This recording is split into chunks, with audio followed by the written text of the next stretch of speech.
Also today, Mike Connie will get a chance to join all the other two-time winners of the event, City of Lion and Real.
All right, good afternoon, Philadelphia family, and thank you for joining us live today from the Columbia Social Club for this year's Premier League Final, 2025 Premier League Final.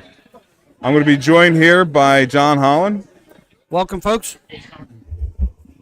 We are underway. If you're watching, Carl was so gracious to give us the call-outs for Mick Sweeney throwing out the first dart, as well as introducing the two shooters we're going to be beginning today's play with. Jamal, I got a few stats for you coming into this match so far in this Premier League. Drew and Roman head-to-head in the first stage. Roman got the better of Drew, 7-5, and then in the last meeting, 7-7 tie. So they play pretty tough against each other. So this should be an interesting match.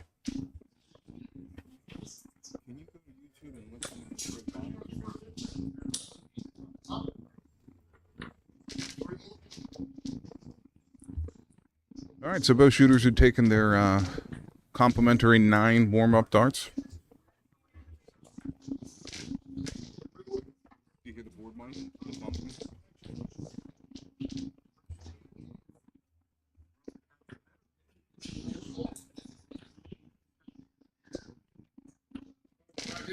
So, Jamal, do you have any prediction for today? Any prediction on who's going to win the championship? Well, I've been backing Drew Anuski. He's been kind of my dark horse throughout the Premier League. I think most people are going to be thinking it's either going to come down to him or Mike Camp. But Roman's been shooting pretty well all throughout the Premier League, and he's done what he needed to do to find himself today here in the finals. I agree, and he's actually my pick also, and based on a couple of things, not just the fact. I mean, I think you're going to, I think Camp is the obvious, favorite. He's a runner-up last year. He's got one of these under his belt. He had the most points coming in, 32 Premier League points, a new record. That is a record amount of points coming. He won 4 majors last year, and it just seems like he's been cruising. However, Drew came on the end of last year, and he also has one Premier League under his belt. He didn't win it, but he's got an appearance, and he lost a camp last year. So I think, he's got a little bit of revenge going on. And coming out of stage 2, you know what he shot in stage 2? What's that? 80 average. 80 average in stage 2. He led everybody. Very nice. So he's a hot shooter.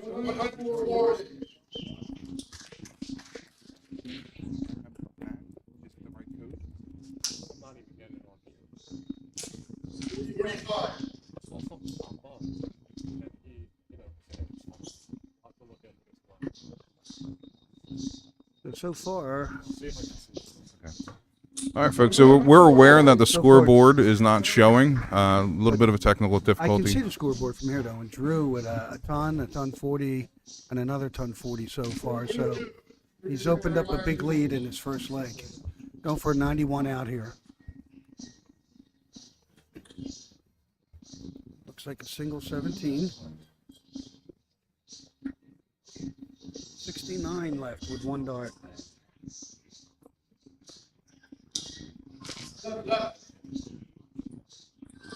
Well, it's not the ideal score, but it does still have some space with Roman back on 200. And he's on an 80.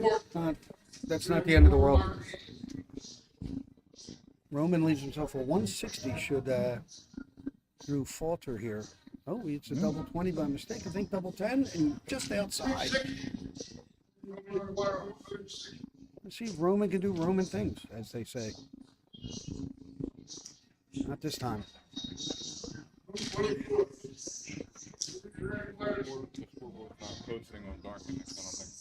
We don't have the score.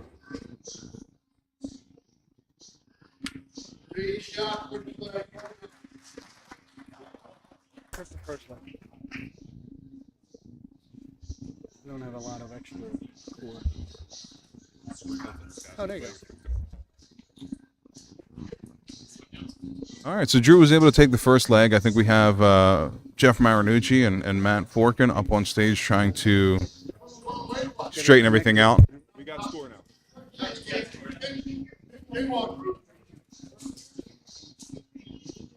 Once again, it's Marinucci's fault.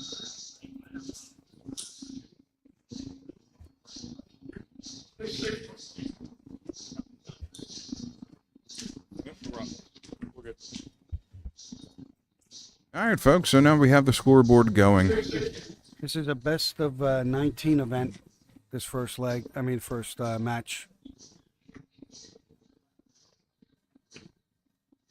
So it is a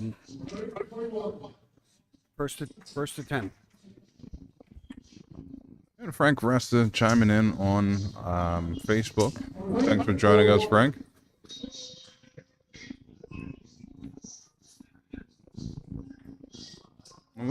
Regardless what platform you guys are on, definitely, if you want to say some words, feel free to jump in, chat. I'd love to hear some predictions of who you guys got for both the men's and the women's.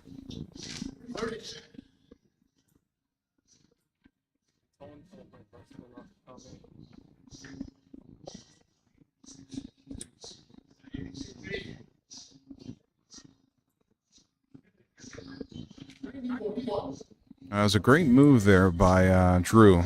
He was able to hit that cork that left himself a 170 at first look at the out. As is, Roman would have needed a triple for his first look at a double. So Drew with the early break of throw. He's in a good position here to try to hold throw.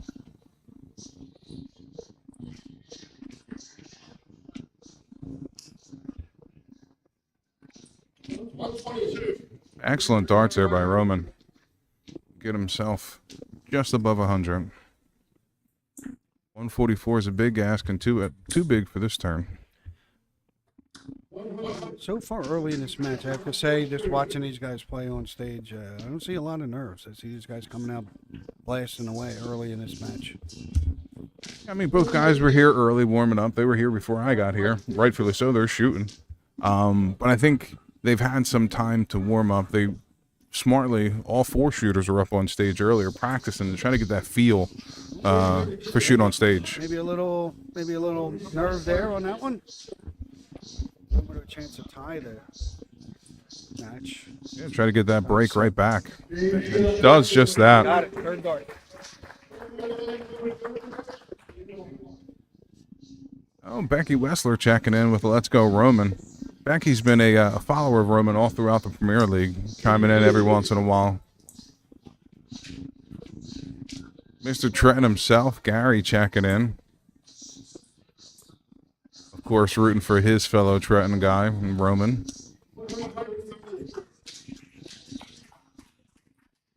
Great darts there by Drew.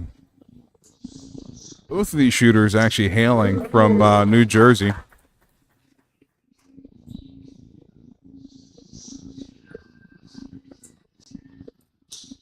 Actually, come to think of it, 3 of the 4 finalists are actually from New Jersey, with John Mead, Roman, and Drew.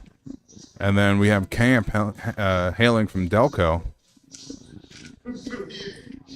So the surrounding area taking top prizes here in this year's Premier League.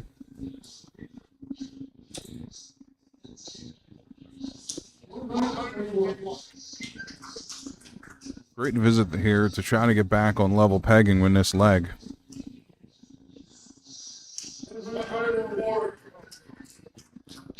So this is both participants' second appearance here in the Premier League.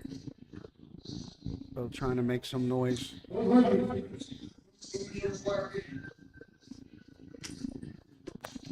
So that great last setup turn by Roman gives him a shot to take a look at this 80. Last start in hand, unable to hit it.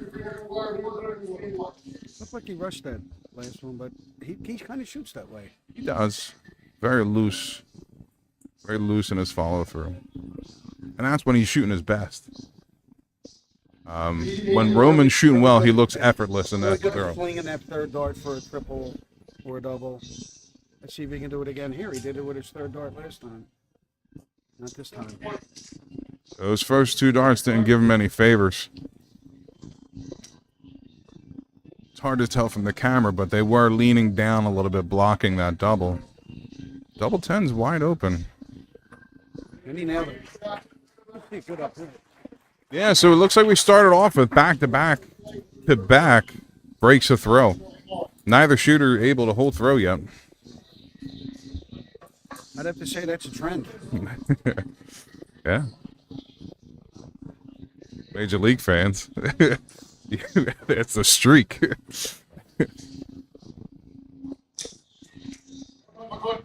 That's what we call a streak.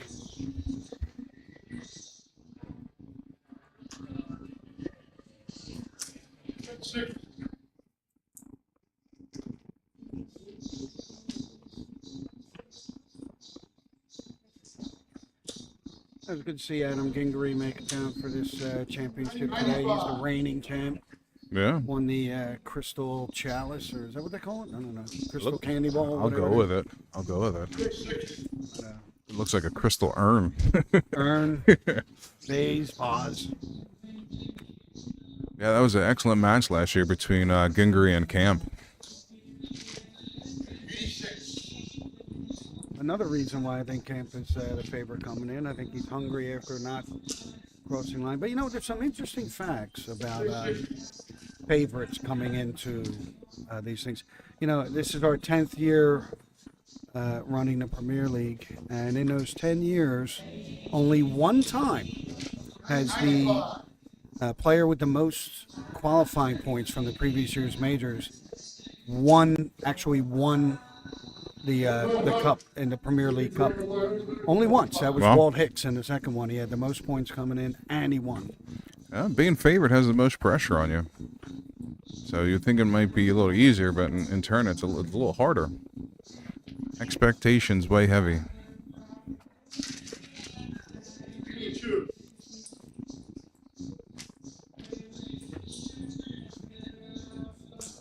And expectations Drew expected to hit that 12, unable to do so, so now he's going to have to clean it up on this next turn. But he has a little bit of time to do so. He hasn't been real sharp on the doubles thus far, but plenty of time to straighten that out. It looks like he heard you and decided to go to the 16 instead of that 20, which you missed. He's been working the 16 so far this match. He actually missed that last game or 2 games ago. Yeah, where you went inside on the 16, inside on the 8. They were right on the wire. Good-looking darts. I thought this turn, particularly right here, where he shot a lazy third dart. I thought he did that the last time. So let's see but he was able to clean it up. So let's see if he can do it again. And he does. Easily. Yeah, first start. That's our first hole to throw. Breaks the trend. Streak is over. So we'll get a break, I believe, after leg 7. I think that's what I heard. So I think leg 7 there's a break, and then I'm not sure when the second break is. I do believe there's 2 breaks, maybe 14. I'll have to find out, but pretty sure we got one coming up in a few legs. Give everybody a chance to I think the put some pros more popcorn. pros on a first to 10. They could break every 5 legs. Putting these boys to work.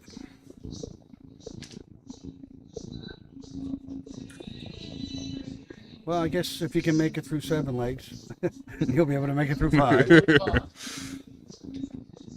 Yeah, there's always an argument for both camps of, the guy who's losing may not want that break if he was coming back, but if he wasn't, he might want the break. Yeah, right, because you can build or lose momentum. Yeah.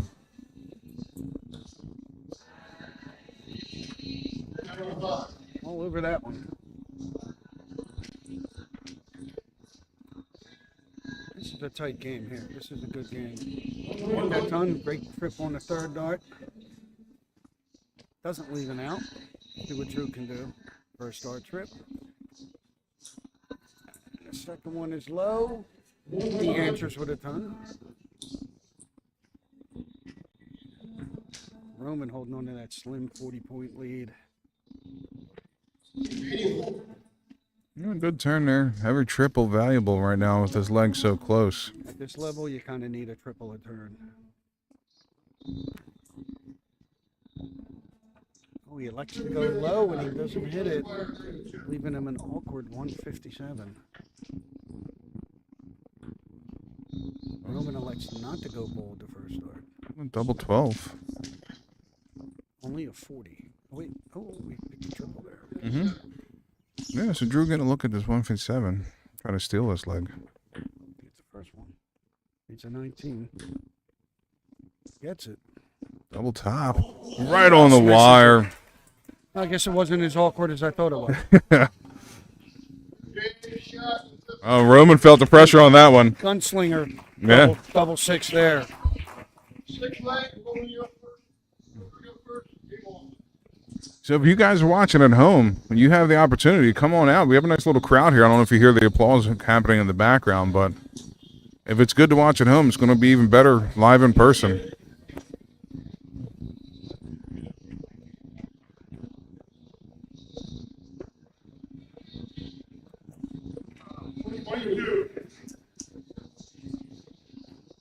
We have a nice spread here today, but Yeah. the girls will be leaving soon, so you better get down here early. Hot dogs aplenty.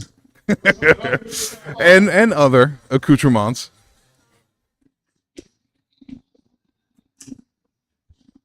All right. So right out of the gate here in this, what is this, 6 leg, number 6? Yep, number 6.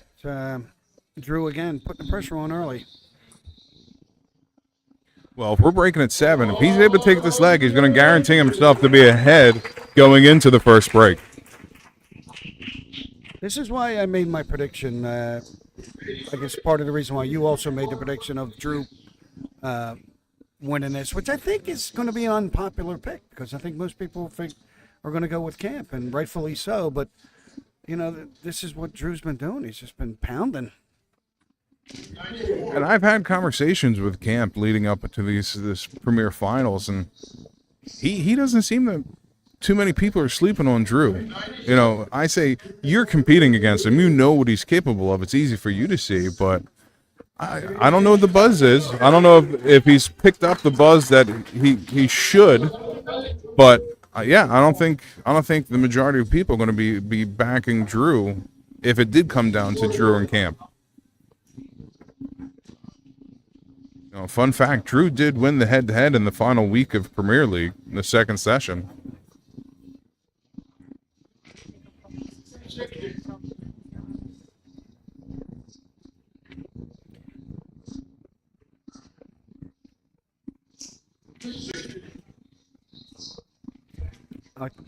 Yeah, and right, he did, and that is actually one of the major reasons why I picked Drew. If he manages to get by Roman and Camp also manages to win his tough first round match against Mead, I have Drew not only winning their last matchup, but he also won both in the first half as well. Yeah. Well, very nice. Well, he was able to win that last match, so he's now sitting at 4 legs, so he's guaranteed himself to be ahead going into the first break.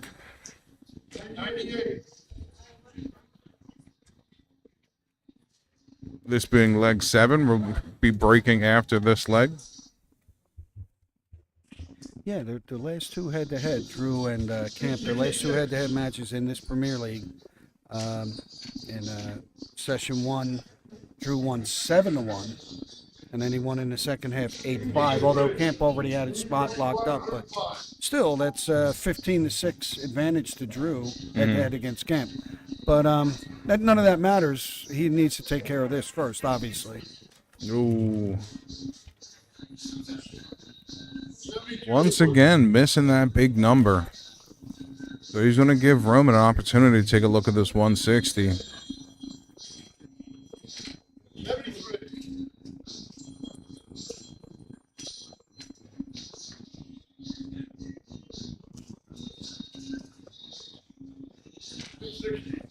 Solid 60. I don't know if that's going to be enough. You can't keep Drew from taking a look at the 32. Just misses.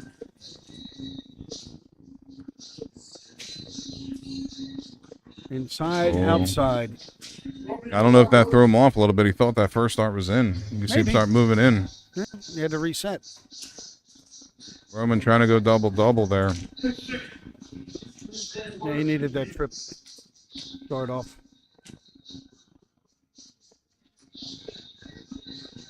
It's a great guy, Dart. Now this could be the break that Roman needs. Get him going. There it is. In case this, you could maybe start a comeback run here.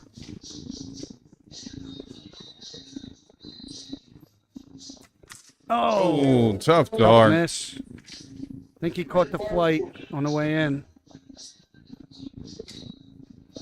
Yeah, I think you can't give Drew this many looks at it.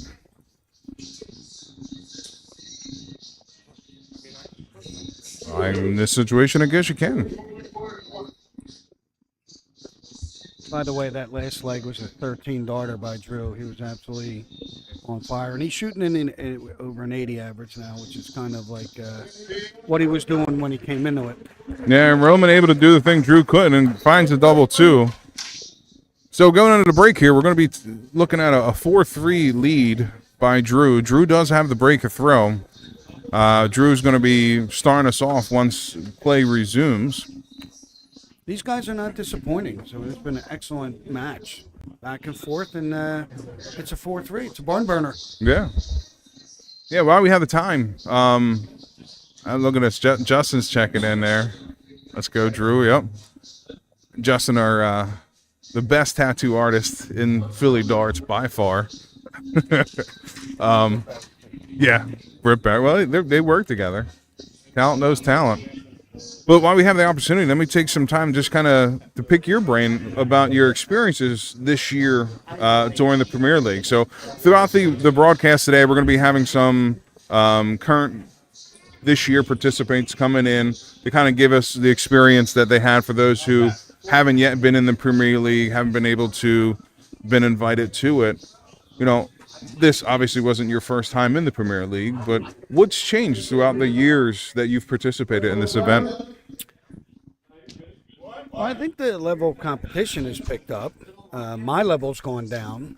I had another disappointing. I've been trying to forget about, so thanks for reminding me about my participation this year. But I was down near the bottom again. But no, I see the averages. I think are.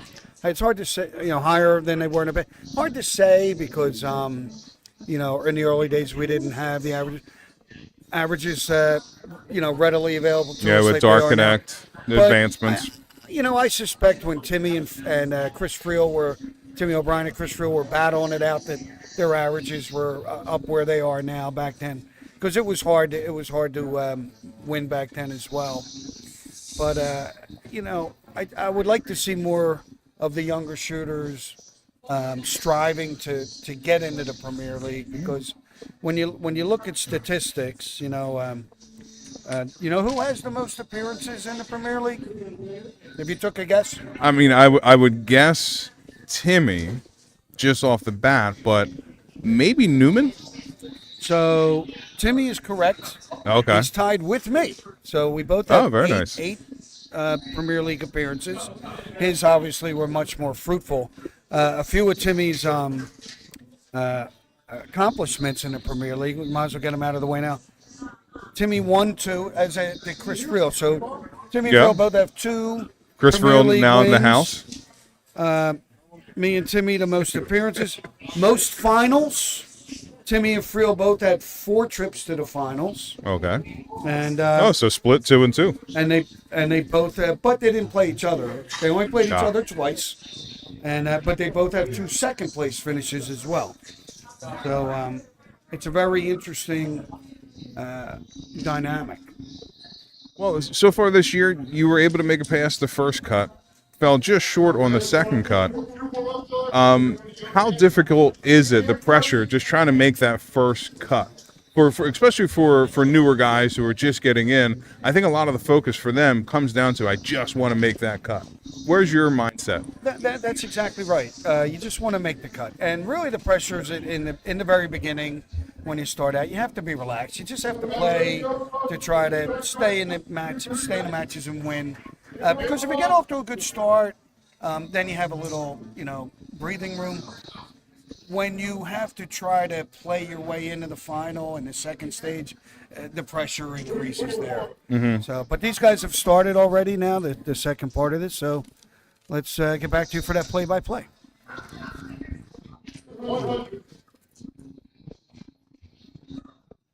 See how that has first to 1 set? Should I change this to that's a 19 sets, a little show?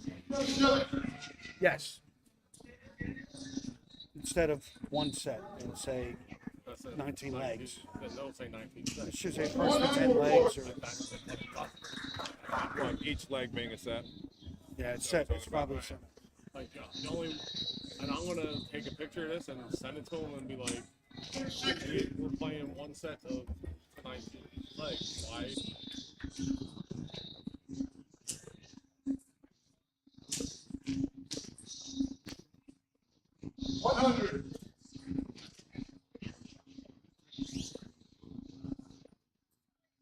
So Roman out the blocks here, really pressuring Drew's throw, trying to get that break, a throwback. Even with that 85, Drew not down to an out shot. Roman has some time and is going to need it after those first 2 darts.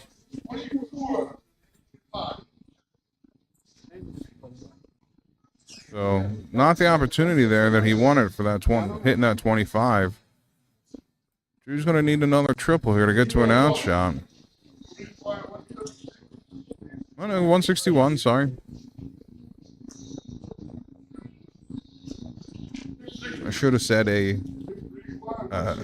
put some more pressure on the out shot. Although he almost hit that 157 earlier.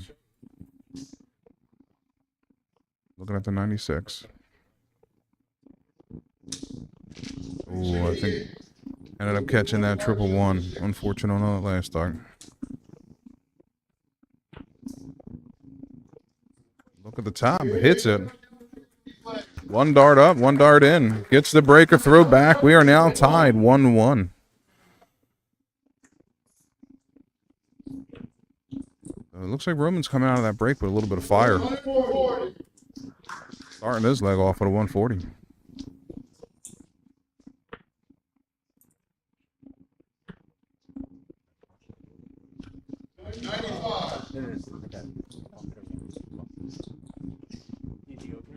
Yes.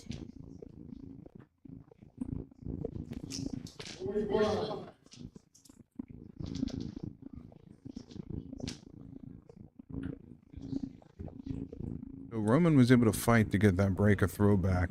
Last thing he wants to do is surrender another break right here. So he has a little bit of a lead here. He's going to not need to try to keep pressure on this throw. A 45 doesn't help too much. And he's got momentum. Yeah, he won those last two legs and started out with a 140. You're right. He wants to keep that momentum. He's gonna if he gets a triple here, he's gonna have to change it up a little bit to leave something. Nope, he didn't. I thought he might go bull there or something. I don't know. He needed to throw a 19 earlier. Yeah, he needed to start off with the 19. Yeah. But with a big lead, calculated risk.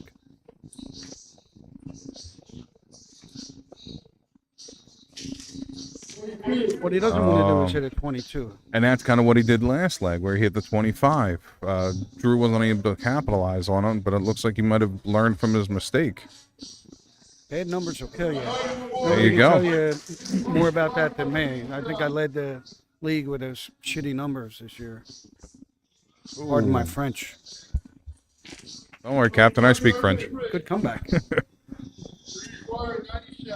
That puts pressure on that 97. That's an excellent shot there. 133. Well, gonna need a trip 18 for a look at the out. Unable to get it. 76. No, 56. Oh, you got the score there on the board there? Okay. Yeah, I know. And Roman able to hold throw there. Takes a 5-4 lead. So this is really the complexion of this match has changed with that break throw, as we were talking about earlier.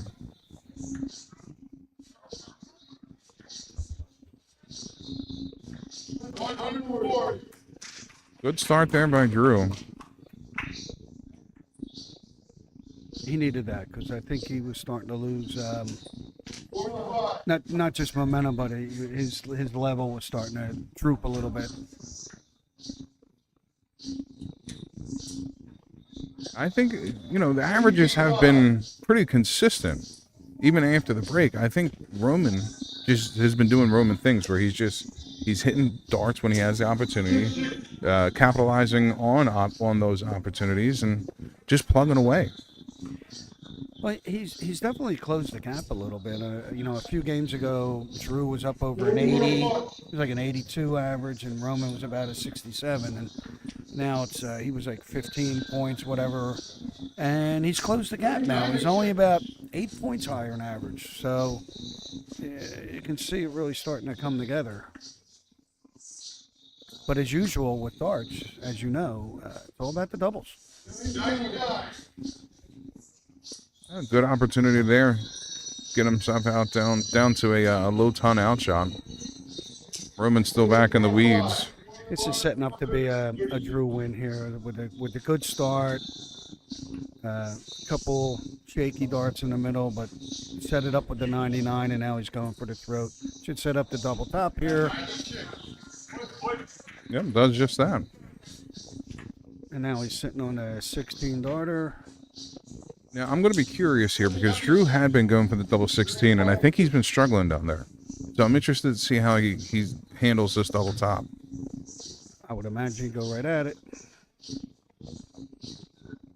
And has a double 10. Now, the last time he looked at the double 20, that's exactly what happened. He came inside and took the double 10 right out. So he might not, that's a good point. So he might not be having a lot of confidence on the 20. Although he hit a couple double 10s, I think, so far. But, yeah. But yeah, the double, so he might be avoiding it. That's something to keep an eye on the rest of this match. Yeah, I think every leg except for the one where he's going to the bottom left side of the board, he's kind of lost that leg. He hit that 188 first start.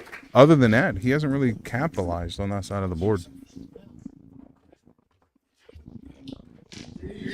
and see if that changes his approach to the outshots moving forward. Was that a moose that just went through?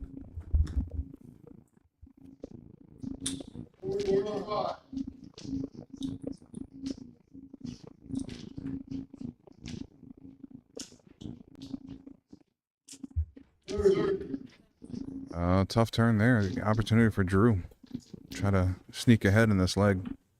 Try to pressure, try to get a break of throw.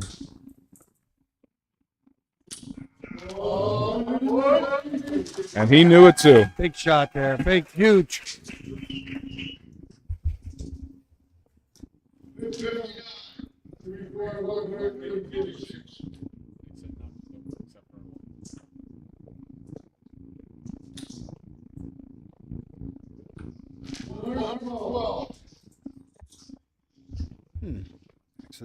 Accidental Yeah. double. Excellent darts there. Putting pressure on the 24. This is interesting shot here now.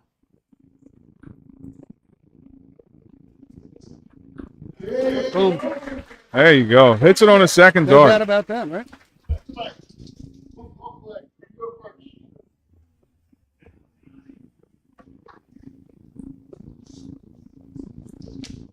So Drew, under pressure, able to find a way to kind of pull back ahead. Now up 6-5 and a break of throw at that. However, he doesn't follow it up with a good first visit. But it doesn't pay for it. I think that's been a difference with his, I'll just call it a comeback.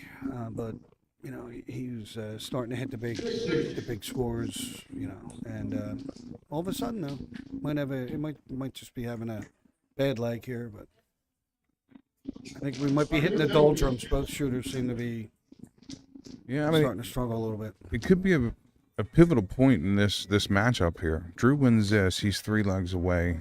Roman's still 5 legs away. And it'll create this pressure gap for Roman where he's already been battling back throughout the match.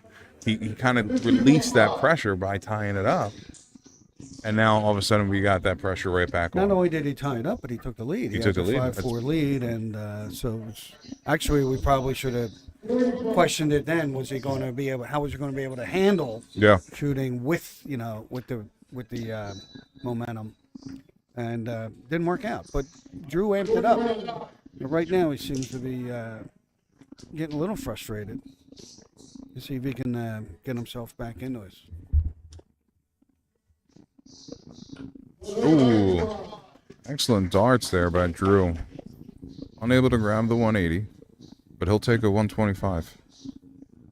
Yeah, he's starting to amp up the scoring. Roman seems to do his best scoring when he's answering. Yeah. That's that fighter mentality that he has. 109 to leave 32. Great shot. Well, he's coming back down to that bottom left side of the board.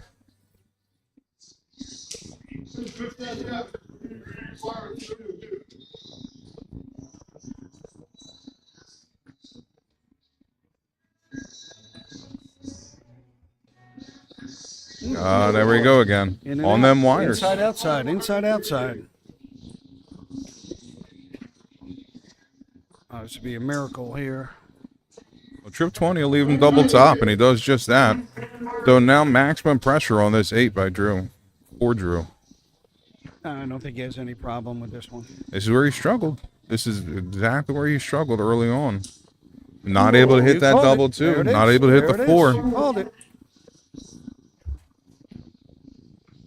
Boom. Roman comes right back. Yeah. And that changes things up a little bit. Yeah, 6. I thought he was going to try to stay going after the double tops, and I think he was not trying to force a look at something. He had 62 left, so he went for the triple 10. You know, play it by the book, but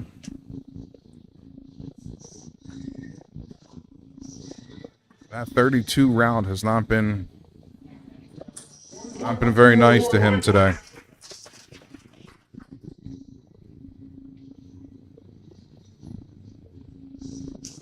So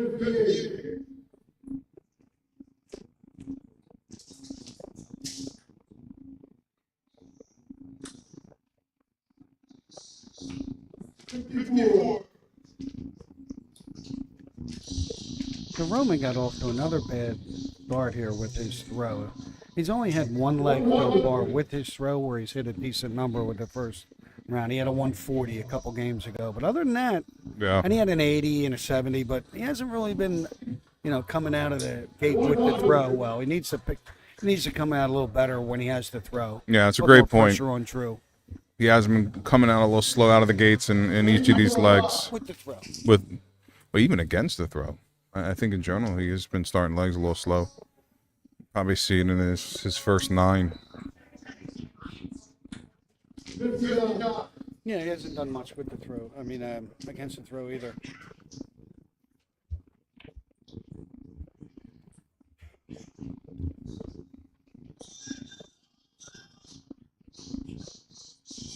If you were here for the walk-on, it looks like someone's playing Roman's walk-on song.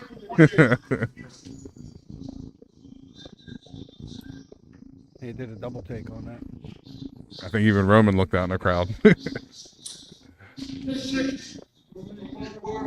I think he's going to get a look at the double here. Something tells me. Nope. 57 left. Single 17.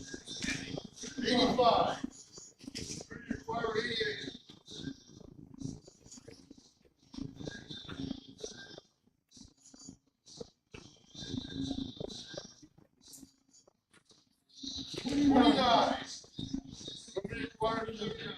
All right, so 79 to take the lead here. 60 left. Double top for the game. That's it. Great shot there by Roman to take a one-leg lead. I think I mentioned this before, but I'm going to say it again. We have a barn burner. Somebody let the dogs out. That one.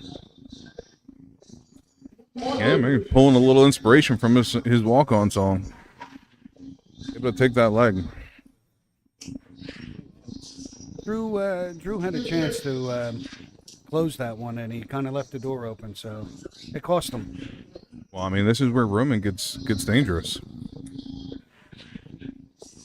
You get down to the nitty-gritty in a leg or into a matchup, you don't want to have him having too many opportunities. True, he's a gunslinger, and once he gets going, he kind of shoots that unconscious, like he's not even aiming it, he's just throwing them. But I haven't seen that yet. Like he's been showing it a little bit, but he hasn't had that like real long run where he'll go 3 or 4 games without missing. Yeah. There's always like one dart that's slowing him down.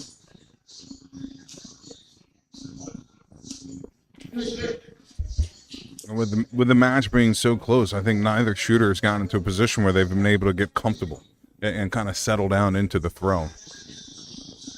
They almost did. Like right when you think they got it figured out, they kind of regress a little bit. But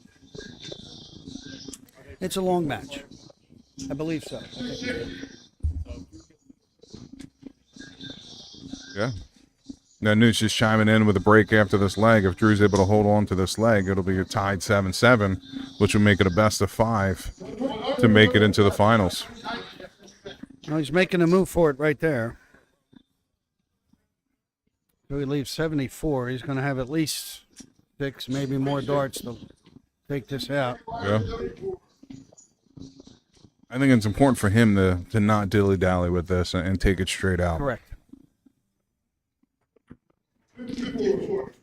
Just underneath that double 20. But he's guaranteed at least 6 more darts. And he, throughout today's matchup, he's been doing better on the double 10s than the double 20s. To see if that trend continues.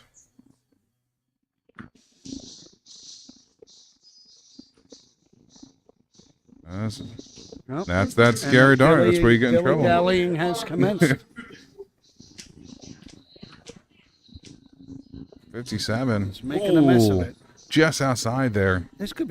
All of a sudden, this could be a pivotal leg right now. This is a tough pressure 5 right before the break. Roman able to get down to a 60 prior to that. It's accidentally hits a triple, I believe. But he you comes go. back, takes it out. Big darts there by Drew.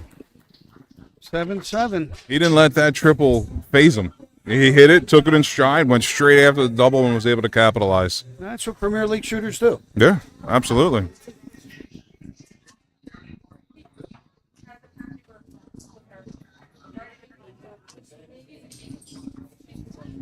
All right, so both shooters are taking a break here. You see Nutt walking off. Nutt's been our commentator or our, what do you call it? The guy calls out the scores or The announcer? hey, I'll go with that. I had no other options. Caller. Well, referee. Referee would be the official term.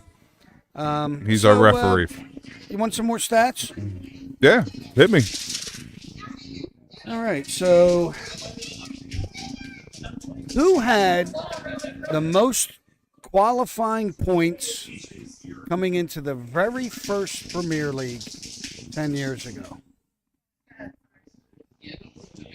10 years ago. Walt? Wrong. It was me. I had 21. I came in the very first Premier League. Took a top 4 that year, and that turns out that was the best finish I ever had.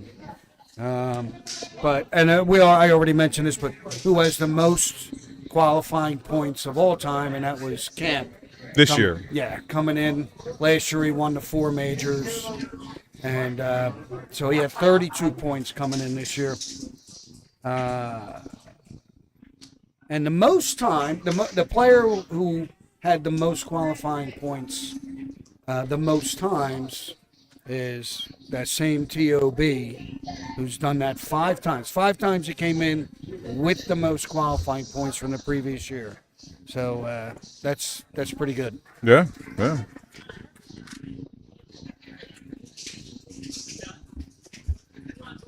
All right, folks, I think we're going to take a momentary break as our shooters are kind of walking off stage. Roman's been sticking around trying to keep warm. But we will be back with you shortly.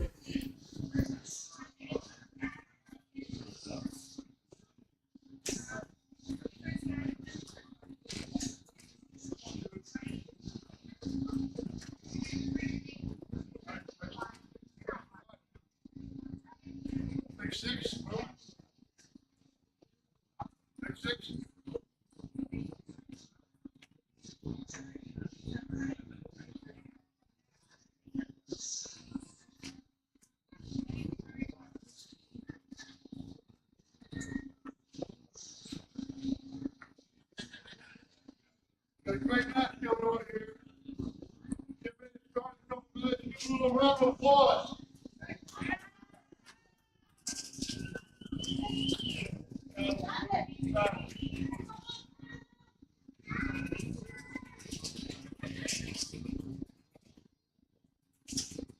All right, folks, you're ready. We're going to need flag. Come and see me to go first. Game on.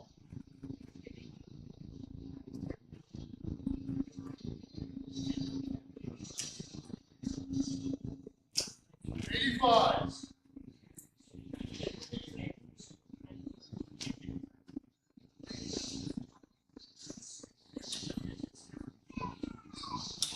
$140.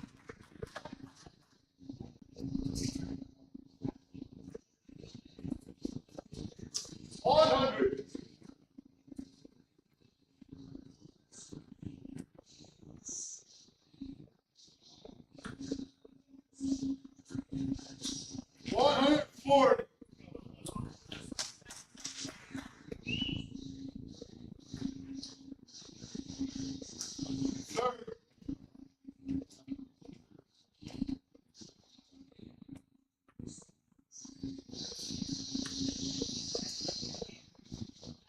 $140.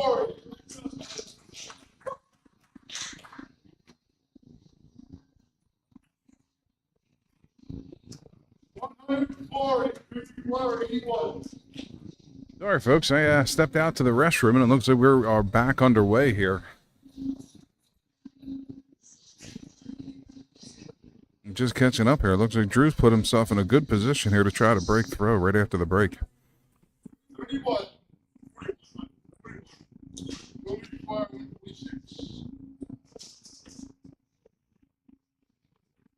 And indeed, it looks like Drew's going to have a look here at this 40. 3 clean darts. He's been coming inside a lot.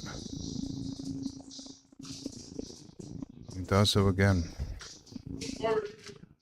Oh, and he ended up hitting inside on the 10 as well. So Roman getting a chance out of nowhere. Unable to capitalize. 65.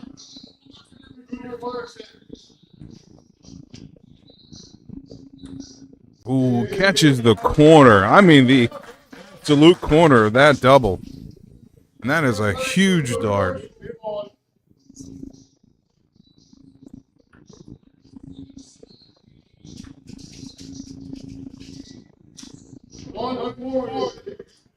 Excellent start here, 140. So Drew finding some momentum after the break. And kind of hit Roman there with a sucker punch.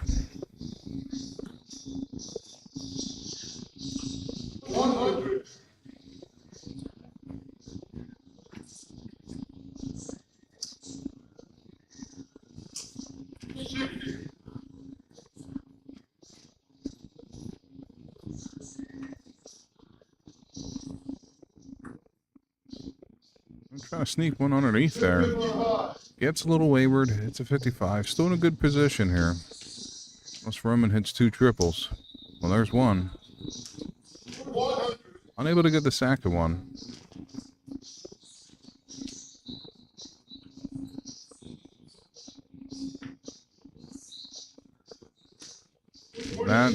That 7 is kind of hurtful. He does find himself on an outshot on a 160, but opportunity from Roman. He's taking advantage of it.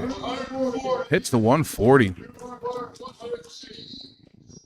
So a quick turn of events here. First one in. Ooh, unfortunate there with the second dart, finding the 555. Drew's really started off in the second half on fire. Hanging them 140s. Yeah, Roman unfortunately found that same 555 that Drew just found. Didn't Drew have like 3 or 4 1040s in a row there? Pretty wild. A lot of pressure on this 66. One dart at the double top. And Hits it.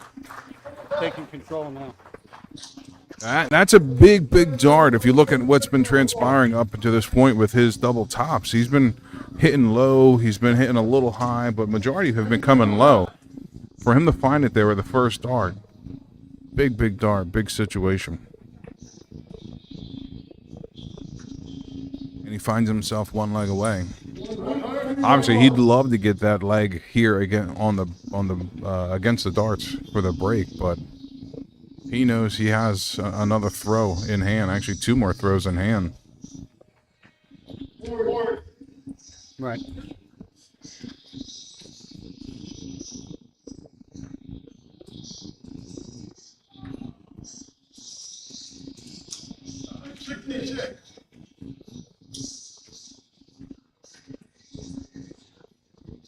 Actually, 1 throw in hand.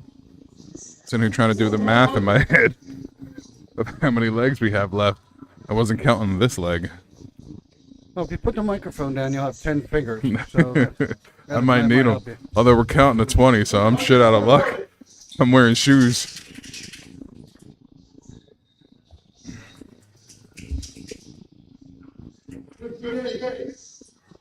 It looks like Roman's trying to battle back into this match. Just needs Drew has showing no signs of letting up now. He's just Oh, tough dart. And I was thinking he might have come downstairs on that last dart, just the way the numbers were. 20 though. Yeah. So, just throw it, right? Cause, Yeah, and I can't blame him for that staying was there. too. I mean, everything's right there. It's like he's putting them all on a dime right in that area. Hits the 555, 94 left. 94. Yeah, doesn't have a lot of time to full res. Not really too many options with a 94 here. 2 darts. Yeah, I think he wasn't sure on the number. Yeah, I think he rushed it. I think he rushed that one. He went the 18, but it didn't look like he was 100% convinced. Meanwhile, Oh, looked like he was locked in on that one. Yeah, well, he got the look at it. Mm-hmm. Didn't take advantage of it. You were gonna look at the double time. And again. it's an excellent match between And these that- guys. As they say, folks, is that. Yeah, so in the end, Drew hitting big doubles. After the break, he finds that double 5 right in the corner, and then back-to-back legs finds the double top. Yeah, he took over there. I mean, he hit 3 140s in a row, that one leg, and he started out with a 140 the previous leg. He was just, and you know what? That'll give you confidence. You know, when you're hitting 140s, that'll give you confidence on the 20. And Yeah. it showed. Like you said, he just bing, bang, boom. Yeah, Kevin Eganoff jumping in with a great match, great commentary. Thanks, Kevin. That was an excellent match. Gary, I think, questioned my Newman comment. Russ Jazz checking in, saying hi to Nut. Thank you for Mike Nolte putting together the which stage. Newman comment was that? I think with the most participations, I think. That I'll tell you what though, Newman does have a record, and the record he owns is not really a dubious one, but it might never be beat. Back in, let's see here, let me look at my notes. So back in 2019/20, so it was the 2020 Premier League. He only had 2.5 points accumulated from the previous year, qualifying points, but he won the championship. Wow. So he was the Premier League champion. So it goes to show you, you don't have to have the most points. And, you know, Just got to make it to the coming dance. in, right? You don't have to have the best year previously, but yeah, you got to take care of business. And it's all about, like, he's always said this to me, it's about, like what you said earlier, surviving and getting through each round, because once you're in the top 4, anything can happen.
All right, folks. So as we were waiting to get our next match underway here in the men's finals for the 2025 Premier League, I'm going to be joined by Clinton Ellingsworth.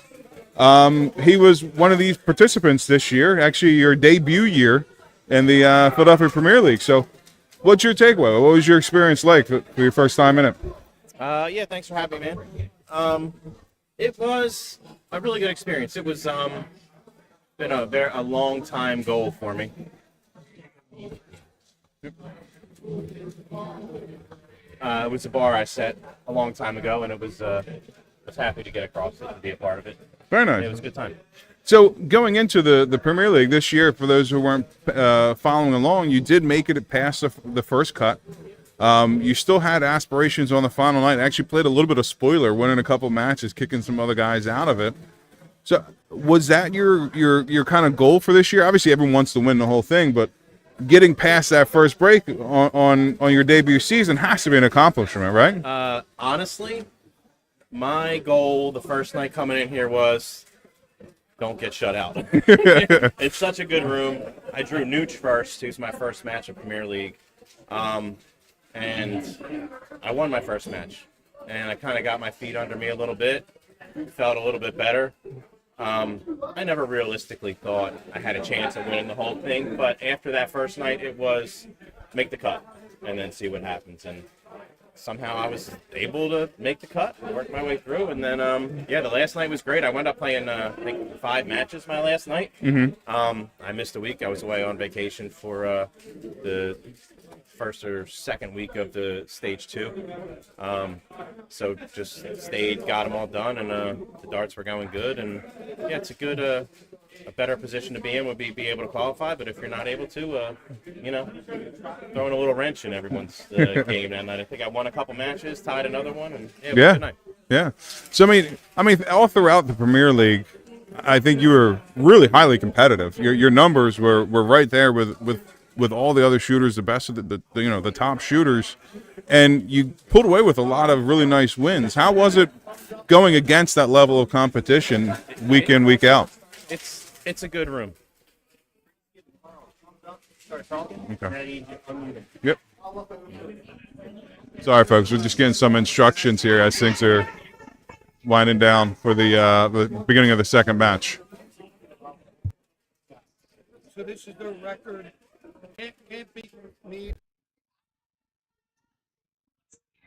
Can't be the me 373. And there's some like average. All right, so we're going to be Clint's going to sit put for 1 second here, and Carl's going to be on the mic. Carl's going to be on the mic, and he's going to be doing the introductions here for our next match between Mike Campagna and John Mead.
All right.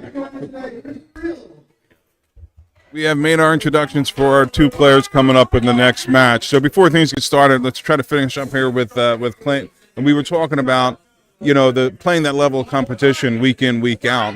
What was that experience like?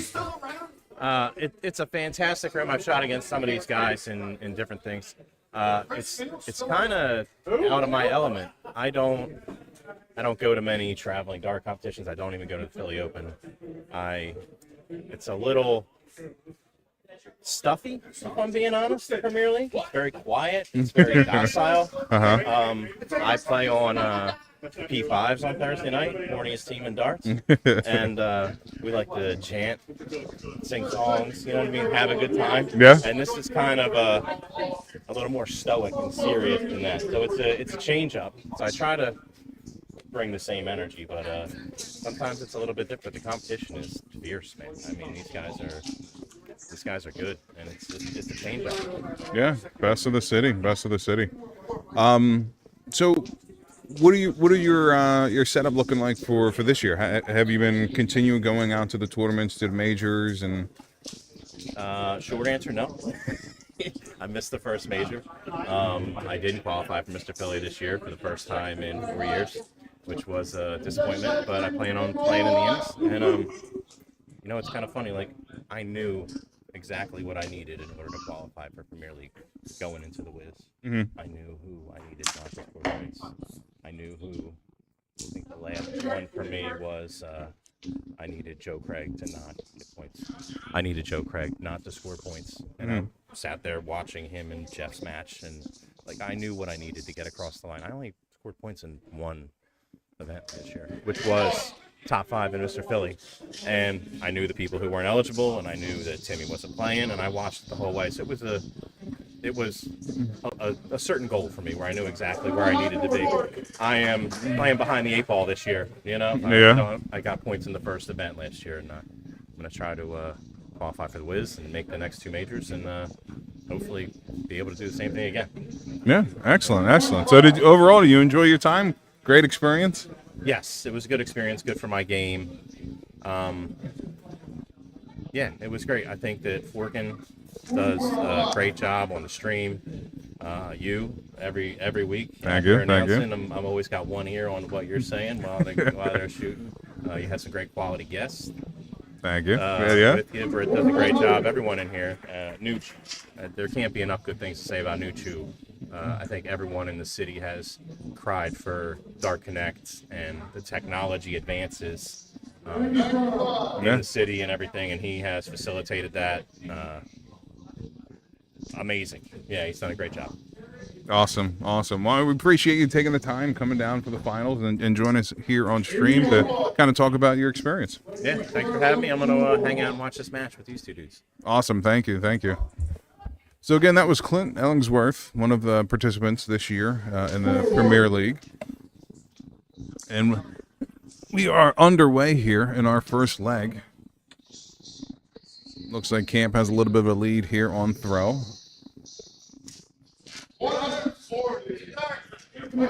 And for this match, I'm going to be joined by Jeff Marinucci. Welcome all.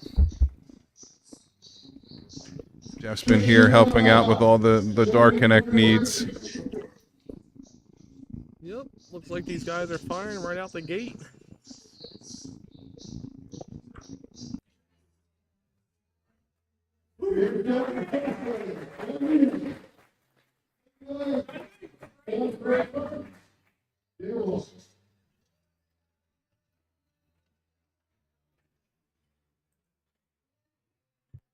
They're saying that they can't see the dartboard and the screen isn't split. Where's the lapel?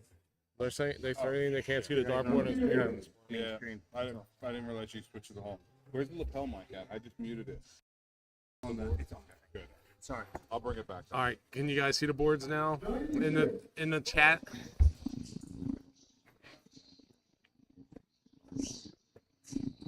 Sorry about that, folks. Trying to do commentary, production, interview, and everything else. So something got missed, and that was production. That's all right. We're rocking and rolling here now.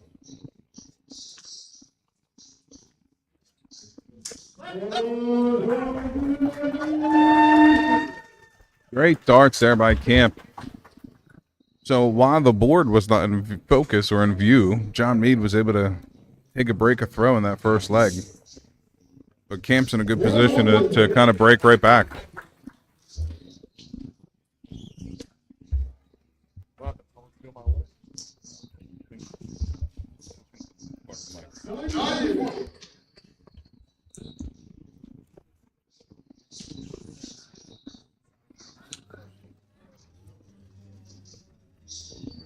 Again, if you guys are watching from home, definitely, if you're able to, take the time, come down to the hall, join us here. We actually have a pretty good crowd going on right now. We have TV set up so you can see the board in good view. We have the scoreboard set up on another TV so you're not missing any of the action. You're just getting more of the energy by being here in person. Mixed into the action. Immersed.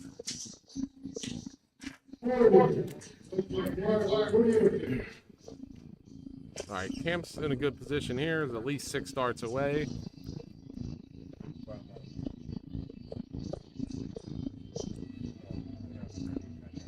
Inside. Yeah, right on the wire with that last dart. But he has some time here. Meade back on a 216. Doesn't look like he's going to take too big of a dent out of it either. Sween, welcome to the chat. Sorry about the production issue. We got that squared away. Yeah, blame the bear. Nah, let's blame Porkin. I blame Porkin for Oh, it was my girl Sween too. Sorry, Sween. My co-commentator.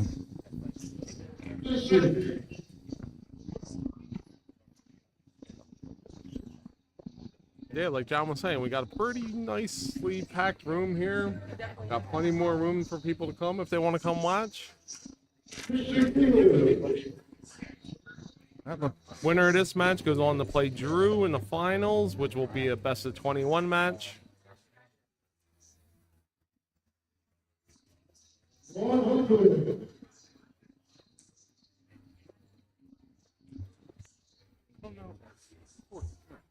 That lapel mic is old. Can you just hop on YouTube and listen? I just turned the volume down. I don't know what it's picking up. Earlier, it didn't seem out. Okay. I'll do it again. Yeah. Yeah, it's me. Oh, he's got 2 in there. And goes down and grabs a trip 19. Excellent darts there with the 177. Looked like his second dart had a little bit of motion, so I'm sure he wanted to avoid, putting 120 points on the floor. A great cover shooting there by Camp.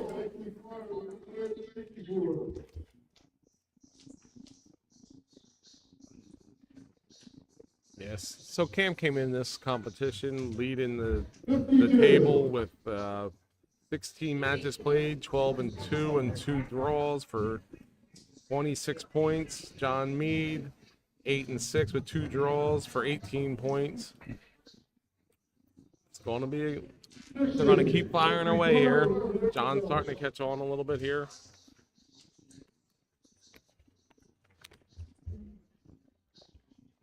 Yeah, and Camp's that type of shooter that can really come in and impose his will early on in a match with scoring. And that's exactly the thing you have to battle against while shooting against Camp is he can really string together legs, he can string together turns. You have to be able to take that in stride and not kind of pile that pressure on yourself. John did well by taking the first leg and being a break, but he wants to try to maintain some of that momentum.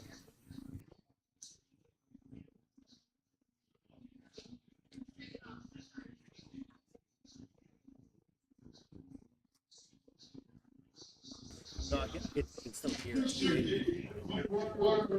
That's where You just need him. He's talking loud enough it catches the essence of it, not. So Camp able to take that third leg.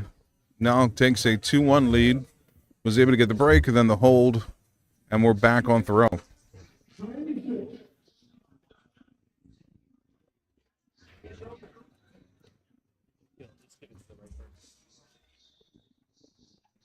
Like our first match, we will be taking a break after 7. Actually, we'll be taking 2 breaks, after 7 and after 14.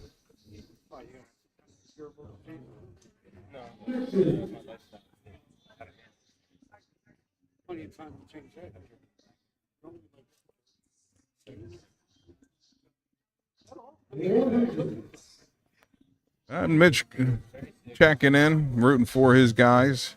Must be another Trenton guy, rooting for John and Roman.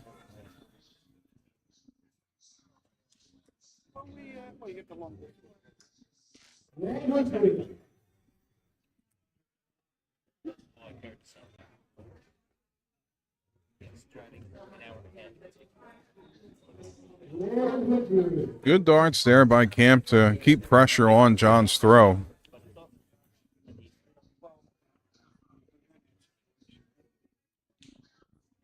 Yeah, Camp's firing. Ton 40, ton right out the gate. Sitting at 161 after 9 darts. They're not going to take the 161, but wants to try to set it up nicely here. Does just that. Yep, cuts it more than in half. Leaves himself a pretty makeable 76. John's got to get himself down to a reasonable out. Gonna need a triple to do so. Unable to do it. Leaves himself a 163. That's not an out shot. Yep, so Camp's going to have at least 6 clean darts from here if he needs them.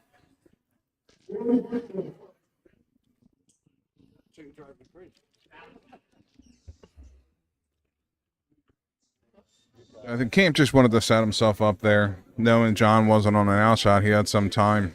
Andrew Drew beat Roman 10-7. All right, Campy back. 1 dart out. I mean, he's throwing fire right now. He's at like an 86 average for the first 4 legs here, and throughout the whole Premier League first and second half. He maintained a 75 average, so he's shooting above his average that he had during that season. And here's that danger that I was talking about with Camp. He's piling legs together, currently shooting an 87 average. The last thing you want him to do is get in a rhythm and be comfortable. John's a little bit off his normal pace here, especially for his Premier League.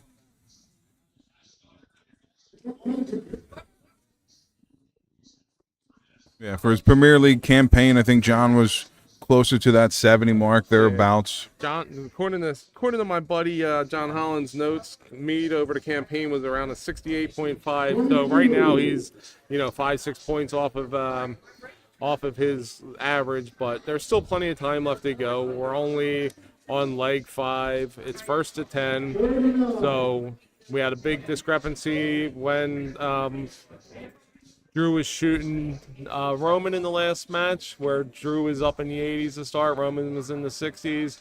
And Roman came all the way back to make that a tight game. So John with 100 right there is proving the point that he can get his numbers going. Bill Morgan checking in. If that's new to the mic, it is, in fact, the one and only Jeff Marinucci. What's up, Billy? How's Florida treating you, brother?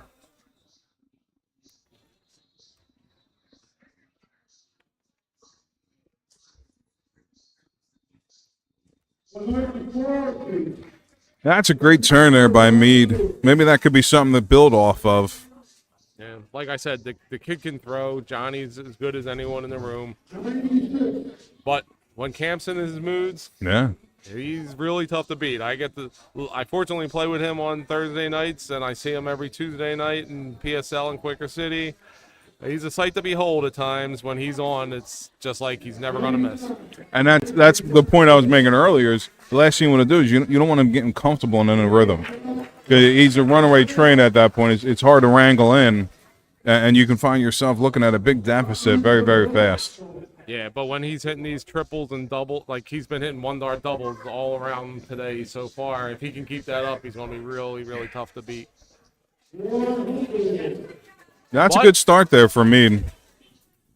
But the guy waiting on the other end is Drew Anuski, and he's been known to shoot a lot in the 80s recently. He's been one of the hottest guys in Philly, up and comer. He's been around for a while, but he's just starting to hit his stride this last year or two. Well, I think in the first match, Drew's issue was not the scoring phase. He was scoring very well all throughout the match. It was really the doubles he was getting in trouble with. Yeah, I told him to put some lifts in his shoes so that he can reach that double 20, and I guess he took my advice in after the second break. Yeah. He came back and started hitting. So if he starts hitting two, I mean, I've seen him push close to 40 to 50% of the out shots, which is huge. So that's what we're hoping, a big explosive final. But in order to get to the final, someone's got to win this match. Johnny, unfortunately, getting the wrong triples. Hits 2 trip ones right in a row. Yeah, that's a rough one. Finish with a 26. That's not going to help your cause. That's a 26 with an asterisk. 26 the hard way. Yeah, that's right. Anyone can hit a 20, a 5, and a 1. You got to be good to hit a 20 and 2 trip ones. Oh, he's back in that trip 1 again. Gotta watch that third dart. Don't go back into the 1. Now, John Meade also plays in the PSL. This is the first year in a great bunch of years that he couldn't play. I don't know if that's because he's running Trenton and he's just super busy, but I told him once he starts running the league, because I've been doing it for PSL and now on the board of Quaker City, it really affects your darts because you don't have the time and focus that you have. So I'm hoping that's not the case.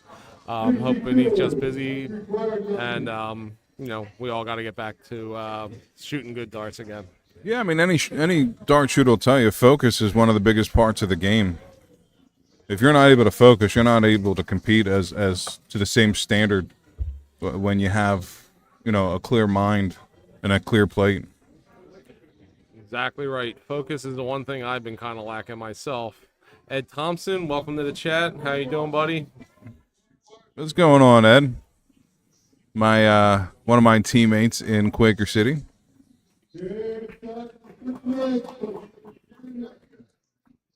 Campy just continues to hit outs, and if he's doing this, he's going to be real tough to beat. Well, I mean, he already finds himself in a position where he's locked up a lead going into the first break, but he has an opportunity here to try to capitalize on this first session, going up 6-1. He'd be halfway to victory at that point.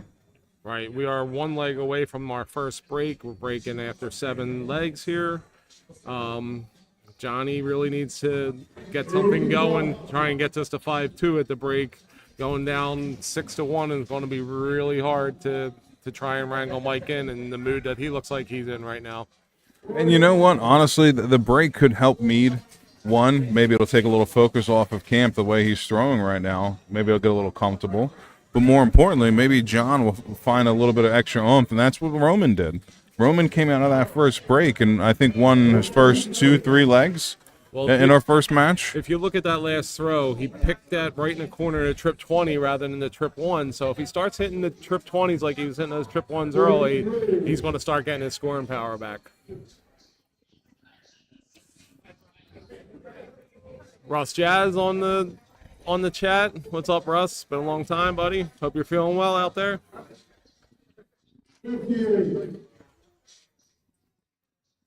Nick from the UK, thanks for watching, buddy. This is a semifinal match. It is a first to 19, so first to 10. The finals will be a best of 21. Yeah, best of 19. Best of 19, first to 10.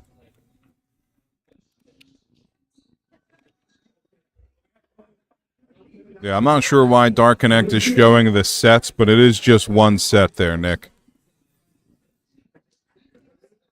Scott Dutter in the chat. What's up, Scotty? Glad to have you watching along with us. Hope you have fun.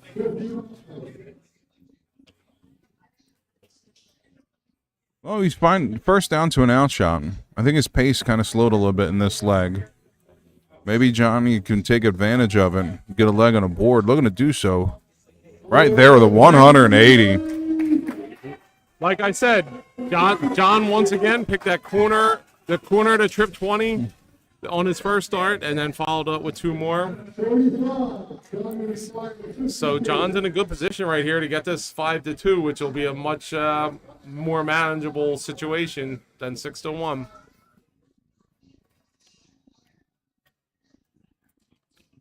All right. A little loose on that last start, but 115 is not a gimme. It's a lot easier when you first start off with a First triple. start to the trip. Oh, he's He loves that double 18. opting to go for the 18 and Loves hits the it. double 18. Wow, what a 115 way to out. shut down a little bit of momentum that John was building there. That's a good stat.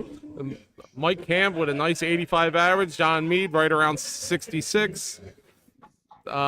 First to 10. Camp needs 4 more. We're going to hit a break right here. And Camp's looking nice and calm and cool and collected up there. Yeah, I mean, you can't ask for a much better position. Obviously, 7-0 would be the better position, but 6-1. I mean, going into the match, he knows what quality shooter John Meade is. And if you ask him, he would not have given you the result, regardless of how confident he is, of saying that he was going to come in 6-1 into the first break there. Yeah, I mean, with this level of competition, it all depends what person comes out that day. John, I've seen John throw in the 80s, but Mike's been there pretty consistently recently, and I think he has something to prove, losing that finals last year to Adam Gingery. So hopefully he'll have, if he gets this win, he'll have a chance to avenge his loss last year against Drew.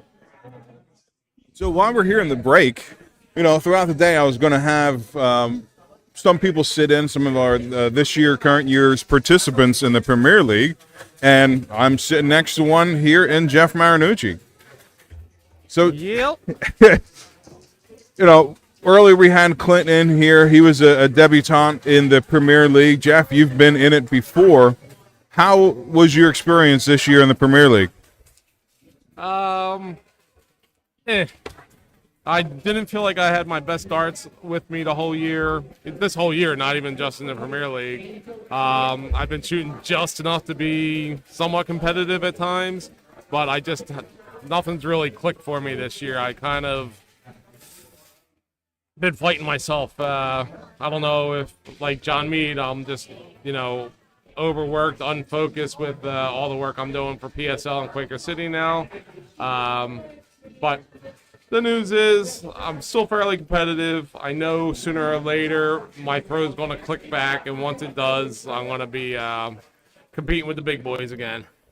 Well, I mean, competing, you've now found yourself in, what is this, your third Premier League?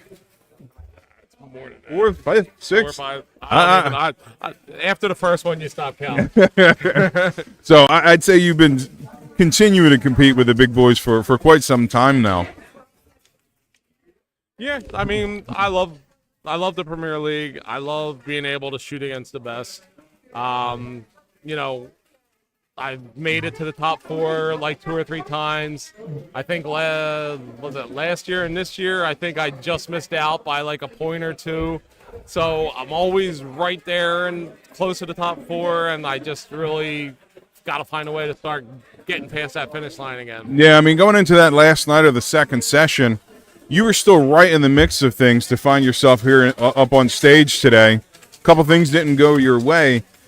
In that approach, is that something you're looking at? Are you looking at how many points you got to win this, you got to win that, you need this person to lose, this person to win? Is that something you try to focus on, or you put that in the back of your mind and just really try to focus on the darts? I don't want to focus on it.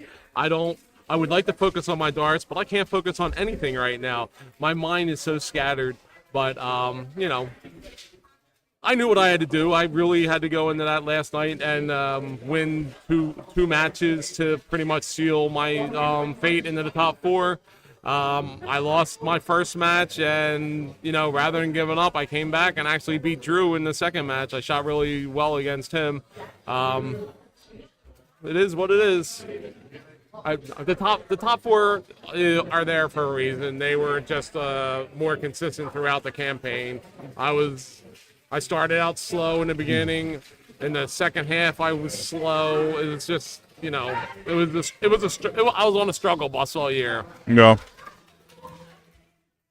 So with 3 majors behind us so far this year, how are you looking points wise? I came in second in Mr. Philly, lost to Mr. Camp.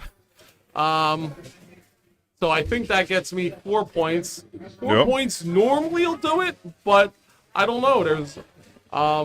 So I guess I got to root for Mike to keep just winning all the 8-point first places, Yeah. so that no other people could sneak in ahead of me. But we have 2 more majors. Hoping to make a good run in one of them. The next one's the Ennis. I actually did win that. That's my first and only major that I did win. Very nice. What was that, 2 years ago? And then cricket. I mean, I've had good success in cricket. I've had a 2nd place in that, a 4th place in that. Last couple years, not some of my best showings, but hopefully this year I can make a good run. Yeah, and Ennis is coming up some in the middle of October, I believe. Yeah, So that's just right around the corner. Yeah, I'm hoping with another month under my belt of steady shooting, playing Division 1 against the top guys there, playing PSL against the top guys there in the main division. I'm just hoping everything starts clicking, my doubles start landing. Everything's really close. I'm just wrong side of the wire each time. Once I start hitting the inside of the double bed, I think we're going to be making some noise. Very nice, very nice. Well, thank you, Jeff, for giving us some inside perspective, again, from a Premier League contestant from this year. And it looks like we have some of our shooters coming back to the stage. Looks like camp is warming up. Mead is yet to make it back to the hall. Mead's probably slamming a shot right now, try to, set his mind straight. Yeah. And for those watching at home, I was a little slow on muting Nuts Mike. What to do now? I just throw it out there. I apologize. Love Nut. But I'll try to get a little faster on that mic mute. Here comes John Mead heading back to the stage. So we're going to be getting this match started in just a minute here. I think we're just waiting for our scorekeeper. Yeah, and I think Mead will take a couple warm up shots. I mean, you've found yourself on stage in these big moments and big shoots. Where would your mindset be if you're John? You can't win the game without winning the next leg. You got to take it one leg at a time, take it one throw at a time. You can't win a game without making good throws. You make a good throw, they all start compounding, and then you start freaking winning legs. You start winning legs, you try and go on a run. You try and chip away. He's gonna need multiple breaks here to get back into this match. So he's starting on his throw here. So it'll do him a great justice if he comes out and takes a W on his start, and then he's got to, like I said, try and find a couple breaks along the way to get himself back into this game. Yeah, and I mean, the takeaway prior to the break, he was in a great position to try to take that leg. If it wasn't for a Herculean effort by Camp hitting 115 to kind of shortcut that second leg, or possible second leg for Mead.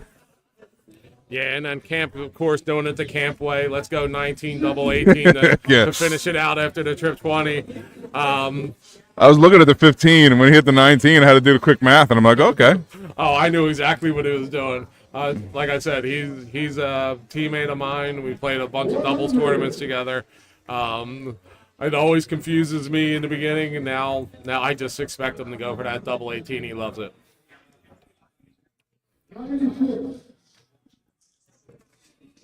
Well, so far, Mead coming out with 2 strong turns. Finds the red bit first dart, second dart. Fill it up, and does. John Mead with a 180. Second of the competition. Like I said, once those darts start landing in the trip 20 instead of the trip 1 on the first dart, he does a much, much better job of following them up.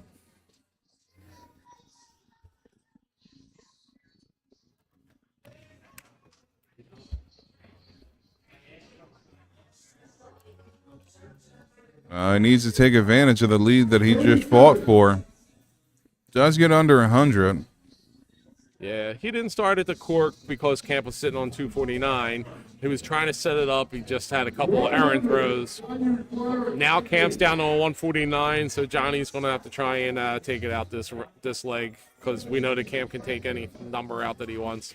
I'm gonna look to the 17s. That looks like a 320 shot. Yeah, 20 shot. All 68.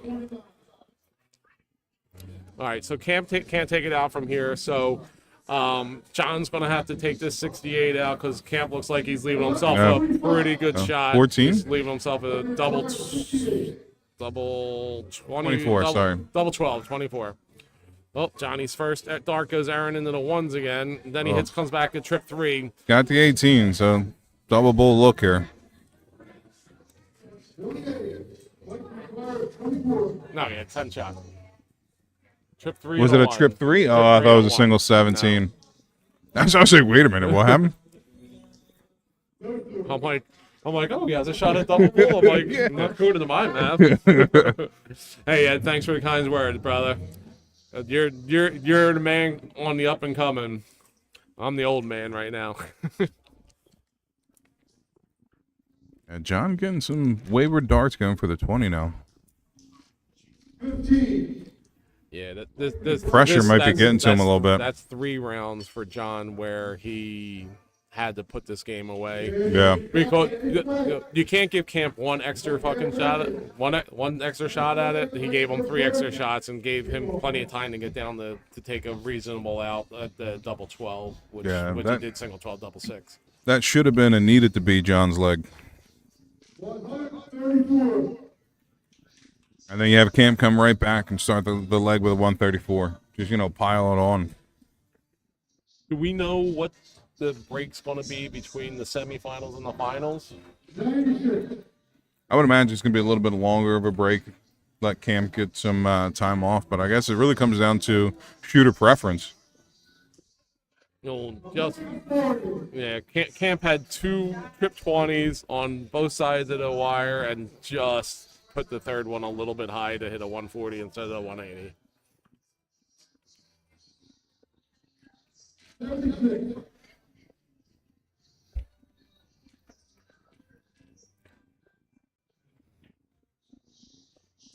Yeah, it looks like I don't know if the pressure's getting to John here. His throw's a little tight.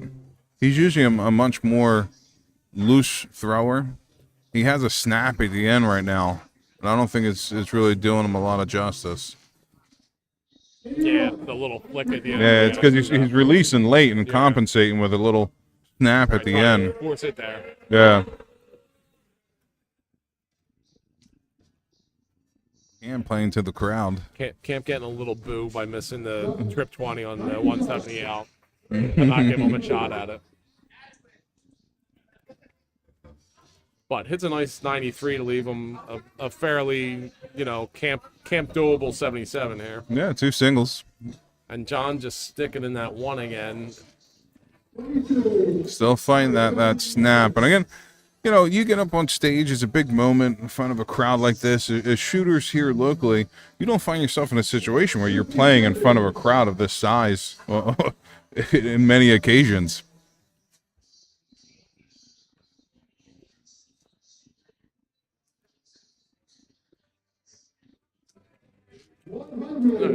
All right. Johnny hopefully settling down a little bit. Hits a ton, but Camp's on a easy 1 dart out here. Oh, pulled that a little bit low. You pull both of them. But Gets that one in there. luck would have it, the Camp hits the third one. The luxury of 3 darts. That's why they give you 3. That's right.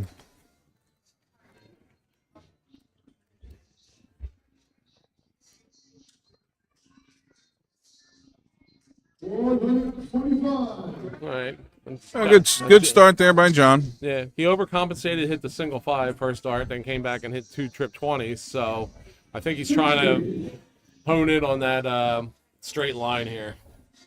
Yeah, I mean, in general, John has added about 6 or 7 points to the average since since the first couple of legs, where he kind of really started slow to this matchup. Although he won the first leg. And that was But- with 2 or 3 rounds of missed outs on the last leg too. Yeah. So his scoring has gotten significantly better. He's sitting right around a 68 average right now. Which was his average for the campaign. So right now he's right about on his average, while Camp's a good 6 points above his Premier League play-in matches average, which was a 77. No, it was a 75. So actually, Camp's almost 9 points above his average for the whole Premier League.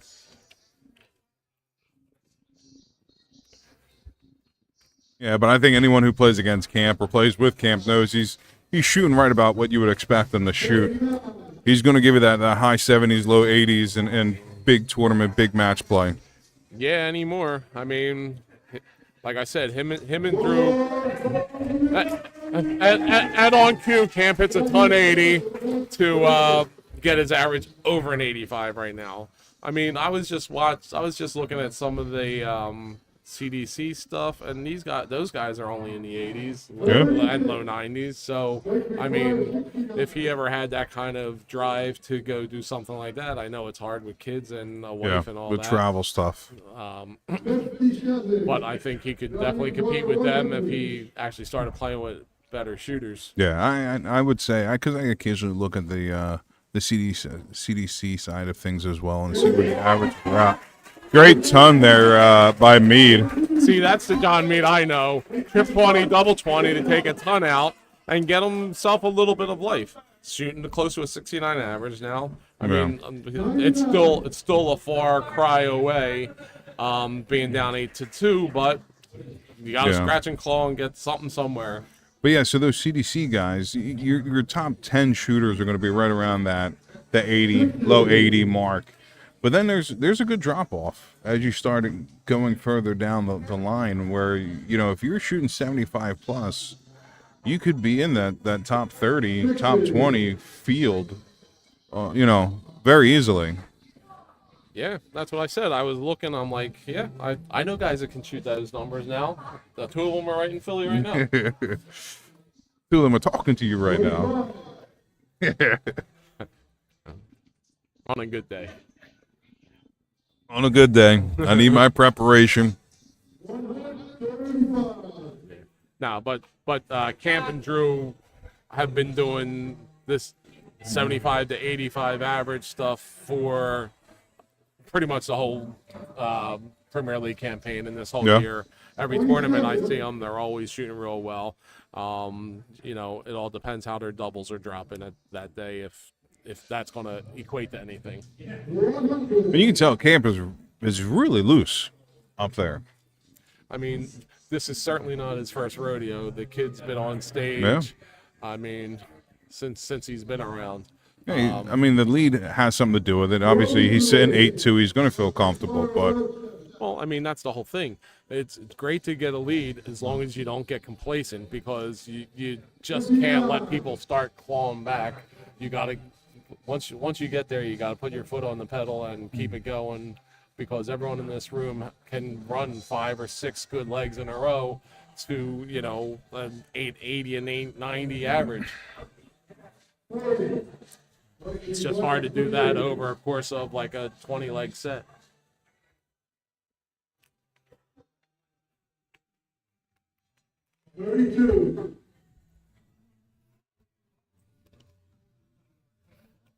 No, he misses the double there, but he's going to come back. But John's sitting back at a 286.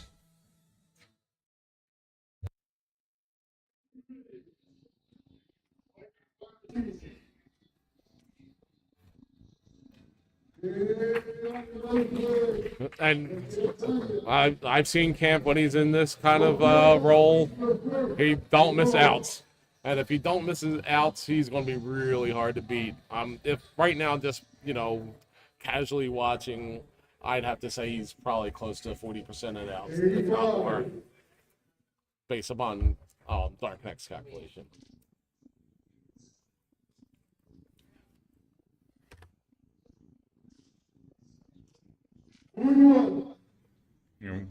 It won't show you until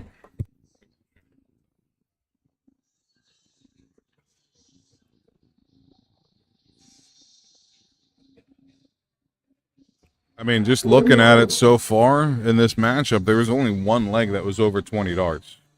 Now, the 21 darter, everything else has been under 20 darts. But at 20, you're at a 75 average.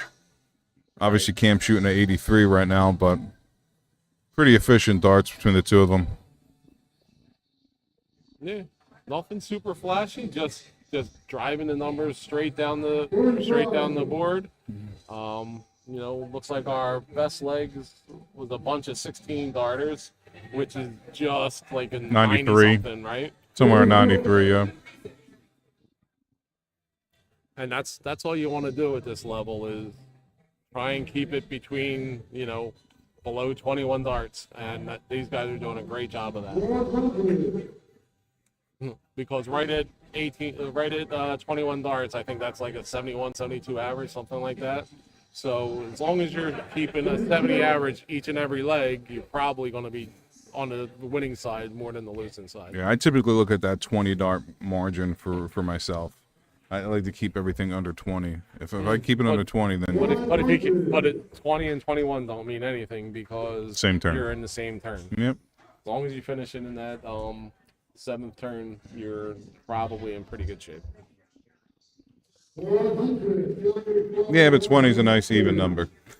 So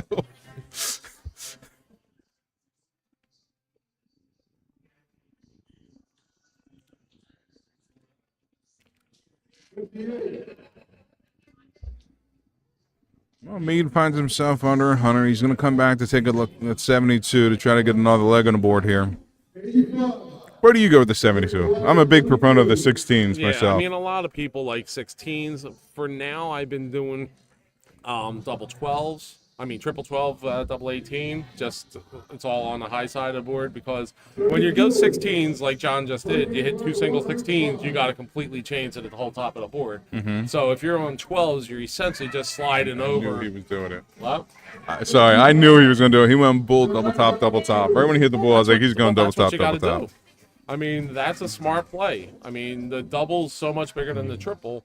And, you know, there you go. Johnny gets another win. But once again, it's on his start. And he really needs to break camp.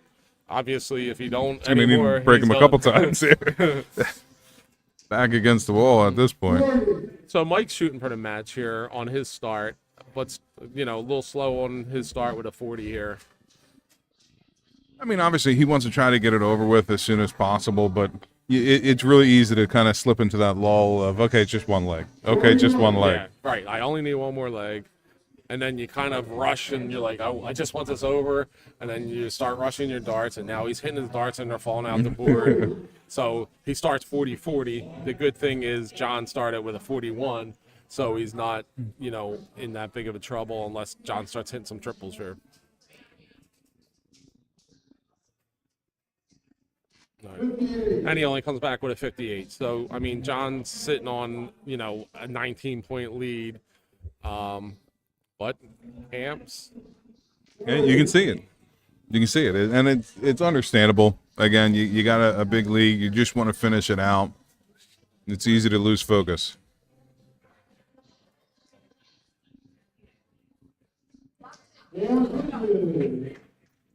I think he's trying to get under that 80 average, so no one can say, "Geez, man, you're shooting over an 80 average." Well, that was over an 80. That'll bring it back up.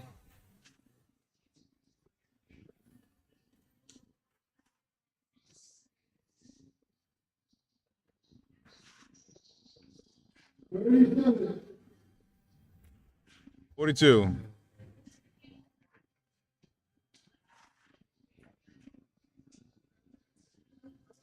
All right, Camp's getting dialed in here. I'm expecting a 98. Not quite down to an out Still shot not yet. to an out. But neither's John. John's back at 260. And once again, he hits that trip one to start. He's going to kick himself in the ass for every trip one that he's hit. Yeah. No, I never really catch him doing that against me. He's normally in the trip 20 when he plays turned me. off. What's that?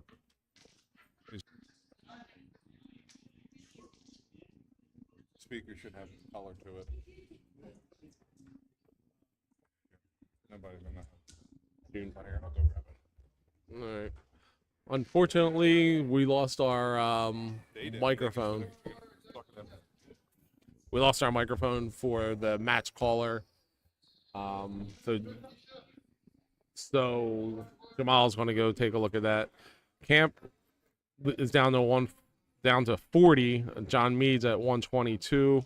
Starting at the 18s. Oh, I can't tell what the first dart was. But his second dart came down low and then it tripped 4. Mike with a 40, just a little bit low, but nails it right into the double 10 to win the match, 10-3. Great shooting by Mike Camp. That keeps it over the 80. And keeps it right over the right 80. over the 80. So great win there by Camp. And you know what? That, as a shooter, that's what you want as your first match. You know, if you can win the match without having to break too much of a sweat, 10-3, comfortable. You didn't have that pressure on you. It may feel a little bit more comfortable going into that finals. And we're in for a treat this final. I hope it plays out the way it's billed. Mike and Drew were on the two top guys on the during the 2 halves of the Premier League, sitting at 26 and 22 points. But the thing that was even more impressive was their leg differential. Camp was a plus 47, Drew was a plus 46. That means they won 47 more games and net won 47 games. Well, breaking out the stats from Holland, Drew won both matchups between Drew and Camp so far this year in the Premier League. He won the first session match, and he won the second session match, was on the final night, their most recent matchup. So I'm sure he's had a little bit of a boost, a confidence boost from that. And if you look at the first match, Drew shot a 78, Camp just shot a 80. I mean, the averages are comparable, but Drew was struggling with the doubles. And he also had a high-pressure match that he fought through. So maybe he might be in a little better spot mentally coming into this match, knowing that he had adversity and he overcame it. But you never know. Oh, we're looking at the stats here. Mike Camp had 32% at the outs, which is way less than I would have thought. Well, I think he struggled towards the end. Yeah, he missed a couple. Maybe the last few brought him down, but he was definitely probably closer to that 40% for the better portion of that match. 91 first 9. 91 first 9. That's really where you get it. We're talking he had 3 ton 80s, 9 133 pluses, 33 total 95 plus turns. I mean, that's impressive. So you're talking over 13 legs. That's 20. So he's hitting like 2.5 95 pluses per leg, which is a really, really good place to be. Us, not elite great guys. We shoot for. I'm happy if I'm close to 2 tons per leg. A slow on nuts lapel mic again. There's a picture of the hall. All the people here. Again, if you can make it out, come out. Great energy going on in the room. Yeah, Camp, after losing the first leg of the match, ran 8 off in a row, which is really, really, it's hard to do, number one, and it's really hard to come back from, number 2. Yeah, absolutely.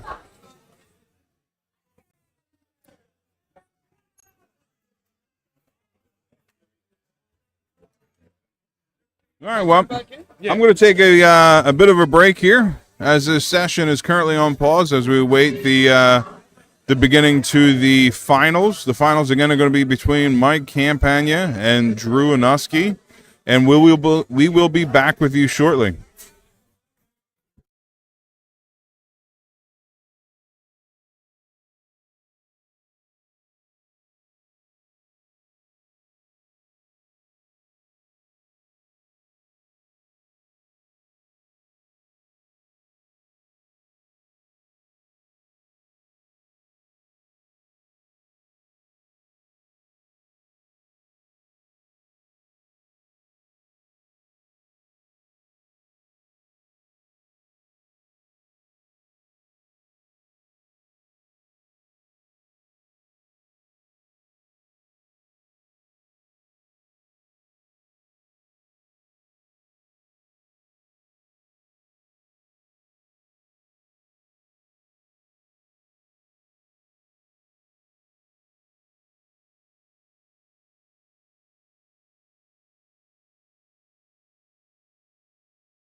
All right, folks, so we're going to get things underway here. Carl's stepping on stage to give our announcements for our two competitors for the Premier League finals.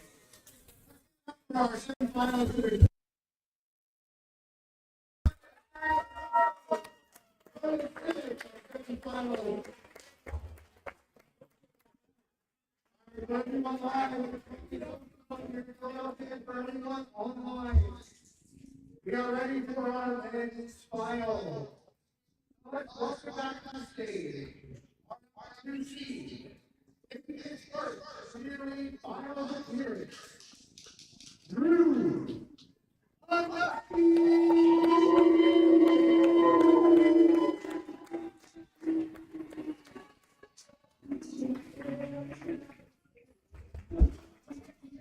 Drew Anowski making his first Premier League Finals appearance on stage, but his third is only his second overall appearance in the Premier League. But coming in with a hefty 80 average so far this Premier League. Did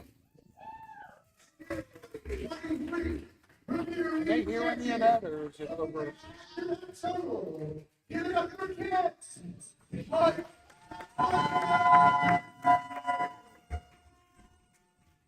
And now Mike Kemp making his way to the stage. The unequivocal favorite this year. In the final last year, a tough loss against Adam Gingery. He's got one Premier Championship under his belt and the all-time qualifying point leader coming in. He had 32 points accumulated last year with 4 major wins. The only one he didn't get was the Mr. Philly, and that was won by Timmy O'Brien, who And he declined to play is in the milking that Premier League walk-on. this year due to personal reasons. But this is an epic. This should be an epic final here between two players at the top of the Philly darts.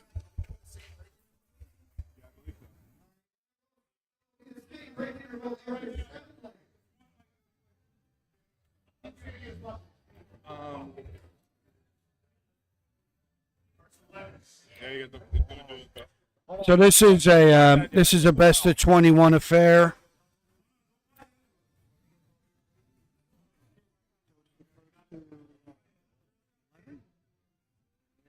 So the first to 11.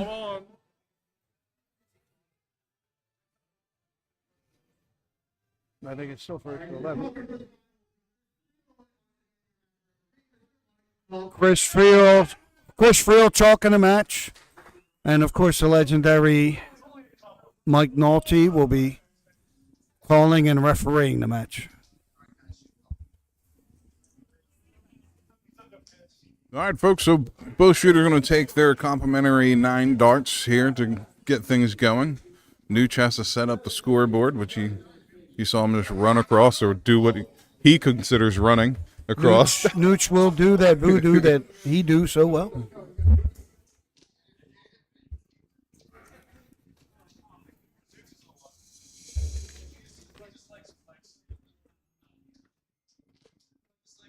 And I have my phone. I have the power of the Bluetooth speaker. I'm doing well not to abuse that power so far.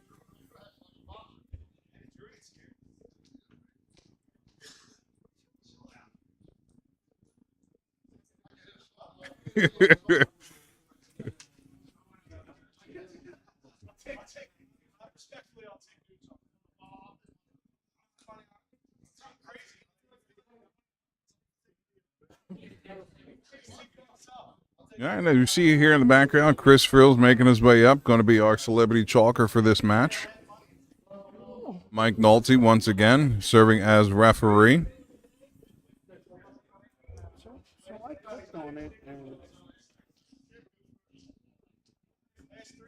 It comes up like this. All right, shooters taking their last 3 darts, and then we're going to be starting up here momentarily.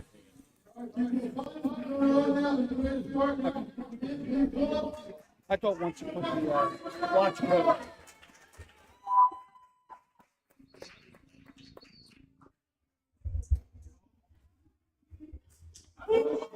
Mike Camp starts off with a 180. Wow, what a dynamic start. Unbelievable. 180 off the bat. Good answer by Drew with a 125.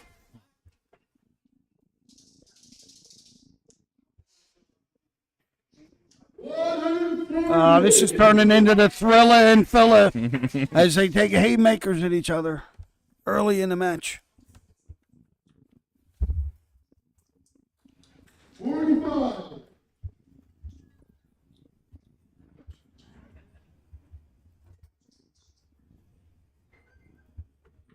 65. Great shot to set up.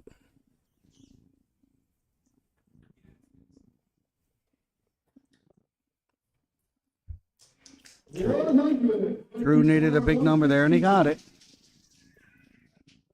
Trying to stay close in case there's a falter.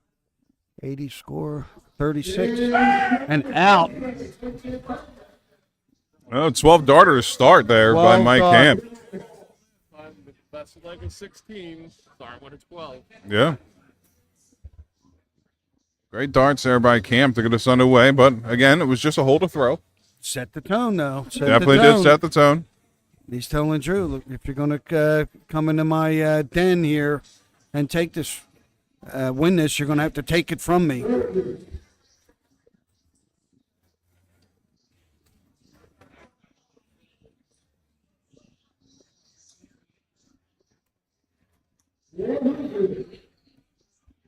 Great darts there by Drew. Looked a little better. I thought he had the 140 on that. Oh, it was all over it. I agree.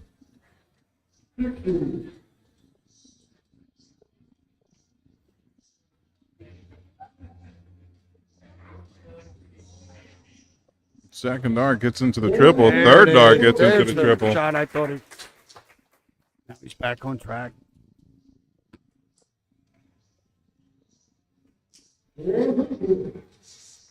There we go, leg two. Camp Still did well. throwing to- haymakers. Yeah. Still throwing haymakers at each other. I think we're Camp going made to a see statement, a lot of hold and throw. Drew looking to answer back on his hold to throw.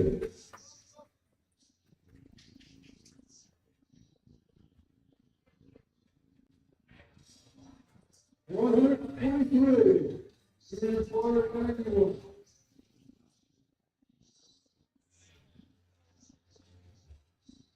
74 left. Look for number 14. Catches it for the double 16. Just outside. all over that one. Yeah, he'll find himself back after Camp takes a look at this 188. Oh, I thought he would have had at least a triple one of those darts. No, it sets up the little fish. If Drew can't take this 32. And this is what I'm waiting to see is how Drew approaches these doubles. Because this is where he struggled in the first match. Yeah, he's still a little inconsistent on those 16-8s. And can't make him pay for it. Looking at the double five. Oh, unable to hit it. That's great darts, though. Great look there. Absolutely. At the Just 130. Left that last one a little low.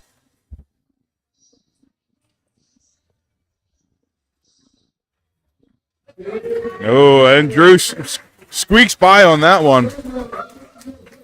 Bing, bang, boom, though. He took care of business. So both shooters coming out, holding their first throw, tied up 1-1.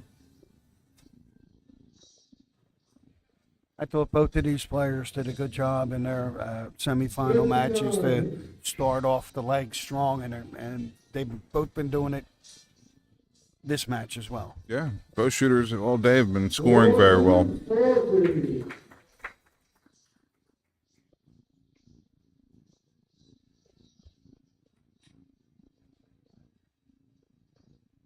Drew switching down to the 19. Unfortunate catches a 777 there. He didn't like the look of that dart sitting on top of the 20. He Yeah, decided a to bit of go a another way. blocker. I guess that says he's a little bit uncomfortable shooting under the dart. Yeah, I mean, Drew's darts do lay a little flat sometimes as they come in, and it really just kind of comes down to preference. And if you're confident at the 19, why not switch?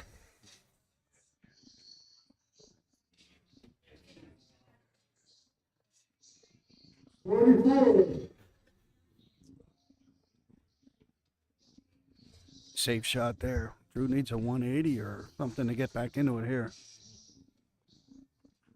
Yeah, it goes down to the 19, unable to grab one. I think that was the right shot. He just missed it. Yeah, Camp's going to have 6, but he might only need these 3. Oh, just high on the last start. Little lackadaisical. 2 games in a row with that last start. I think in that position, he might have just played a little safe. You know, you don't want to hit inside. You want to be aggressive, but you don't want to hurt yourself on the next turn.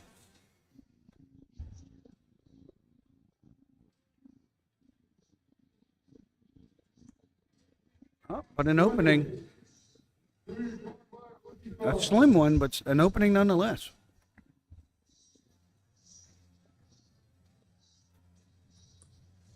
Not going to take this 155. Does want a triple, and I'm unable to get some.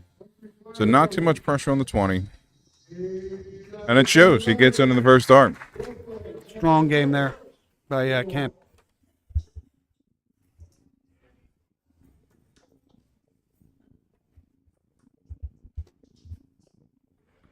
And there we go with those first 3 again. Now these guys are really coming out firing. I think both shooters are doing a really good job on throw, putting in big turns to start off legs to really try to, you know, capitalize on the advantage of throw. 100%. I'd like to know what their first 9 is right now because it's got to be off the charts.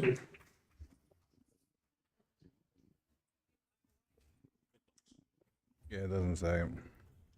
That's why I'd like to know. I think we all would like to know.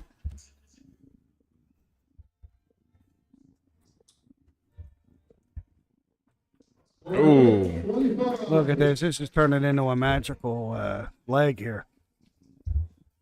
Yeah, again, both shooters doing well to hold throw. 19 here or 20? I like 19. I think he's going to go 20. Oh, see, he's been going after that double 16, so I thought he was going to go 19. And I just guessed 20 because he's been hitting the triple so well. Very true, very true. And the 16 hasn't been friendly to him on the outshot, so he's probably better off going to 20 in that situation. Because you pointed it out. I have, multiple times. Let's see if he goes for the 10, and he does. So he's looking for the double top here. Little low, but he'll be back. He'll be back. I mean, Was he he on might his have. pace there with that one? What do you think? I think he tried to take it a little too light, a little too easy, knowing he was going to return. Usually, you want to go a little high, like Camp did, like A little lack of focus, maybe? a little bit.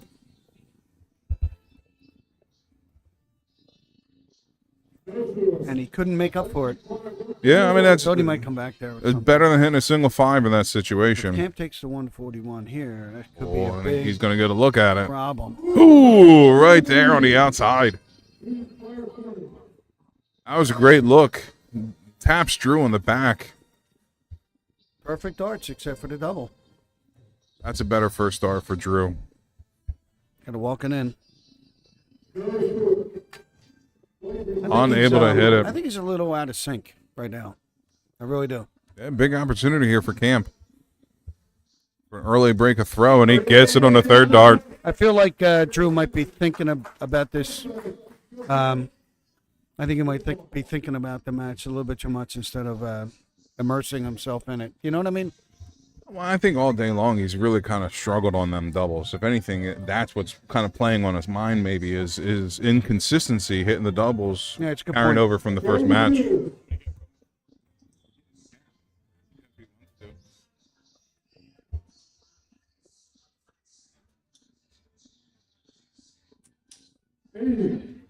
That was a great third dart there because Camp kind of needed left the that. door open. Well, he can't start out with a 40 or a 30 or whatever. Yeah. He needed a triple and he got it. Especially how both shooters been really, securing their holds of throw, or at least starting off legs on hold of throw. It's a shame. That's one of the few. It's a shame. That's one of the few times that the shooter with the throw didn't start out with a big number. But Drew couldn't take advantage of it. But he's a little bit of a letdown here. If Drew can get his stuff together, he might be able to put himself ahead right here. Great turn. Buries it. Buries. Big shot that he needed. Yeah, Andrew Soley checking in with what's up, fellas. These guys are definitely firing. I agree with you, Andrew.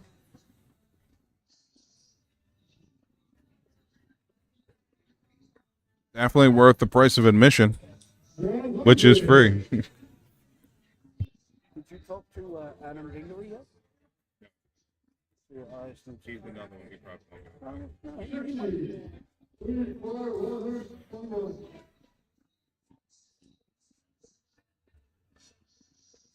So Drew with a golden opportunity here to try to get that break a throwback.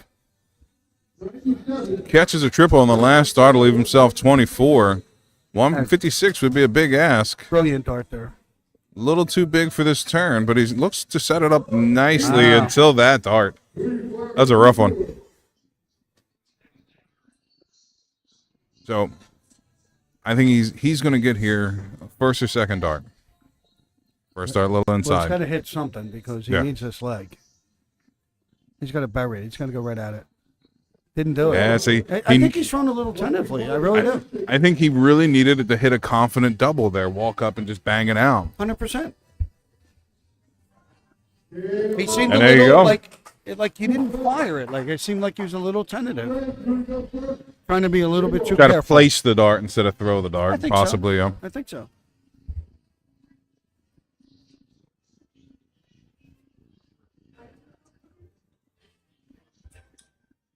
Well, he's placing these darts right in the triple 20. Are we taking a break after 7? After 7, yep. Is that again this We're one? going to have a first break in 2 legs. I didn't know if they were going to do something different since it was 21 legs.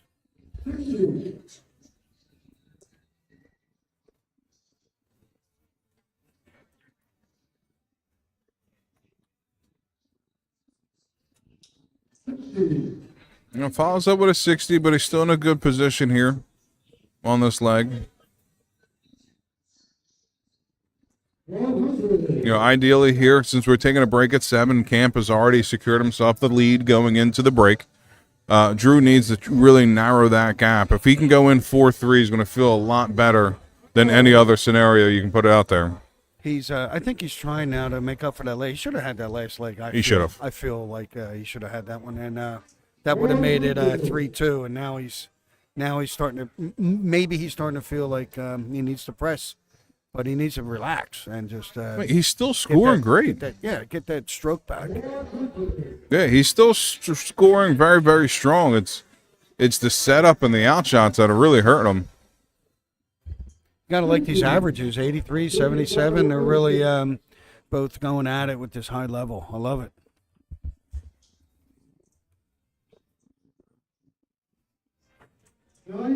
Great third dart there to pick the triple. Leave himself Putting an 8. pressure on for sure.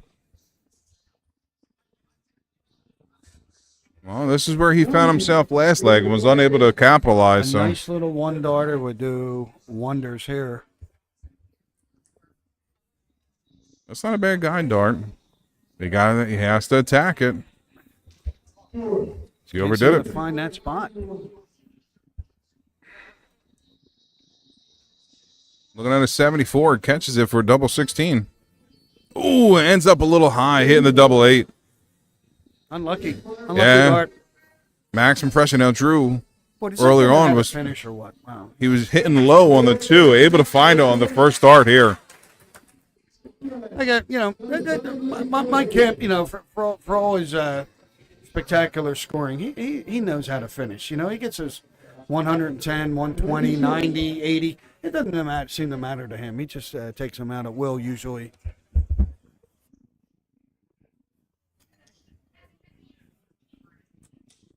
Great answer. Great answer back from the 96. Brilliant start. That's what you got to do. Anything you can Look how do. he squeezed that one in there. First start was dead center, and he got it in right next to it.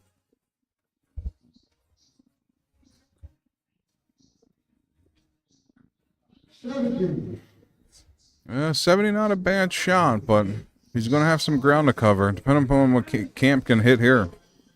Yeah, that wasn't the best result, but at least he got his triple.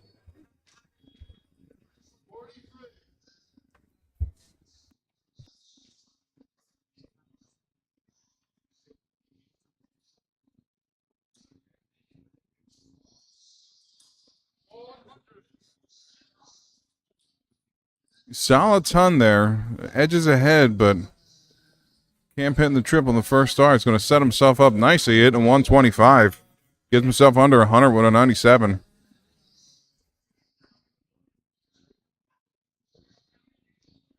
He's going to need a triple here to put some pressure on. Not able to do it. So the 45 will get him to an outshot, but Cam has to feel he has 6 at it. May only need 2, and that's exactly what you do with a 97. Takes it out in 2 darts. So here we are. We're entering our first break now. Camp looking at a 5-2 lead. Drew's been scoring well, but I think his doubles have deserted him and hasn't done him justice. And now he'll find himself in a 3-leg deficit. What's up, Jay? What's going on? How you doing? Good. How are you? All right, folks. So in our interview process throughout this Premier League, today we're going to be joined with our current reigning champ for a little bit longer here, Adam Gingery. Yeah, I got 20 more minutes. Yeah. So what's it been like, winning the Premier League? It's something that, pretty much any Philadelphia shooter really aspires to. What's that experience been like over this last year? For me, it was a little different than most. It took the best month-long run probably of my, darting life to get into the final and then kind of fall over the finish line. For me, I don't think I really had much left in the tank shortly thereafter. It wasn't like that spurred me on to being amazing for like 6 months. Some people I think do. For me, it was kind of like, God, that's over. Okay, now I can spend more time with my kids. Gotcha. Right, but it was huge for me. You learn a lot about yourself in adult life. You don't get to do that many fun things under that kind of pressure. Mm-hmm. So you learn a little bit, about how you respond, and I think it's interesting. Yeah, and this is a situation where, a lot of shooters don't really find themselves in being up on stage, shooting in front of a live crowd. Great energy, great atmosphere here today in Columbian Social Club for the finals. What was that experience like for you, shooting a finals match in front of a crowd like that? It was awesome. I remember I got up there, and nothing felt right. You feel a little bit disassociated. You're like, I don't ever play darts with this much adrenaline. So I just took a moment. It was like, hey, look, you're playing darts. Uh-huh. Every day of your life is harder than what you're doing right now. This is your hobby. Yeah, pretty much. So relax and have fun. I talked to myself a little bit just because that kind of seemed to work, kind of settled down. And it was a crazy ride. You do have to remember to have fun and enjoy it, even though you're battling. Mm-hmm. And then you realize everyone else has the same nerves you do. So really, you shouldn't be that nervous. And everyone here generally likes each other to a certain degree. Yeah, it's a great community. Great community all around. So it's not a hostile environment. But yeah, it was very exciting. So if I remember correctly, you did find yourself down in the beginning in that finals going against this year's finalist and Mike Camp. So if you were in Drew's situation, what's some of the advice that you would give to him to kind of maybe pull through and try to win the finals from coming from behind? Really, you can't even think about it. You just have to try to play the next leg really well. And remember, if you're behind, there's a decent chance you're going to have an opportunity to shoot at the double at the end. And if you're ahead, stop thinking about where your opponent is. Stop thinking about, okay, just set this up real nice because they're back on 200. One visit later, they might be sitting on 20. And then you're under pressure. So just throw your best every single dart. You can't really worry about what they're doing because you can't change it. All right, well, you have the advantage of kind of seeing the first 7 legs play out, but I have to ask you, who do you have in this year's finals? Who do I have winning this one? Yeah? I do think it's going to be Camp. Yeah. But both of these guys have been so good for 2 months now. Yeah, so. I think Drew's going to take the lead, and then I think Camp is going to eventually win. That's actually Good call. Good call. All right, Adam. Well, thank you for sitting down with us. Our reigning 2024 Philadelphia Premier League champion. And it looks like both shooters are back up on stage, and we're going to get back to the action here. Drew's leading off in this 8th leg.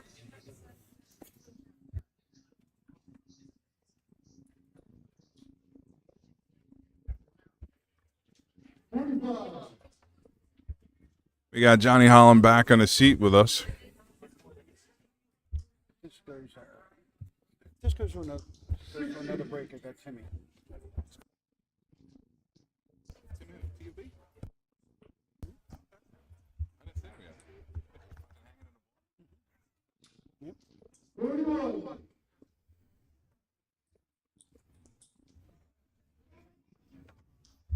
So not an ideal first 9 here for Drew in this leg.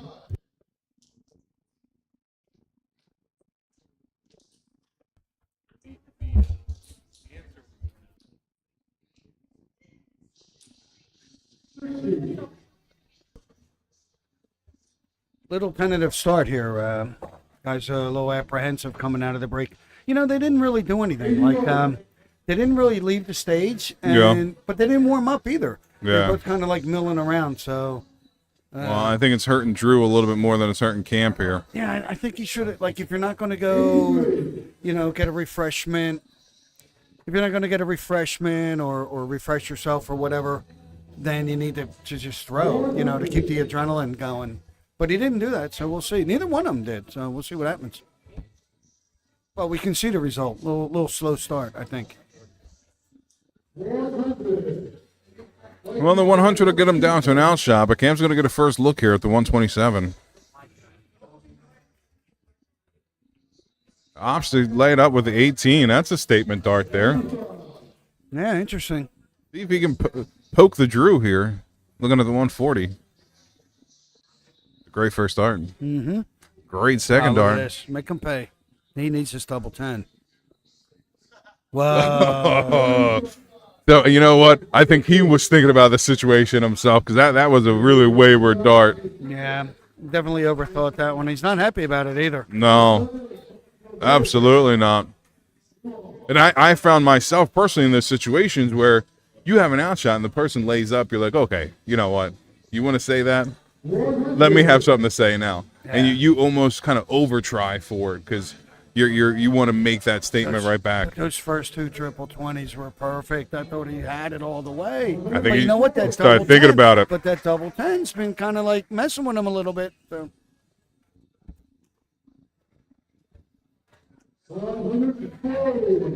I hate to say it, but looked like one of my darts.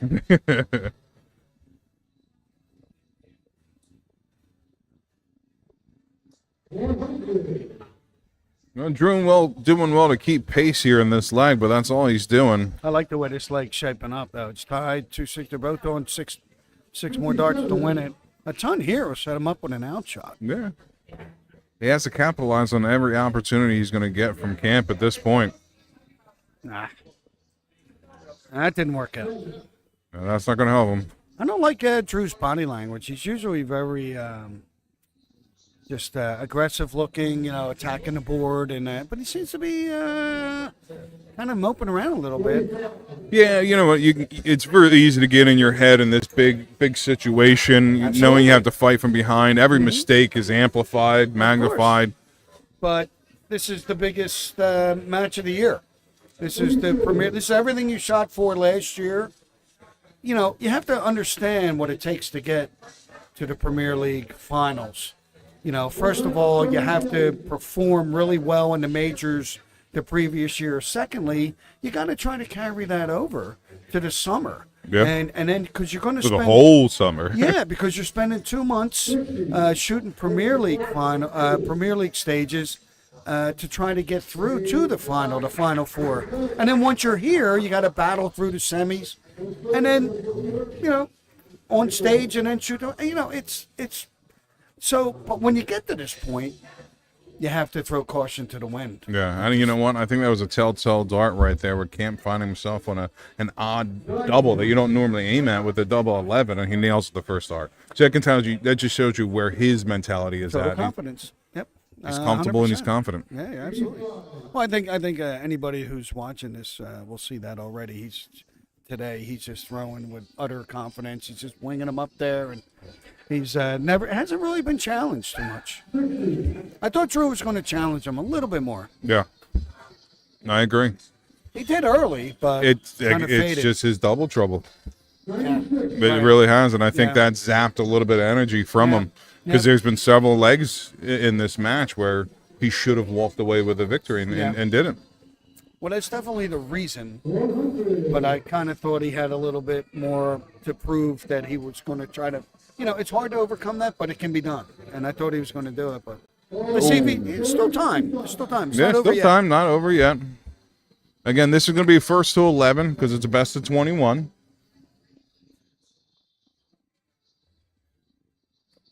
Yeah, he's starting to get the numbers back up now.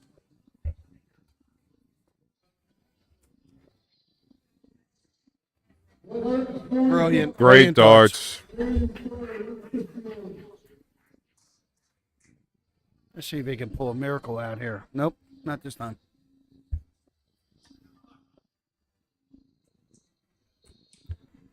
It might have been better served just sitting right there at that 60. As we shoot with the backdrop of the Pennsylvania polka. And Camp finds another break of throw. Takes an 8-2 lead Commanding in this 8-2 finals, lead. yeah.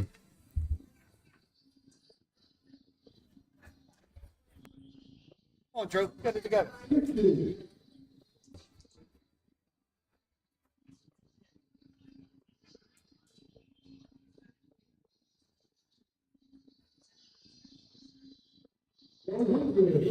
That's good darts there by Drew. Camp only able to start off with a 60, so Start. looks like Camp's going to correct that 60 here on the second turn. Unfortunately, he catches a 7. Yeah, just missing the trip 19, but 101's a good score still. Yeah. Confidently That's what Camp does. He keeps that Changing up. pressure on you. correct.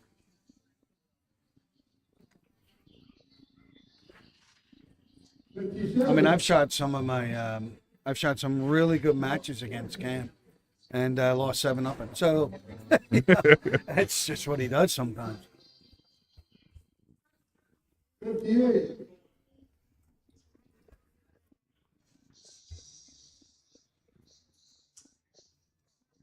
Yeah, I think last week Camp and I were playing some really highly competitive money matches. Believe it or not, going cricket, and I won 3 sets straight on him in a great position, and he runs 4 sets right back on me. So you're never out of the weeds with him. Are you watching this guy play right now, though? I mean, are you watching this? He's just winging him up there. I mean, his last turn at the line, that last start, he just flinged it in there, and then he, the triple 20, and then he backs it up with a 140. And he's just on cruise control right now. Well, he's shooting 87 right now. That's going to be hard to That's topple hard to from beat, anybody. yeah, but he's just hitting everything at will. Look at this. He's no doubt about it. He knows he's going to hit the 11. He knows he's going to hit the double. This is really impressive. Really impressive. Takes a lot to impress me. And he's definitely doing it right here. Well, I think he's approaching his personal best. When we had a conversation that same night that I was talking about, I believe he said his personal best for a match was a 92. And he's tickling that 90 right now. Anytime you can come anywhere near your personal best in a big match like this, then you're doing well. Correct. Oh, so that's his personal best overall, not just personal best in the Premier League. Yeah, overall is a 92 average. Yeah. Obviously over multiple legs per whole match. And it's not like honestly, it's not like Drew was like laying down or anything. Like he was challenging them. He was throwing some big darts. They were throwing haymakers early in this match, and Camp stood toe to toe. Look at that shot. I mean, look at that one right there. Yeah, 126 on the 18. You know, I really He's hitting the stand shots firm well. on my belief that the early doubles that Drew missed and Camp was able to capitalize. absolutely. I think that really shook him early. No, it did, but you can't let that shake you. I mean, in this, you know, I mean, it can shake you any day of the week, but when you're on stage at the Premier League final, you can't let that shake you at this point. That shouldn't be happening. I don't think it really did. I just don't think he. I think it did bother him, you know, that he wasn't hitting them. It did frustrate him. Yeah. But I'm a little bit surprised. I guess what I'm saying is I'm a little surprised he didn't come back better from that. Well, I think, correct me if I'm wrong, he's actually right around his campaign average, Drew, sitting at about a 75. But I think with his matches against higher than Camp, that, but, yeah, I think his matches against Camp in both situations, he was over an 80. He was shooting 80 plus. He finds a great 98 outshot there. And what's Camp's average now? It's 86, 87. Yeah, he's Give him up an around 87. 90. That's what I'm saying. Like, I'm not faulting Drew here. I'm not trying to talk him down whatsoever, because he's trying to keep up with the guy who's up around 90.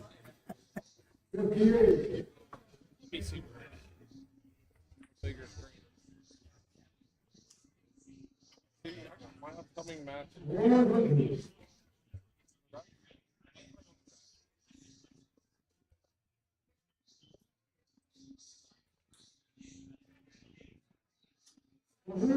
You know, he's shooting like a guy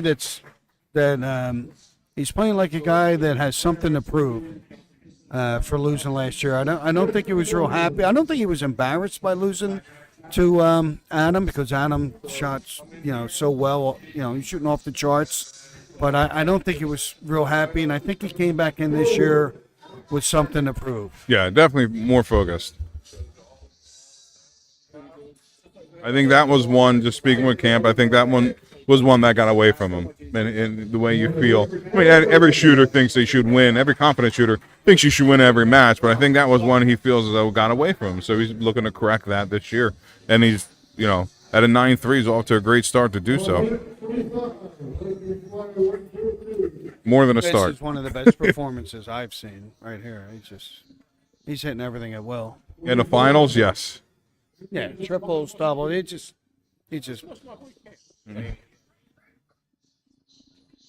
I haven't seen anybody lose this bad since I watched. No, I'm just kidding.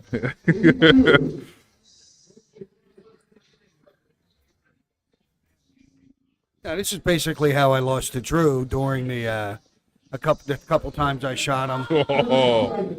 What a route! In That was this year's confident dart Premier there. League. Well, he's been like For the that whole double-double. day. Yeah, he's just. Especially with Drew sitting on a 56. He's not giving up. I love that. The room gets silent just as he's shooting at the double. Yeah, his doubles are just not there for him.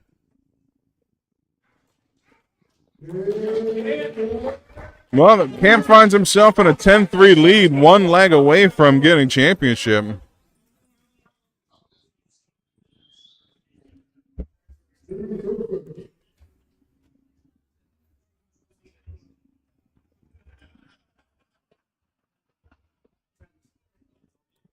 Well, you know, there's always a natural progression of things. You know, a couple years ago, Drew made the Premier League. That was his first appearance. Last year, he had a good finish, played very well, and now he's in the final. And next year, he's going to have something, you know, another goal to shoot for.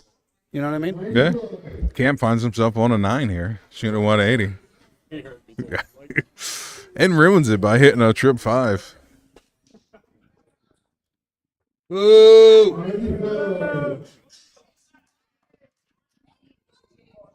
Woo!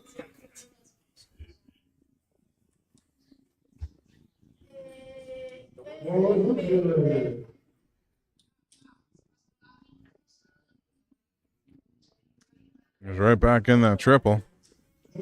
140 gets him under 100 here and 9 darts. Effortless. It's effortless.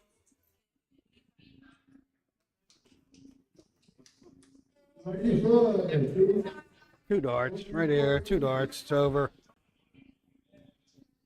Maybe 3 darts. Uh-oh. Does great to catch the trip 9 at the end. Leaves himself 16. All right. Great first dart there by Drew, looking at the 93. That's what I'm saying. Unable to catch the triple. Shooting super confident. Super high level. Really good. Bang. And Kim hits it in first dart. What a great match there by Camp. Great match by Drew. Both guys shot phenomenal all throughout this year's campaign, but Camp finds himself on top here with an 11-3 victory over Drew Anuski.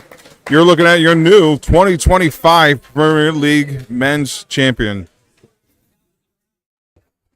One of the most dominant performances I've witnessed.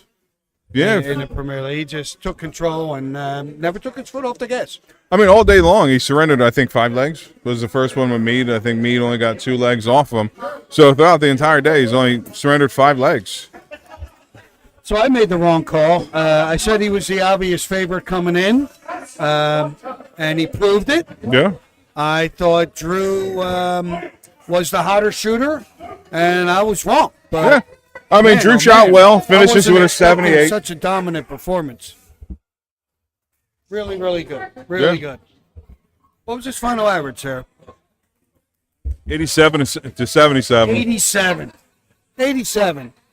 I mean, 87. Wow, that's just phenomenal. Really good. Really, really good. Yeah, so, I mean, if you look at the first 9, Camp had an 89 first 9, which was just under his 91 against Mead. And Drew was at an 84. But the tail of the tape is always. Doubles. What was his outshot percentage, Jamal? So Camp was 48%. 48. 48. 48%. Dude, if you hit 30%, you're shooting great. Yeah. 48? And Are you kidding me? back to what I said about those doubles, Drew was sitting at 16%. So Drew was only 3 for 19, and I really think that's what His really first 9 scuttled the was what? ship. 89 or 9. We'll call it a 90. 89.98. 89.98. 48% outshot. Who's beating that? It's going to be hard to beat. Who's beating that? Nobody around here. Not me.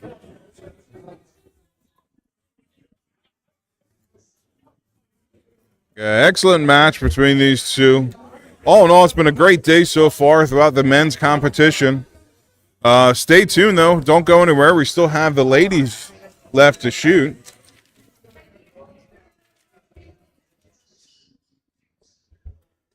I tell you what, there's a couple of really interesting ladies matches coming up here.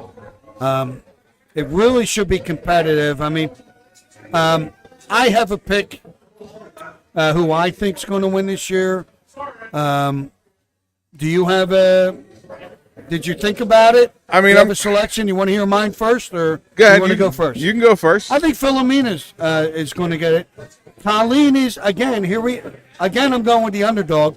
I went against Camp. Yeah. And I'm thinking that Colleen is the obvious favorite. You know, she's been the dominant player the last 2 or 3 years. You know, but Filamina's been on a mission, and the stats show it. You know, in the you know, she's got she's tied with the most points with Colleen through the first 2 Sessions. stages. Yeah. Her average is only a 48.5, which is underneath, you know, Colleen's up at a 50 average, but she hasn't been winning as many legs, and she hasn't really dominated like she has in the past. But the monkey in the wrench, of course, is Brittany, because she's got the experience and the longevity. And, Yeah, she's got a little something to prove. I see Filamina as basically that wild card. Definitely, she's a bit of a firecracker. She can come in and throw some really big darts in big competitions. But I'm going to have to go with my gal pal and go with Colleen. So Colleen has that big stage experience of it. If we're just looking at a Colleen Mina showdown, Colleen has been on the stage before. She has been in big pressure moments before. Mina did win her first major this year. But all in all, again, I go with my gal pal and Colleen Russell.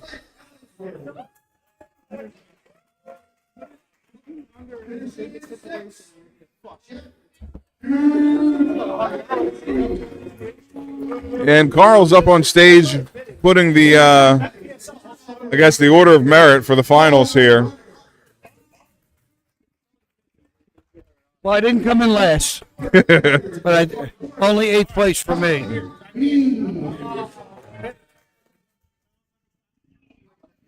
Johnny Mead getting the check again. Consistent, always consistent. He shot, but what? Unfortunately, he's been consistent through this whole thing. Tonight he came up. He wasn't up where he normally is tonight for some reason. Oh, it's right there. I'm like, where? I'm looking around. They're going to get to camp. I'm like, where the hell's camp at? And he's standing right in front of me.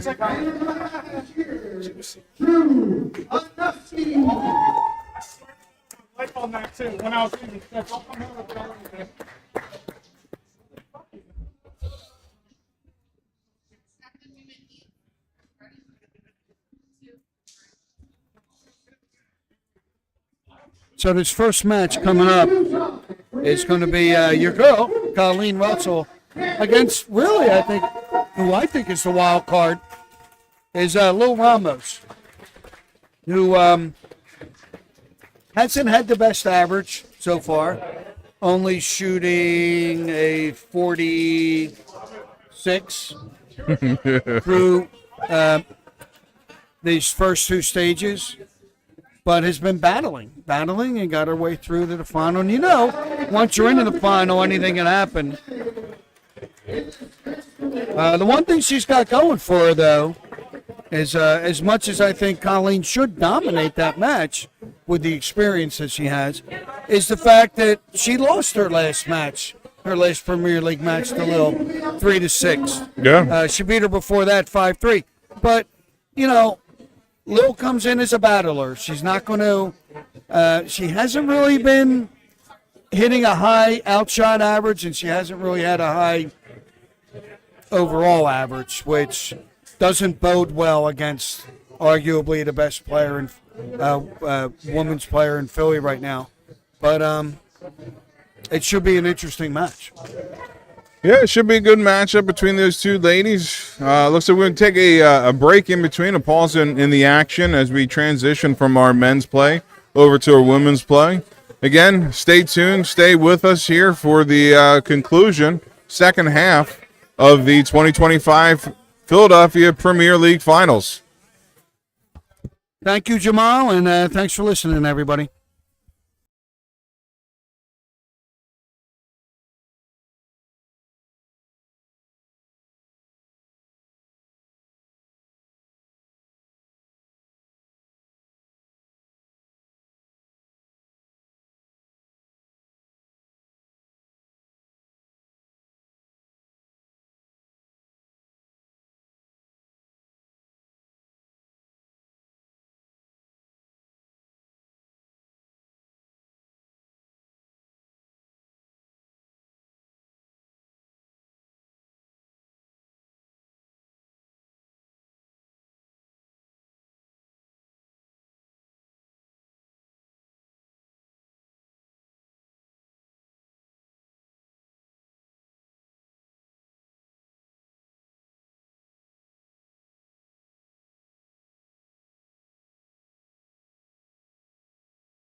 All right, folks. Thanks for sticking in here. We have the beginning of the women's leg of the Premier League Finals Day. Our first match is between Lil Ramos and Colleen Russell. As you heard, we just had our walk-ons, and both ladies are getting their complimentary darts, warm-up darts here on stage.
So our match is underway here between Colleen Russell and Lil Ramos. I'm checking in to let everybody know at home that Nooch is slacking on his job and doesn't have the scoreboard up on the TV as he had for the men's finals. But he is working on it.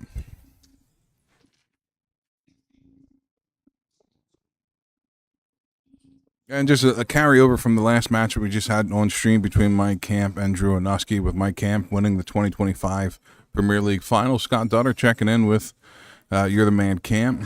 Gary Trenton, Mr. Trenton, checking in. Wow, clinic. Congrats, Mike. And it definitely was putting on a exhibition of scoring there. Frank Cates checking in with great shooting, Mike. And Ed Thompson checking in with congrats to both men.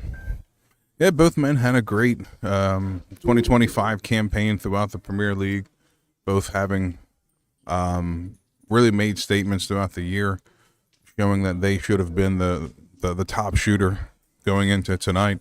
Both men making the stage, but one man walked away victorious, and that was Mike Camp.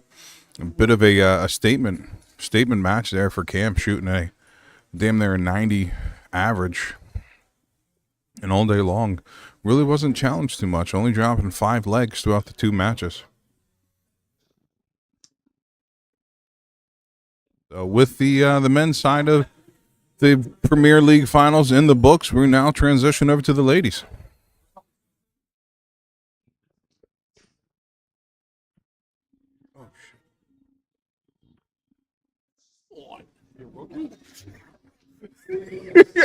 Sam over here. There it goes. Wait, timeout. So I'm getting my balls busted because I don't have the scoreboard up on the TV. The worst part is Jamal didn't have the scoreboard on the actual dartboard on the stream. So we both stink. Yeah.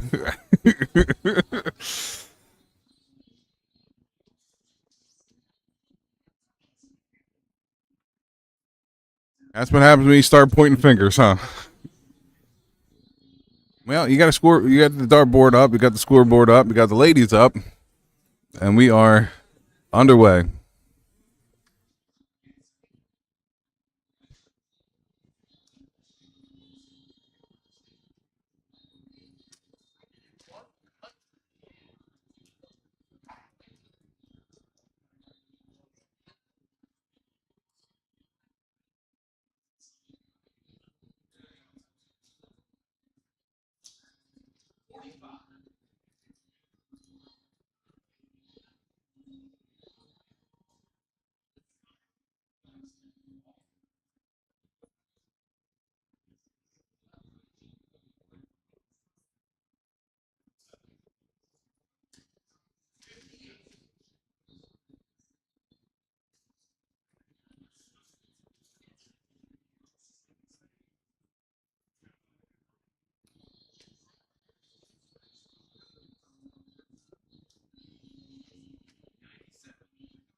No, so Colleen had the first start at the double there, looking at the double 16, unable to hit it. 87 left. Stayed at the 19s. Looking at 68 now.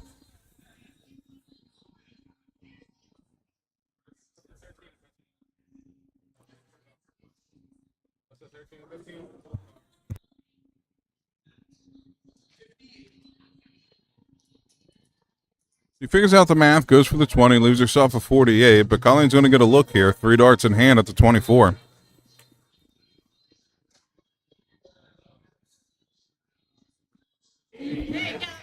All she needed was 1. Hits it on the first start. So Colleen with a hole to throw here in the first leg. Finds herself up 1-0.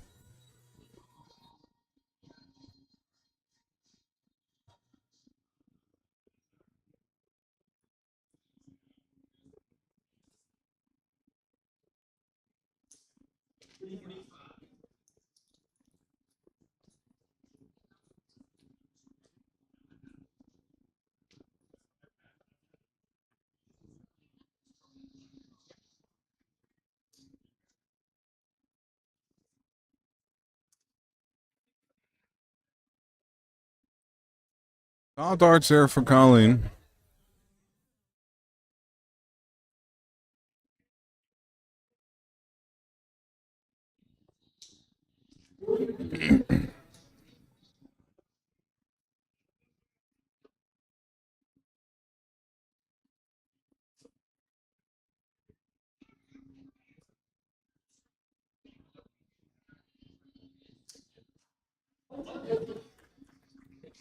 So Colleen gets a nose ahead here in this leg, hitting that ton. She tries to challenge for Lil's first throw. First hole to throw.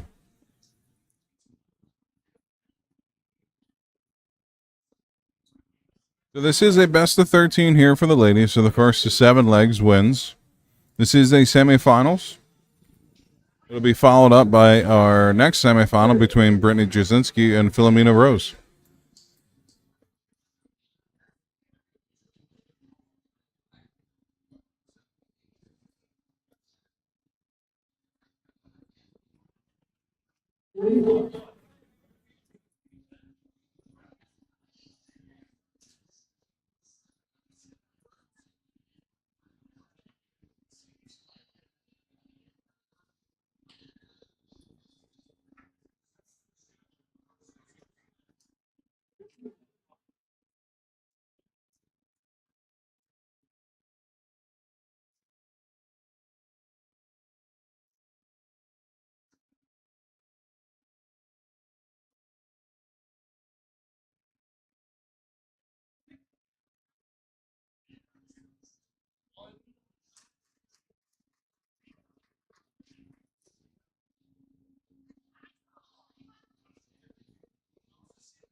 So Lil takes advantage back here in her attempt to hold throw.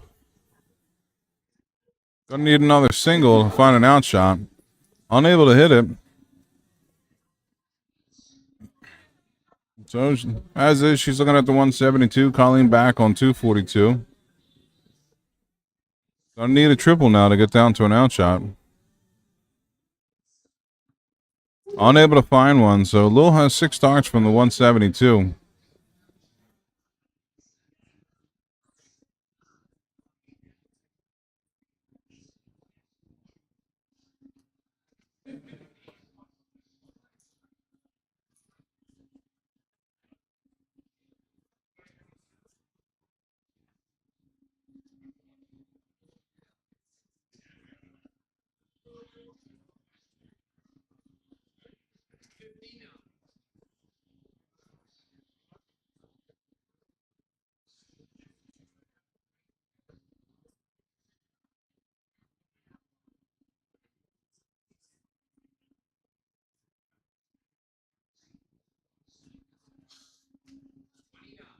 Oh, a little bit of an opening air with the only hit of 29. Does get herself under 100, but Colleen looking to cover some ground here. Catch back up in the leg.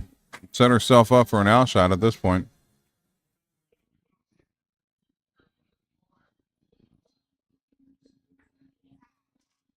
Unfortunate with a 777 on the last dart. 44 score does get her under 100, but not as far under as she would have hoped. 74, looking for the 14. That'll be a 65. See if she goes for the 15 here or the bull. Goes for the bull and gets it. Sets herself up with a 40 if Colleen's unable to hit this 93. Oh, sorry, 98.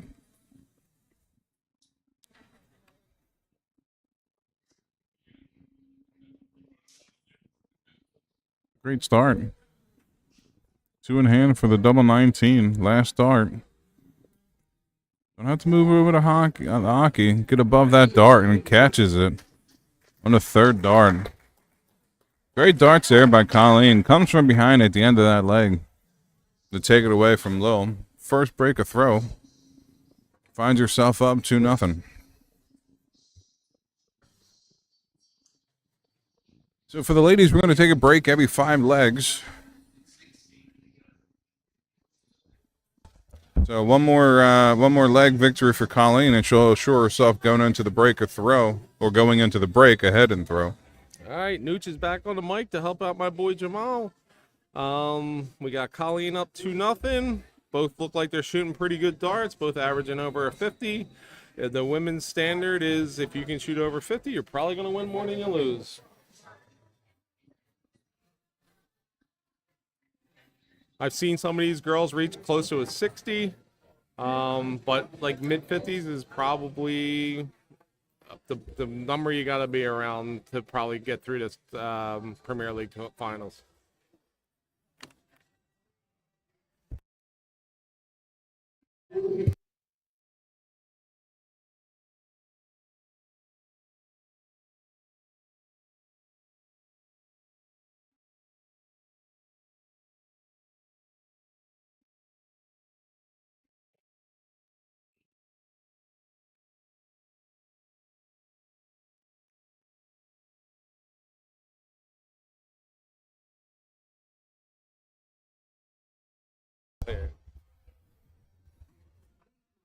All right, now we're cooking. 123 by Lil.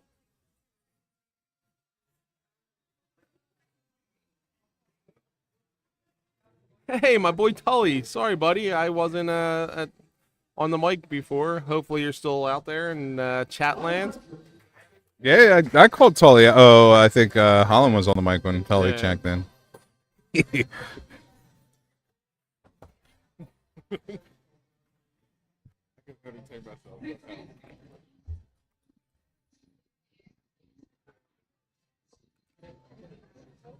What's this? First to 7?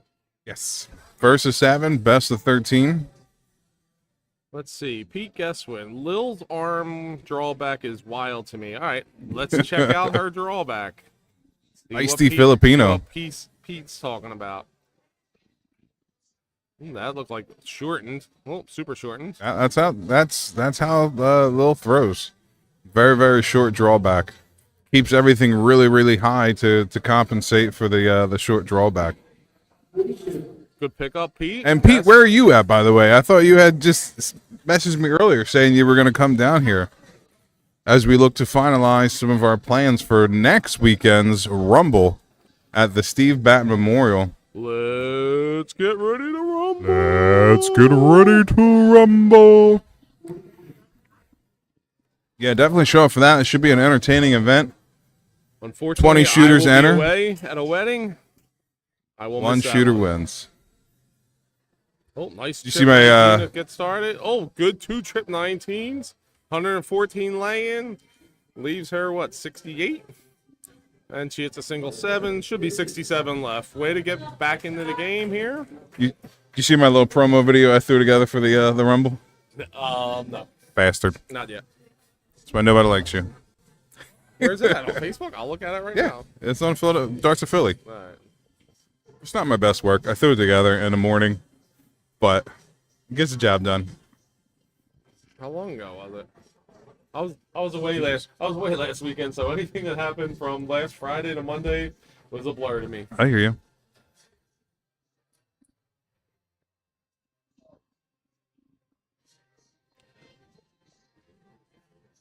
Where's it at? I don't know. Someone take it off? What's that? Oh, here you There it go. goes. All right, are you ready? Do I gotta listen to it? Yeah. I mean, there is music, like a soundtrack at least. Single 8 leaves 2 darts at the double top.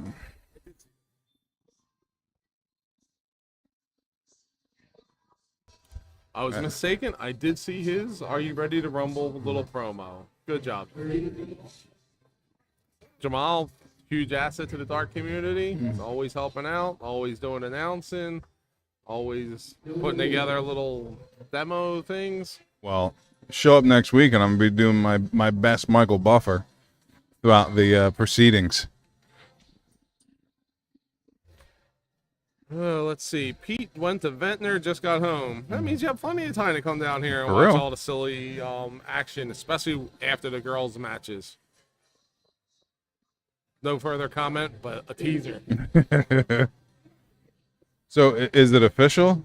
Do I- we have a looks- handshake on It it? looks that way. Okay. Okay. It's like it's going to be like Rocky and Apollo. No cameras. Yeah. Nothing. Just man on man. Am I gonna get to practice my announcing for your event here? If you want. Well, yeah, we'll let you announce let's get ready to rumble before we start. All right. Sounds good. Sounds like a plan. That way you got a week to work on it.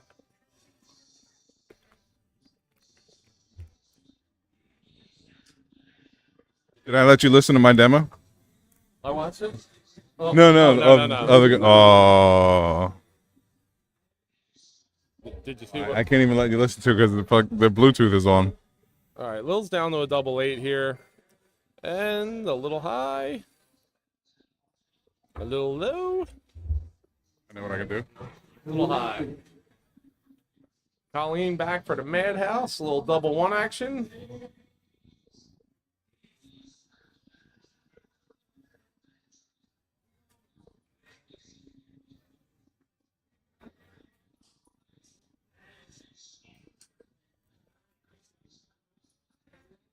at some point we're gonna get Jamal's other announcing partner, Danielle Sweeney, to come to the mic and do maybe a match or a section of a match, maybe the whole finals.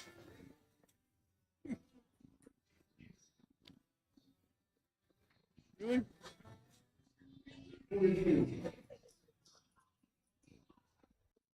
yeah, because Camp and Drew both don't want to play the day that we're playing. Play like after PSL, like arms dead after shooting that many matches. Me and Freeler just got a little.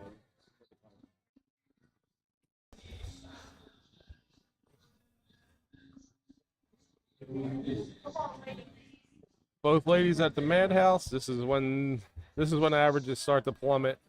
If we don't hit this double one and around here.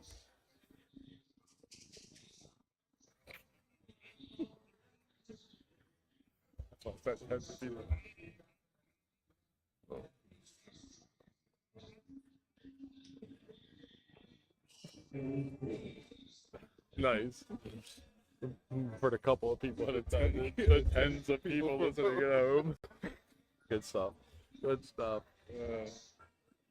Hey, if nothing else, we have fun. Yeah. This was a nice, relaxing day until I found out I have to shoot a match later, so we'll see how that goes. I just let Nooch listen to my demo track for the Rumble. Hey, they better hope that Michael Buffer don't hear that. Look at some copyright infringement. They might invite him out to, announce some stuff in Vegas. Not gonna pick on little old me. Oh, Lil. Oh, there we go. Hit that little old double one. That was a break of throw, so she gets that break of throw back. Has a chance to tie this up 2-2 on her start.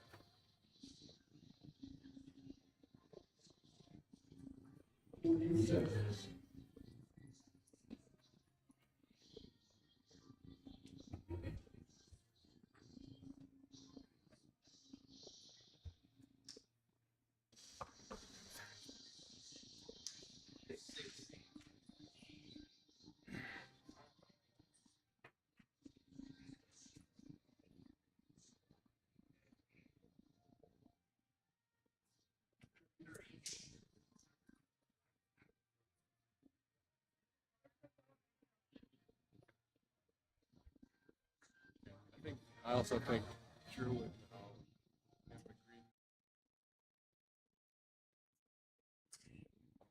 that what they just got? 16-8? Oh shit. That's nice.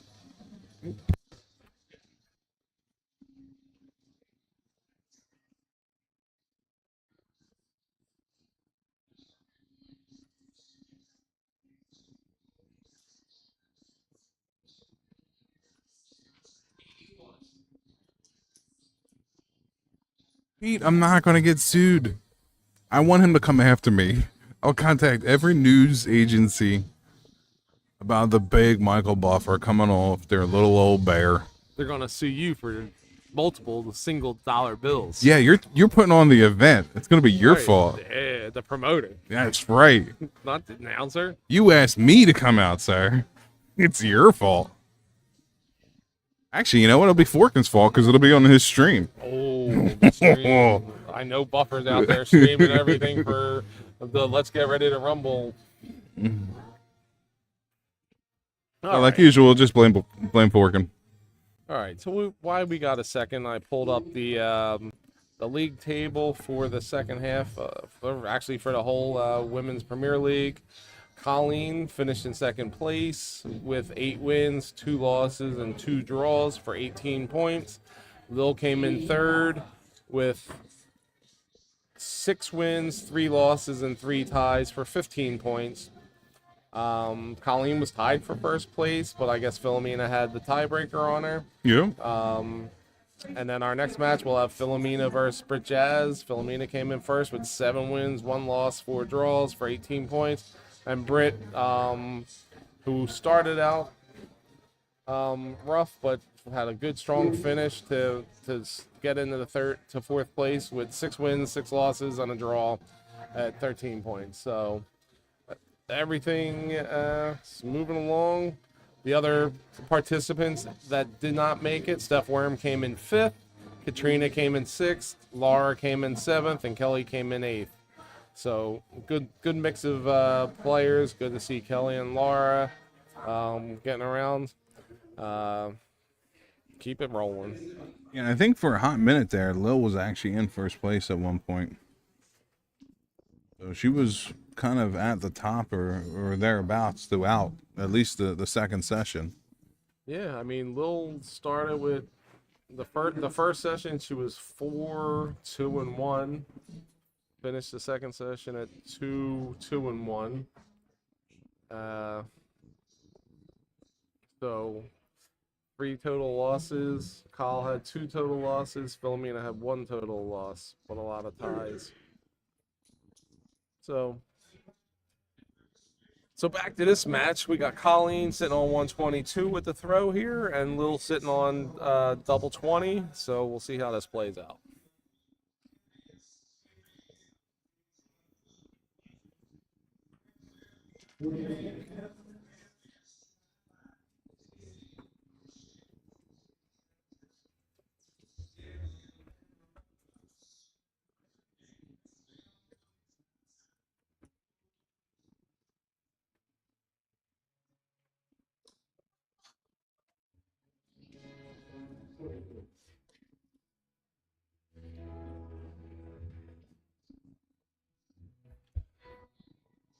Big shout out to our scorekeeper Tommy and our caller Jeff Brazina.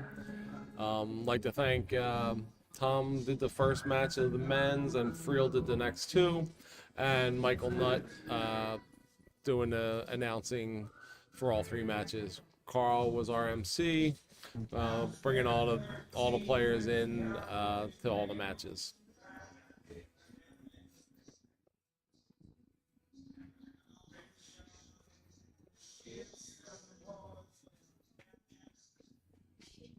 Oh, unfortunate there. The third dart end up catching a double 16, just below that double 8. So Colleen's going to get a look at the 60 here. Needs double top. I kind of like where that guide is because you can ride right over that. But she drops it low on the third dart to leave herself a double 10. Lil on double 8. It's a big dart. This could solidify that breaker throw she had last leg and tie things up too. Get things all knotted up on one dart. Just inside. Now for double 4.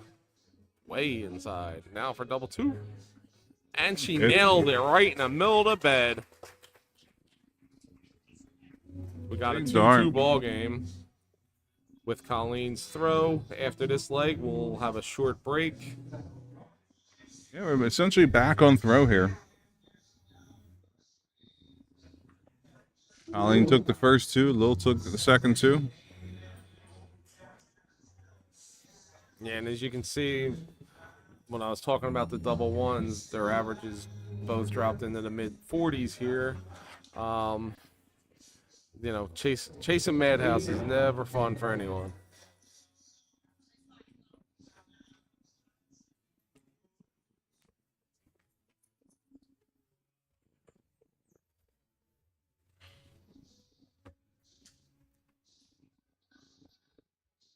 I agree, Pete. Michael Buffer should sue Forkin.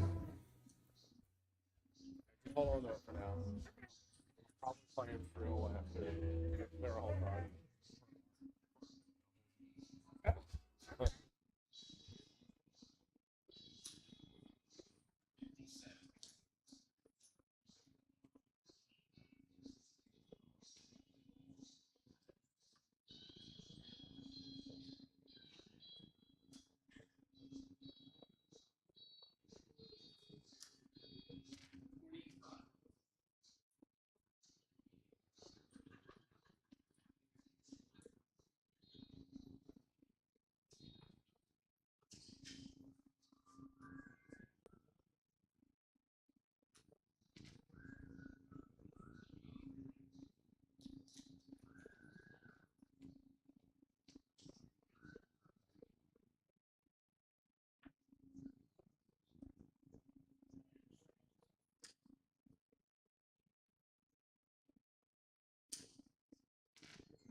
Great darts there by Colleen. Again, we're taking a break after this leg. So it's important for both shooters here to try to go into the break ahead, especially for Colleen with this being a hole to throw. Definitely don't want to surrender the break and the lead going into the pause in action. Just a bit outside.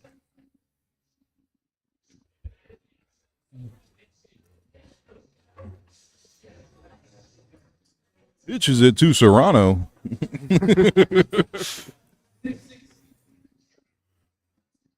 I'm giving them everything I got. I got Crisco on my chest. Wait, did you hear me and Holland make the talk to Major League? No. Nah. We already brought it up during our broadcast. I think it was the first match because there was 3 breaks to throw in a row. And he said that's a trend. I said, actually, I said, and 3 is a streak. He started laughing. Well, I'm going to get Holland back on here. Left for the chicks.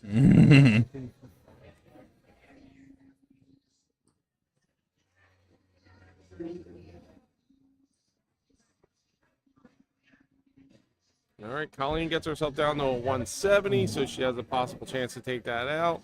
Lil's back at 190. Have you ever taken out a 170?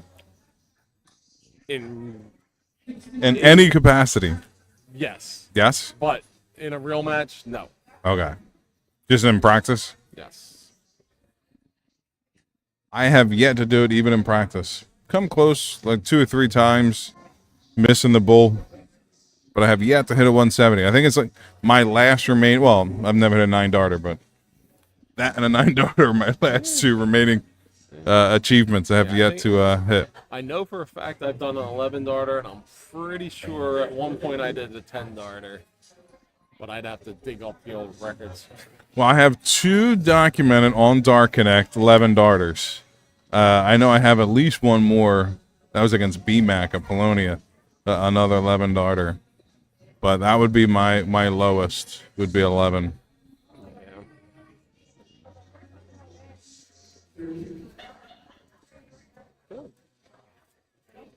Fine. Yeah, I haven't drank yet. Well, Colleen is going to possibly get a look at the 50 here if Lil's not able to hit a triple with her second dart. Should be looking at the trip 18. Currently at 86. She actually goes for the 20. She has 66 scores, goes for the 8. So either way, Colleen gets a look at the 50. Let's see if she prefers the tops or 16s here. Gonna have to settle for second best, going for the 16s. And take a look at the single 3.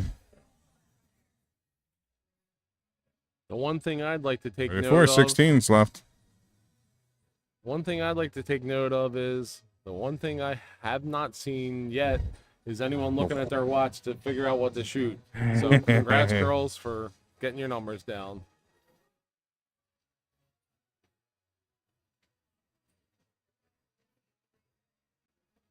All right, Lil with a 58. Misses high into the 1. Hits the single 17. Dangerously close Back to the triple. top. Yeah. I don't know how she gets any power on it with that short back stroke. I know. If that was one thing I would give in terms of notes to Lil, it would be develop some type of Just on backswing. the wrong side of the wire there. Going for double 4. Kyle hits a double 13 and busts. So Lil back for a 20 and starts with a 6, double 7. Nope, miss.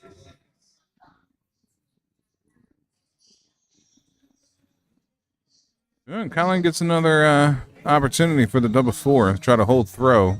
Going to the break, up 3-2. She got 1 dart in hand now. Going down to the double 2. Unable to hit it. Lil back with a double 7. Is she going to split it, go right at it? We'll find out in a sec. And she hits it.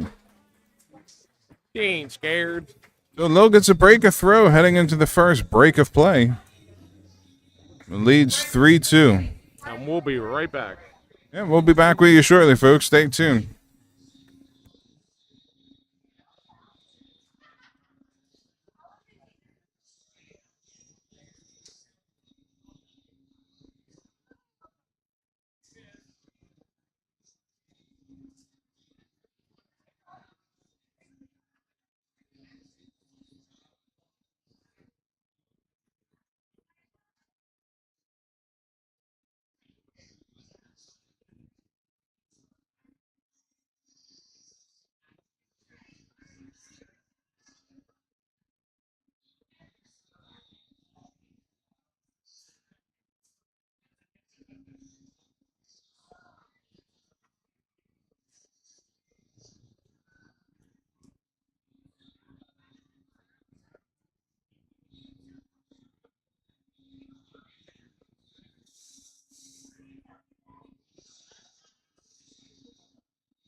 All right, so it looks like we are back underway here with the first semifinals in the 2025 Miss Philadelphia. Oh, sorry, Miss Philadelphia, Jesus, the Premier League. Sorry, folks, it's a long day, and I was just chit chatting a lot. But yes, the 2025 Premier League semifinals.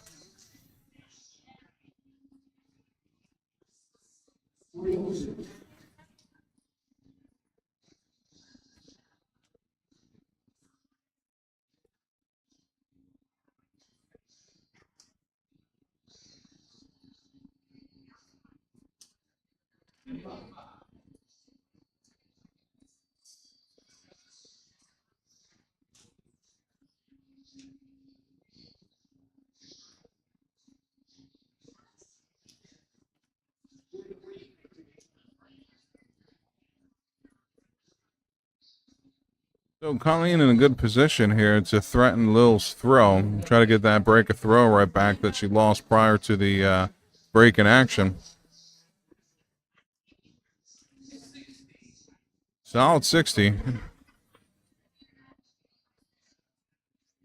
Sets her up to be first in position to get to an outshot in this leg.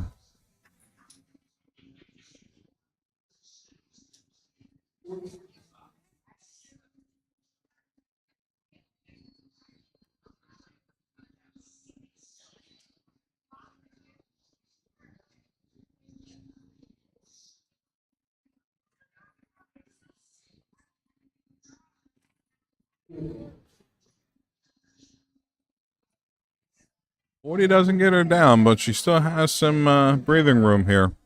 But low back on the 263.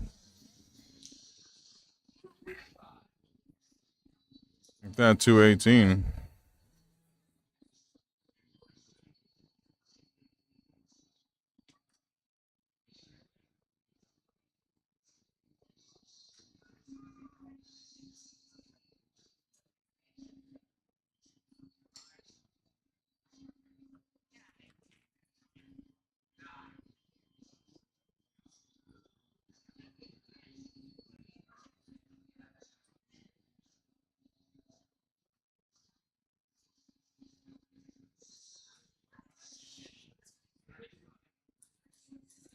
So Lil had an opportunity there, unable to capitalize on a bad turn by Colleen. Colleen's going to need to try to put something together here. She is down to an outshot. Would have hoped for a slightly better outshot, but she's stuck with the little fish at this moment.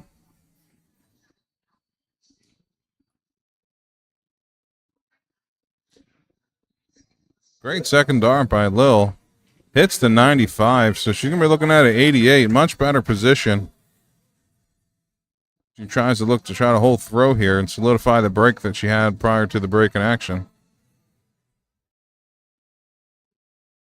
So Colleen unable to hit that triple to leave herself a looking and out. So Colleen will get an opportunity here at the 88.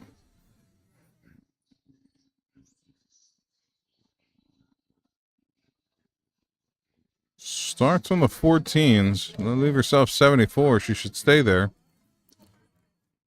It does. Only hits the 11.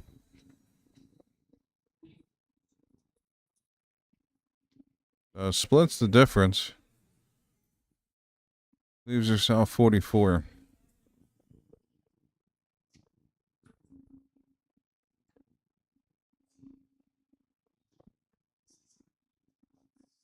She's looking at a 64. See if she goes 14 double bull.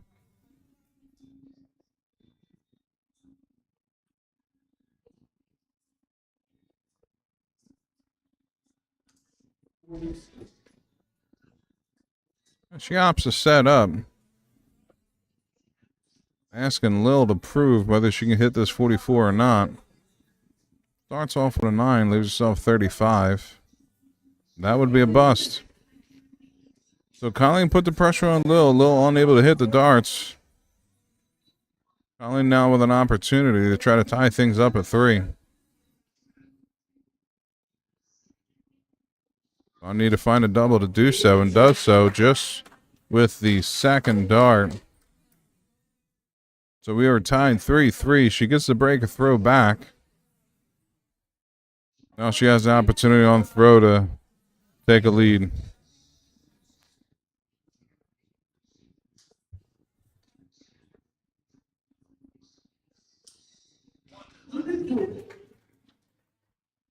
Great darts there by Colleen.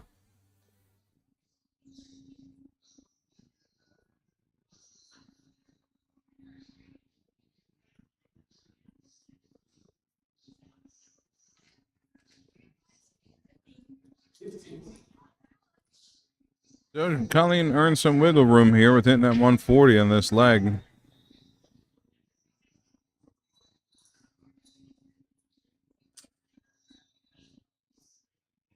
We're going to continue the pressure. Finds a trip 20. Great start to the leg so far.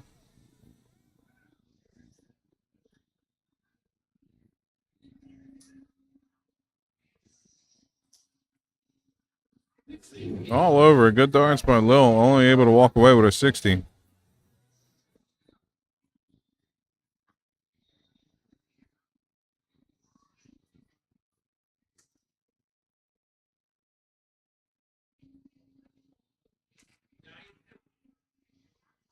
And Colleen, when you watch this back, and I know you will, I know you have a great lead. And I understand and go for the 19s, but I don't know. Either way, you're going to get a look at the 162.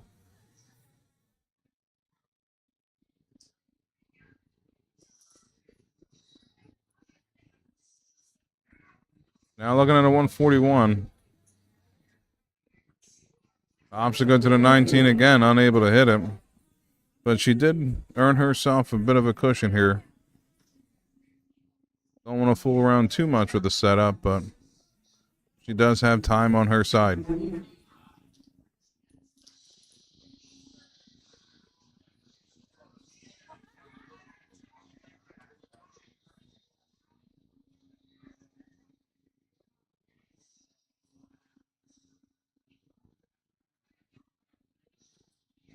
Great pick with the third dart. 82. Leave herself a 56.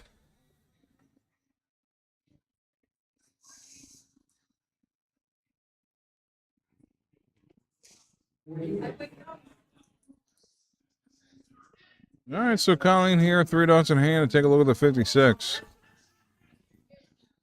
Now she'll move up to the double 20. Drops that one low. Unable to hit the double 10.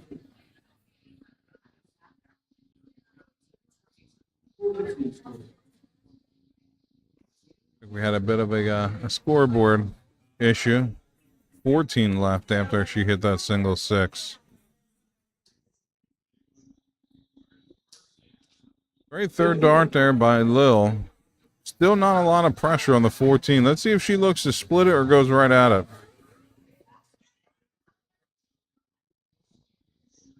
She decides to go right at it. I'm going to clean it up with a 3. She ends up busting it. So no harm, no foul there. Lil still back on 248.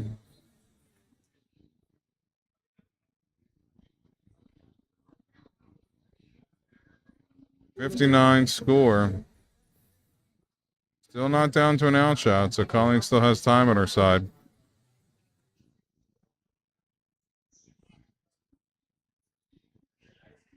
Does she look to split it now? She does. Comes really low. You're looking at that 6-10 split.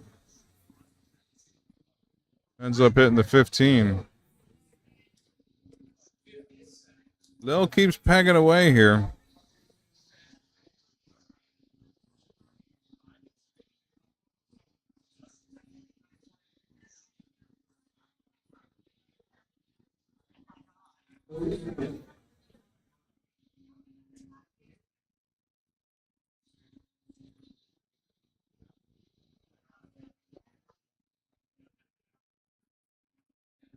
Lil's going to have a 91. She finds herself under 100, so starting to build some pressure.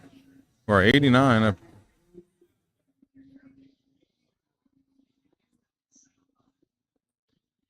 So what Lil can make of it. She needed that single to try to find a way to a double bull. As is, hits the 21, 68 left. Let's see if she goes for the 18 double bull.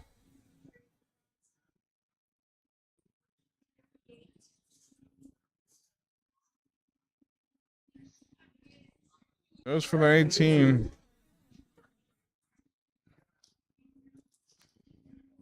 She don't even know what I'm talking about, 18 double bull. She only had 1 dart left. Sorry, I was reminiscing with good old TOB and Champ the Camp the Champ. Looks like I missed what, 1 leg? We're down to leg 7.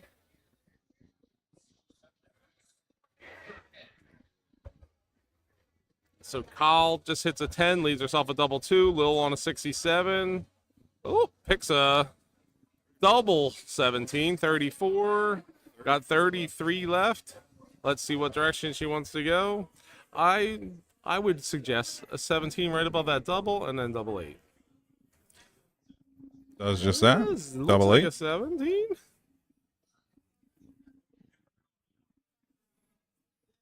Oh, just outside. Kyle coming back for a double deuce. Double deuce, never loose.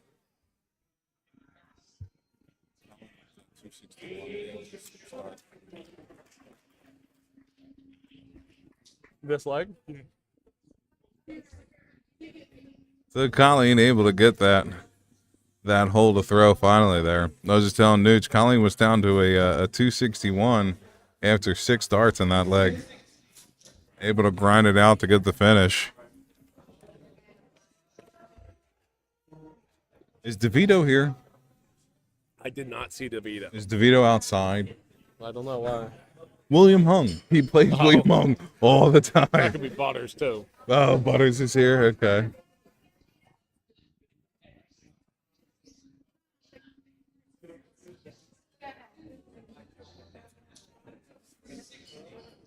Getting serenaded by William Hung's version of Rocket Man. Yeah. Not Not the best. the best. Not the best. But, you know, each of us have our own special talents.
So Colleen here with a look at the 25. Darts a 17. 2 darts in hand for the double four. And hits it with the second dart. So break a throw there by Colleen. Finds herself 2 legs up and 2 legs away.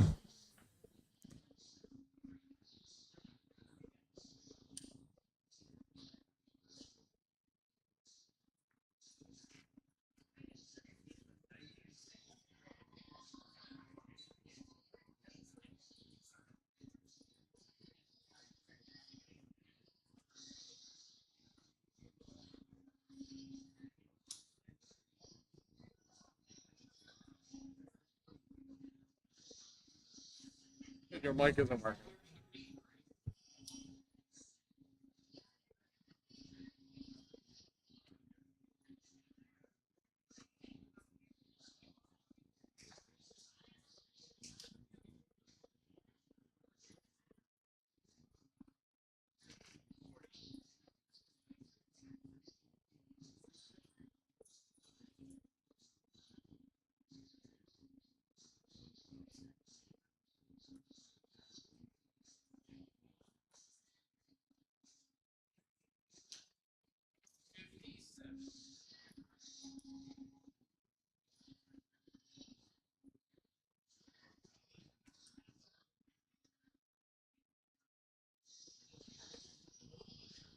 Sorry, folks, we're having some technical difficulty here in the hall. And we are back up and running it up here. Our referee mic went out for a moment. But all good. I know Nuchad mentioned it, but thank you to Jeff Bronzina for reffing this match, as well as Tom for keeping the score.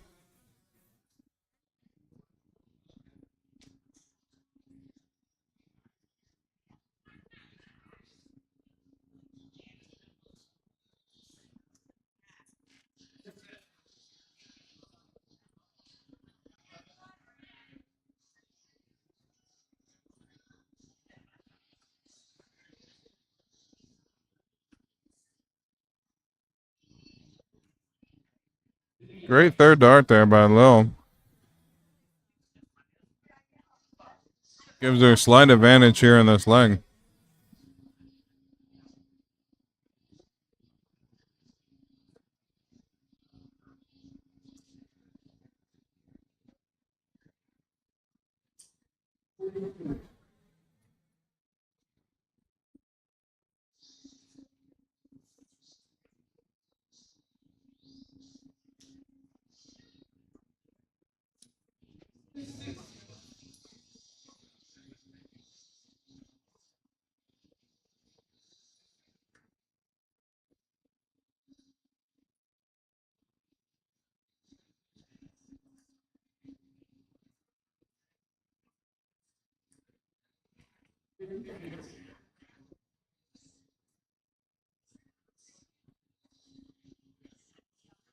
Lil with a bit of an opportunity to jump ahead. She will need to hit a triple here. Unable to find it, so neither shooter down to an outshot quite yet.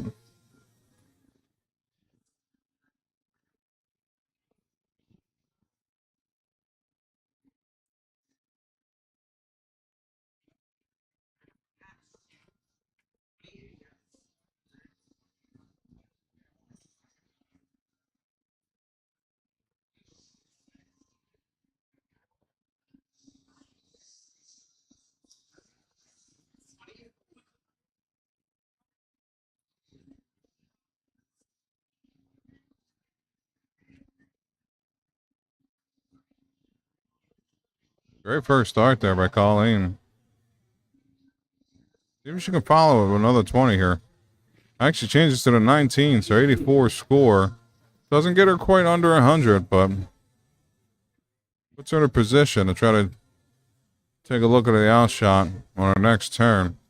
As Lil not able to hit the 168. Not many, if any, shooter can take out a 168. And I got some good news for my friends out in Dreamland. We got Miss Danielle Sweeney coming up on the mic after this leg to talk a little bit. And then I think she's going to do the finals with Jamal. Unless Jamal finds a replacement. Jamal's looking a little weary. We've both been here since 1 o'clock. It's been a long day for us. At least we're not shooting. Oh, wait, I am shooting later. I don't know. I might try to throw a couple darts myself. Check out the old upgrade.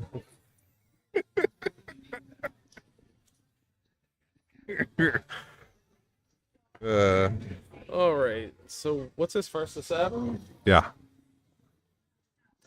All right, 69, hits a single 19, leaves herself some 50. Where way we going? Ooh, went the smart way, but hit the single 15. It's dangerous going up to the 18s with 50 left. Because you hit that trip, you're going to bust.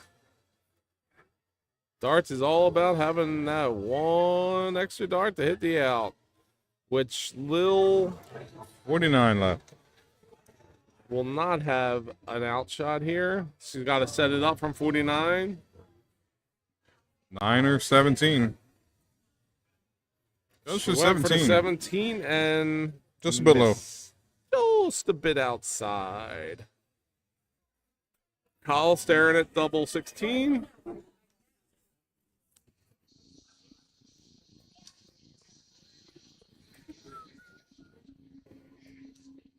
Oh, 3 just outside the 16.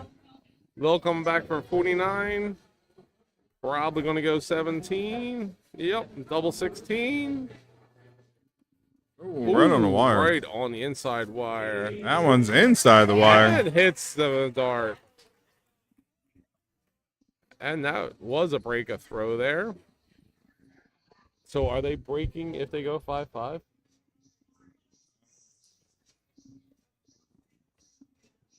I mean, 5-5 is 2 legs away. You want Right. to take a break at that point? No.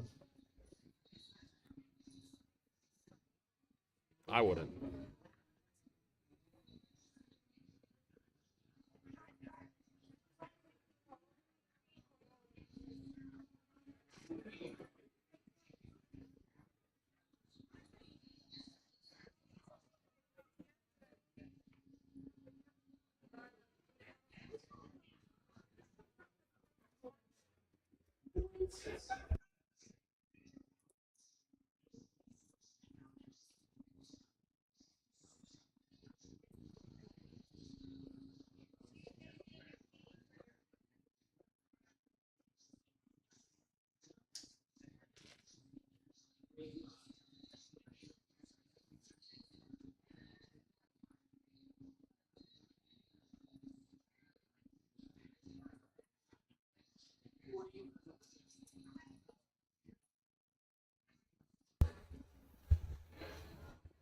All right. Set number 10 on their way. Both ladies around 370-ish left.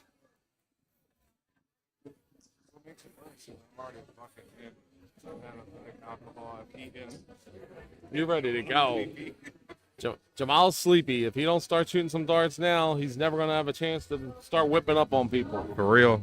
I had my my apple juice. I've had my complimentary Columbia hoagie. The name of his apple juice is an oxymoron because it doesn't make him angry. It makes him very happy. That's right.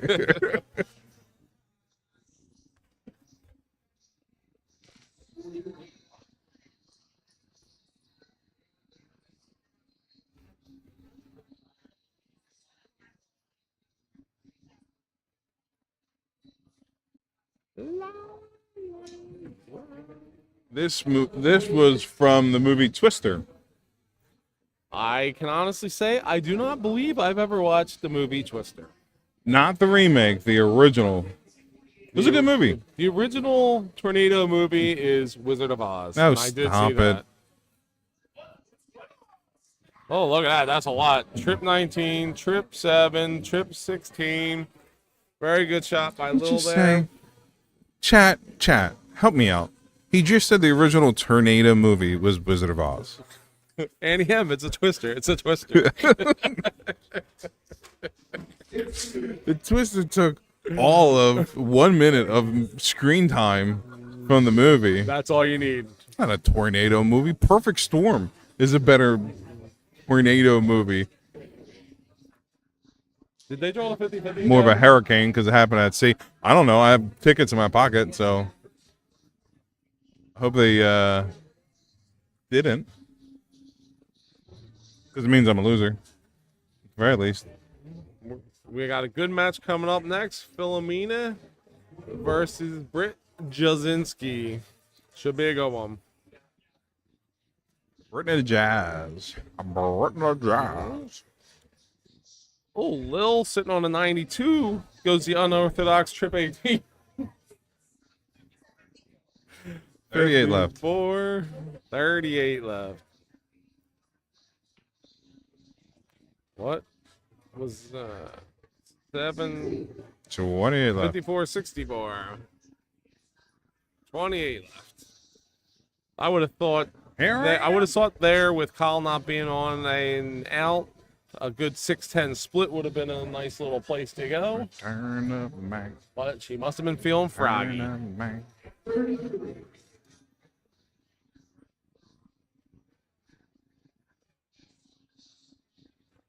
Oh, Colin Rath into hizzy. After this match, I did have a An interview set up with Katrina Dolan. Oh, what? An interview set up with Katrina Dolan. So stay tuned for that. One of this year's participants in the Premier League. Oh, it looks like they actually took a break. Maybe I can get her on the mic now. We'll see if I can go. I'll go get her. Okay.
All right, folks. So as promised, we're here with Katrina Dolan, one of the participants in this year's Philadelphia Premier League. So, Katrina, thanks for joining us. Thanks for coming out. Thank you for asking me. Yeah, Super absolutely. exciting. Absolutely. I know you are the prom date for one of our current shooters. I am prom date, dress and all. Very nice, very nice. So, how was, in your experience, how was this year's Premier League? Like, what was the competition like amongst the ladies? It was so tough. Every week was a struggle. Like for me, anyway, it was like we would come back and we would fight tooth and nail. Every leg was close. Every leg, every set, everything. It was just it was a battle between all of us, and just watching some of the matches was crazy. That's awesome. That's awesome. So, I know you've been in Premier Leagues in the past. Yeah. What kind of advice would you offer to some of those ladies out there that are competing to try to make it to this level of play? Don't give up. Everybody has those days, where you could be off, but everybody and anybody can really make it. Like if you're focusing on your next start, versus the past start, you can do anything, in my opinion. Throw your darts and have fun with it. Nice. So I've been asking all my past interviewers how they've been performing so far this year in the majors and what their year is shaping up for, as they try to bid again going into next year's Premier League. This year with the majors, I actually started off pretty good. I placed highest ever for me anyway in Miss Philly. I got third. Very nice. However, I'm unable to make a couple of the women's major events. So with unfortunately falling short last week in the ASL match play, I only have the TMM coming up. Okay. So they're the only three I'm capable of shooting, and you have to shoot 3 in order to, get there to qualify for the Premier League. So, but the majors are so fun, and being in a room with all them women that just fight for their life to shoot, and they have fun, and that we enjoy each other for the most part. Yeah. Like we always do a drink and be like, hey, friends now? Not friends when we get to those, right? We're good. So it's a lot of fun though. Yeah, it's always the thrill of the competition within a great community of shooters. It's a great camaraderie, a good bond between all the shooters, a men's, women's side. It really is just the passion and the pursuit of the sport itself. Absolutely. So I have to ask you, I know you're wearing the dress as backing, but I do have to ask, who do you have in this year's Premier League final? I have Colleen. I do. Colleen, she perseveres. When she gets, like that double one leg versus Lil was tough for both of them, and I believe they both got in their head after that. And yeah. They needed to wipe that leg away and just push forward after that. And I really hope prom date comes through, and she's such an inspiration to me, even coming years after me shooting. just the way she goes about everything with darts, promoting it, practicing for it, and her heart and dedication to it is just beautiful to me. Yeah, she is a great ambassador for the sport in general, and actually ambassador for shot darts as well. Yes, yes. But yeah, so far throughout this competition, both ladies having ample opportunities to take out legs. So we find ourselves at 5-5. So she's going to need all the support to try to close this out. The last two legs. Yeah, I mean, I have faith in her, but Lil's tough competition. I've shot Lil a lot over the years. First was in Quaker City, you know, our teams choose Greater Kensington Pub, and I was shooting on Tom's. And when we even shot against each other, we were like, like, boo, like the only girls on the team. But, Yeah. you know, but Lil has definitely been a tough competition all these years, and I think they're doing great. Yeah. Like I'm loving it. I mean, they have tough throws there, but you know they get it out of their head. Yeah, great competitive match going on here. Tied 5-5. And I would like to say thank you for joining me. Oh, thank you so much. Make it short and sweet for you. Yep, thank you. And stay tuned to see which one of these ladies are able to pull out the victory here in the first semifinals for the women's side of Philadelphia Premier League. Yep. Good luck, everybody. All right, bye-bye. Thank you. We'll be back with you shortly.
All right, folks, so I got pulled away for a little bit, and it looks like I missed all the action as they are down to the last leg and looking at doubles.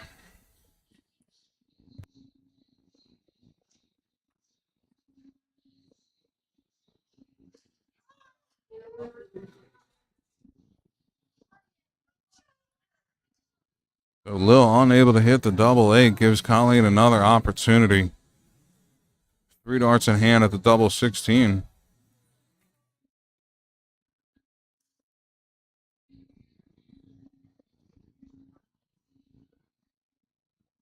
And she hits it with the third dart. Looked like a bit of delayed reaction. I don't think she even believed it herself that she snuck that in the corner there. Great competition between the two, as Colleen Russell proves victorious and punches her ticket into the final. Been a good campaign by Lil. She fought hard all the way to the end. Congratulations to Colleen. And we will begin to prepare for our next semifinals.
Overtime any kind of move to the right.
You're live. Hey, how we doing So today? Jamal's taking a break here, and Michael Buffer is going to sue Forkin. Pete Guest went on YouTube. That's great. I'm Matt Forkin with East Coast Arts. I'm joined with a special commentator while Jamal gets a well-earned break. Well earned, certainly. My name is Mitch. I hail out of South Philly, but I'm a Delco boy at heart. I'm super excited to watch this match between Filamina and Brittany, both people who frequent some of the bars in our area. Nice So- pick from Britt. Mitch, I know you don't like to make predictions, but who's going to win this one? Oh, predict. Who do I want to win? Who do I think will win? What's the question here? Your prediction on who's going to win? Brittany has been here. Philomena is as hot as a shooter can be. I gotta give the edge to Brittany. Why do you say that, Mitch?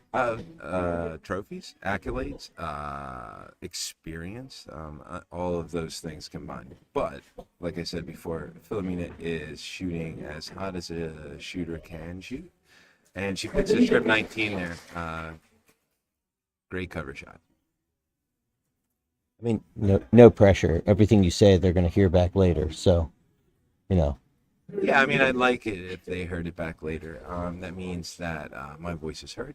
That's an important thing for me as a narcissist.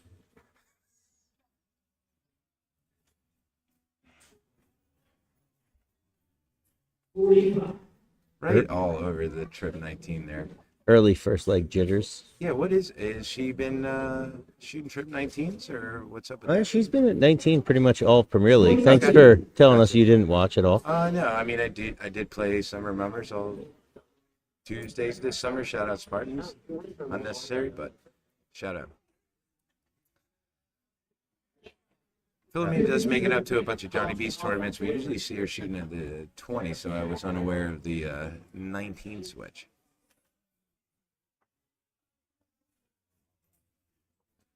They call that a bag. In South Philly, they call that a bag.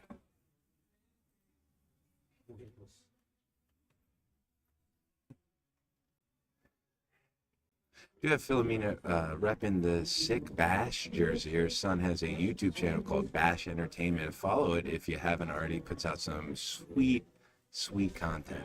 A little karaoke, a little Minecraft. 38 from Philomena. Thought he played Roblox. I don't know what he plays. Roblox and Minecraft are the same thing to me. They should be the same thing to you as an old man. Well, I mean, he's a proud follower of East Coast Arts, so you should give him a follow. I mean, is he? Yeah, he's a top follower. Well, every time Philomena shoots, I see Bash Entertainment in the chat. So Nice, right back in the trip. A little wayward yard, but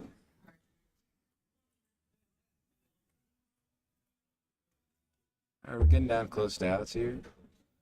Switch to 19. She gives herself the big old fishy. I'm gonna chalk this first leg up based on what I've seen all summer to the walkouts and the jitters and the adrenaline getting up on that stage. Absolutely. And we spoke a little bit about experience earlier. Let's see if there's any experience at play here. This is a rematch of last year's semifinal. That is correct. So Philomena with the early lead, chance to break a throw. Truly, these two have battled a lot. Like Philomena, and I'll give her a lot of credit here, has emerged as a third threat to the throne, whereas for a few years there it was Colleen and Brittany, and Philomena is definitely challenging that status quo. So I'm proud of her for stepping her game up and throwing really great darts. Well, to give the evolution of the women's scene in Philadelphia, it used to be Mary Jo and everybody else. Right, that's before my time, but I've seen the stats. Oh. The accolades, it's unbelievable. Mary what Jo she would did. beat you. Yeah. I mean, that's not saying a lot. But Mary Jo and everybody else, and then it became Mary Jo and Brittany, a very young Brittany. Yeah, kind of like reminiscent of Drew and Niski, like kind of stepping up to challenge Camp in the absence of Timmy, right? And the irony is, I think Drew is older than Camp. He's more of an American shooter than an English shooter. Gotcha. This is like his casual fun. Oh, gosh, that's crazy. What is the average as an American shooter? I believe he's somewhere in the 50s, which is very impressive. He's a very good American shooter. Hey, let's keep this about the women.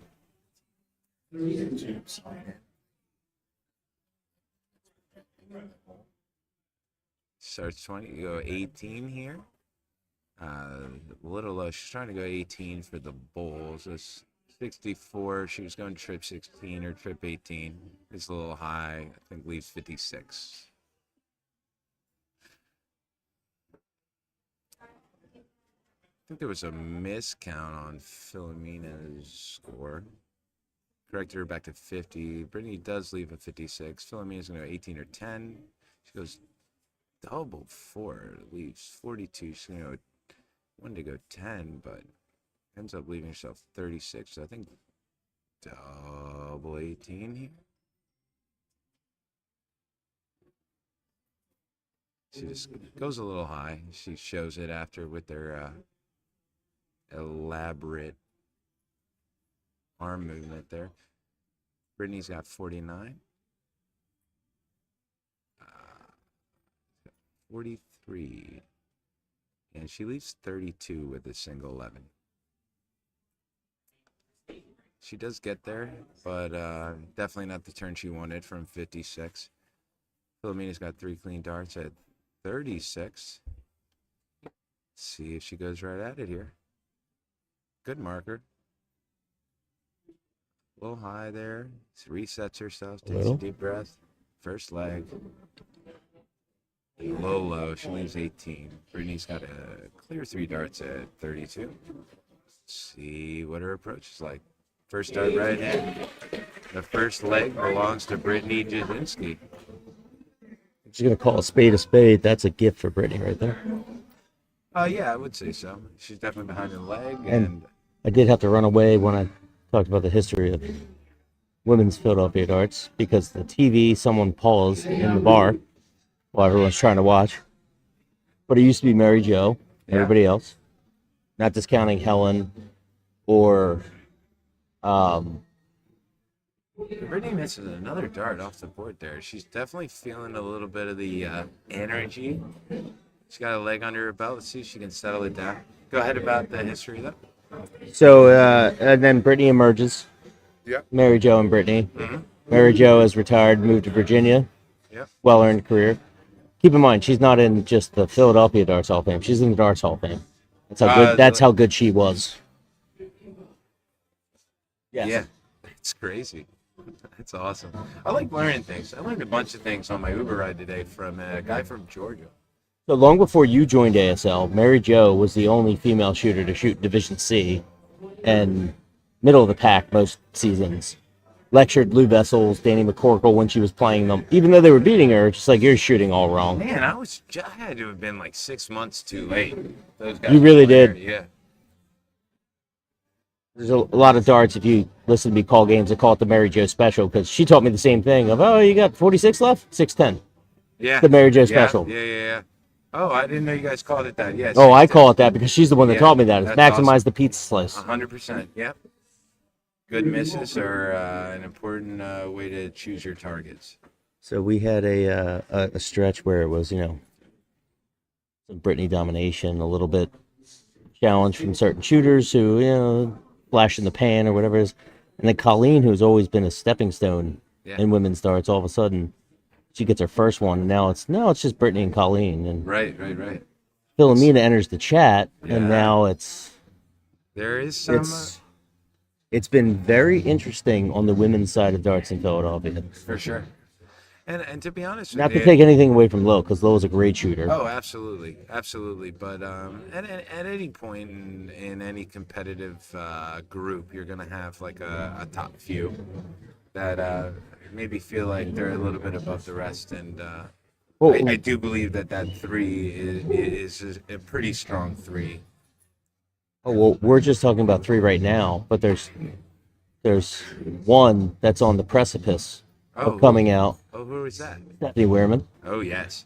Finished in the Sheer Bomb runner-up. The ASL set play last week had Colleen dead to rights. Yeah. And Colleen just overcame it. But And an absolute beaut as a runner-up, just posting about how much fun she had in the match and calling her the comeback queen, and it was cool to see. that's two. I think that's For two someone who obviously final really wanted to losses win. for her within, I think, a year. So it's this. Yeah, this and you is got this is the one we Laura, have to who's been watch right playing now. Really good too. We're still not talking about Jess O'Brien, That's who's true. still on the maternity leave right now, but the former- ML. for former Premier League champion.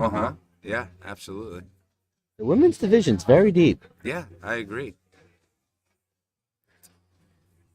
Good switch there. I love that. Believe, yeah. Very smart darts there. Brittany says, I can take out the 160. Can you take out the 140? Yeah, I like going bull there.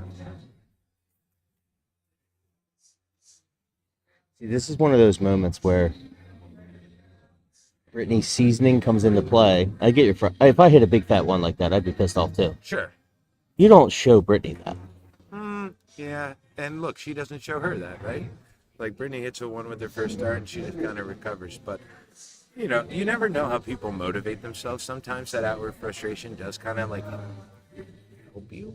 Yeah, I hate that first start. If you're Oh, a no, 19 me. charter, a 116, that 19 is charter? 19 Let's charted. go back. If you're watching the stream, rewind that. I'm pretty sure he said 19. Flip it up so charter. Mitch Flip can it laugh up, and yeah. make it a soundbite. He definitely said charter.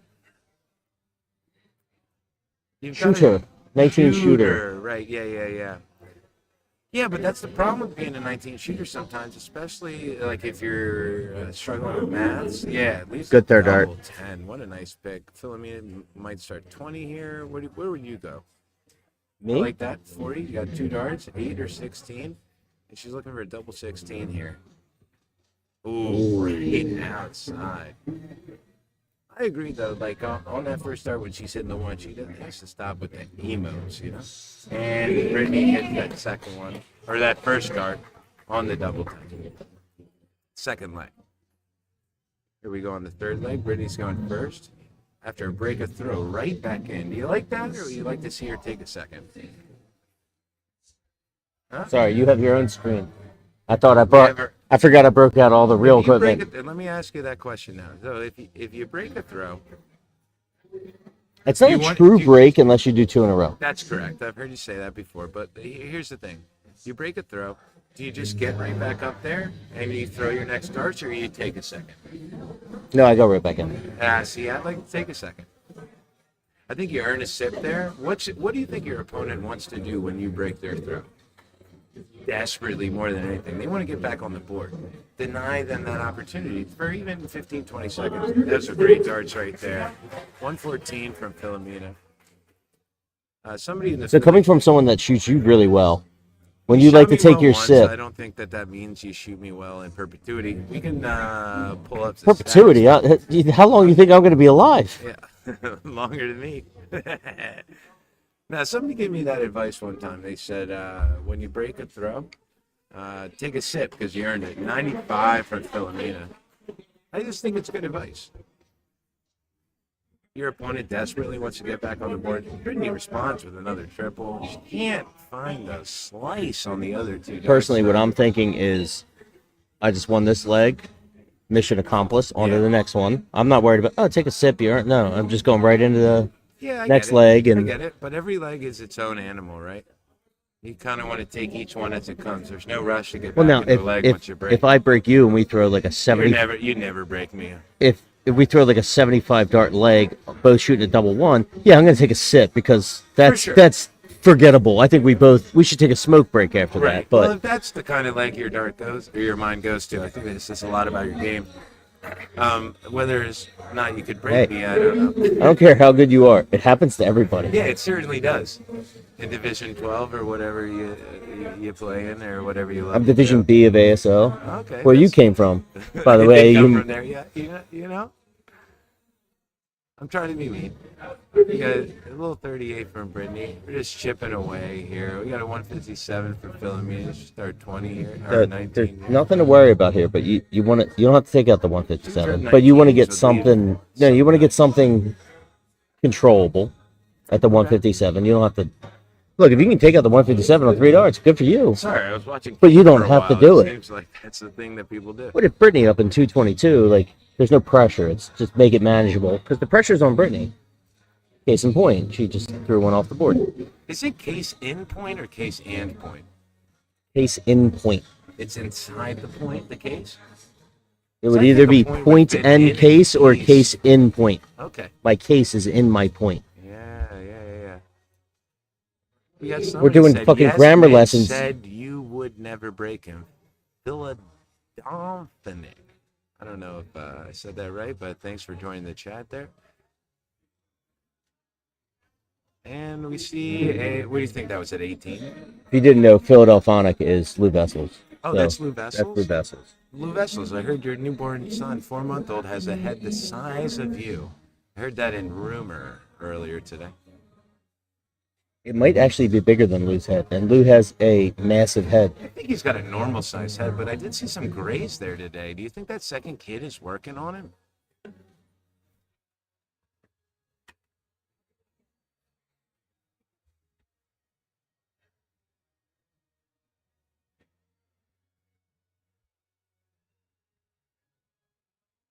Filamina wipes her hands. Obviously, we're seeing a little bit of clamminess from the ladies here.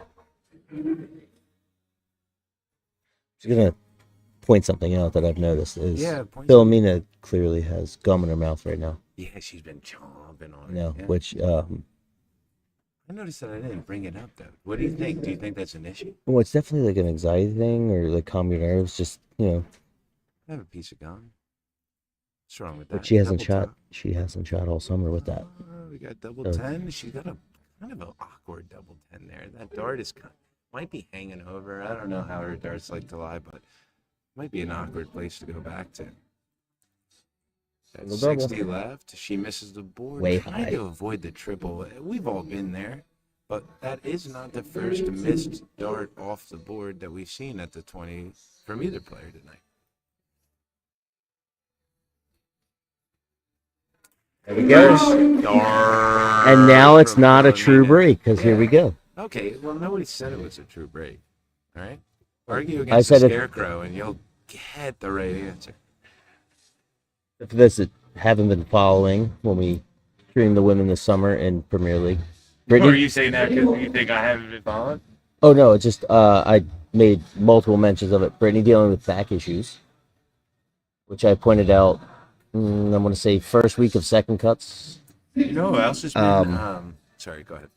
No, it's with that double top sailing, which is usually double top is Brittany's bread and butter. The inability to adjust her hips and go up at it, throwing with her arm. Yeah, Brittany usually you can watch her shoulders. She leans at her target. She's throwing with just her arms, so they're coming out high. I think you're supposed to throw just your arm. Right, but you adjust your hips for the Nice darts from you adjust your Brittany. hips for the aim on your target. No, you adjust your. Oh, okay. I got So you. I got what her you're saying with the inability back to thing. lean Yeah, back a little bit to go up Yeah. at it. She's throwing with just her arm. That's why they're going I high. got you. Yeah. I think I'll be honest with you. Watching this match, I think both ladies are struggling to find a release point. Whether that's because of their back or whether it's because of the nerves or whatever, but I do see some with especially when Filamina's throwing, like it seems like she's either dragging them or sailing them. That's a beautiful dart. She needed me to say that. Right in the triple bed. So if you're Brittany right now, it's I'm Brittany you've right been now. you've been queen bee for quite some time, and here's the up and comer, who you just beat last year. Yeah. You're coming in to the Premier League final in fourth place Yeah. against the 1 seed, Yeah. and she supports women's darts and all women shooters, but Mm-hmm. she wants to win, but she doesn't really want Filamina to beat her right now because that's more confidence going forward. Well, let me say it like this. I think that Filamina, if you want to call her an upper comer, you call her an upper comer in two ways. One way is on the board, and then another way is off the board. I think Filamina is kind of mirroring some of the things that Brittany does in terms of being a contributor to Philadelphia darts.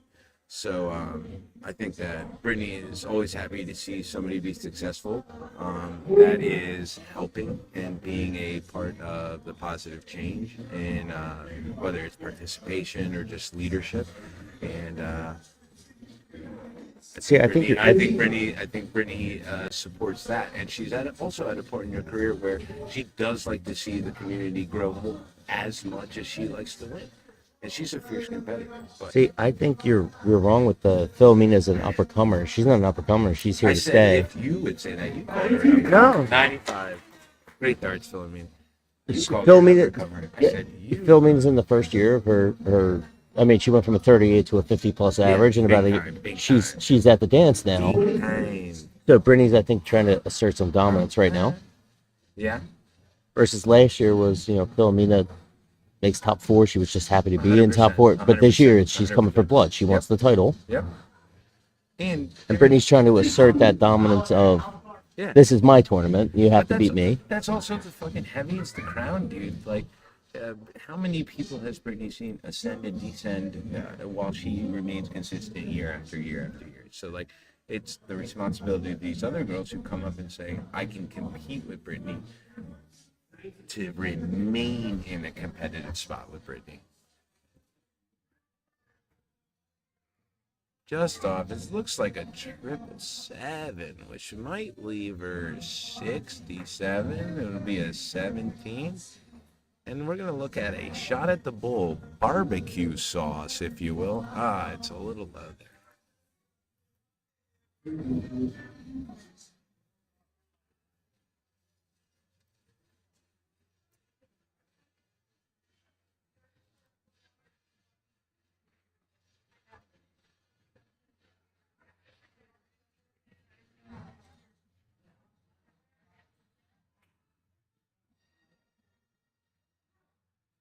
Oh, debacle with the score, 58. Double top.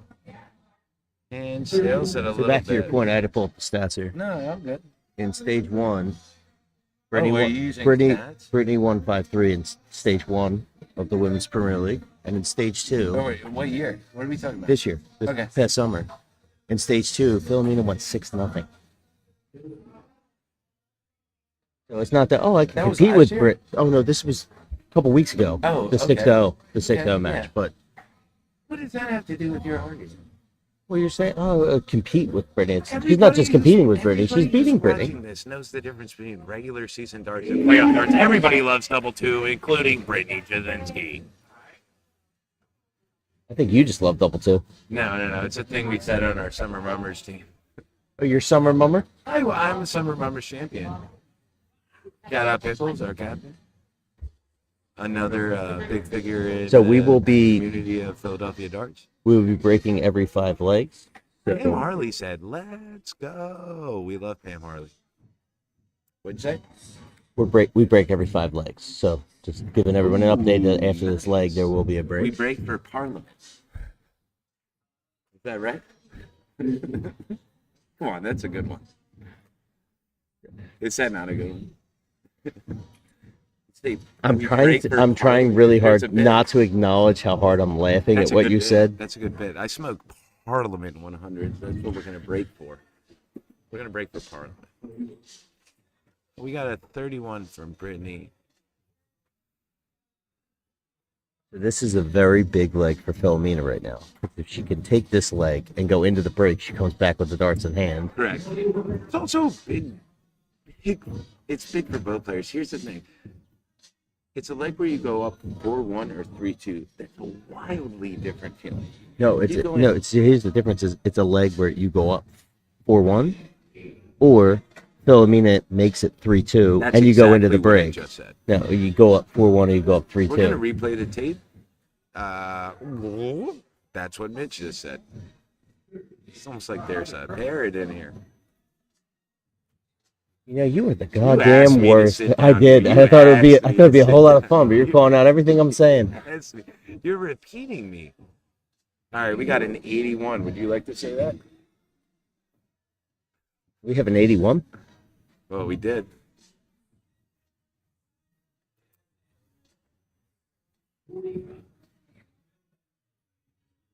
Pause for the moment of silence for me and Forkin are not getting along right now. I'm having a great time. Are you not? I am enjoying myself. It sounds contentious, but No, this it's is just the not. way we talk. That's another off the board dart at the top side of the board for Brittany. It does look like a release point issue. Philamina's taking her time, just missing her mark. She is. It seems at times Brittany rushes. Yeah. Whether it's the second or the third dart, there's Yeah. the consistency and the rhythm is a little off. Well, here's the but thing about shooting in the 19s. If you're getting a little excited and you miss, you're going to hit a bullseye. You're shooting at 20 tough darts on the wrong wedge for Brittany. They call that an Irish ton where I come from. Ireland? Down here, no, I don't come from Ireland. In Alpha, they call it an Irish ton. Around here, they call that a 5. Well, you know the Forkin special, right? Pam said, I missed my name, or I heard my name but missed what was said. I'm going to assume it was good. Pam, you assumed wrong. I'll take that. Didn't happen for $2,000. We're only in single Jeopardy right now. It's not double Jeopardy. Well, you got to pick the right question or answers. Sorry, you got to pick the right answers. I don't say questions. I do know how Jeopardy works.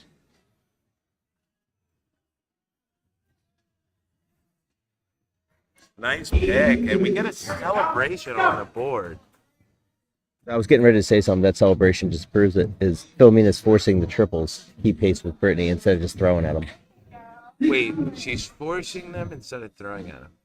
So when you're playing, Talk to throwing, us about how that works. so you throw. You're a 20 shooter, right? Yeah, sure. Do you aim Oh, and and then she forces one in the trip 19. Go ahead.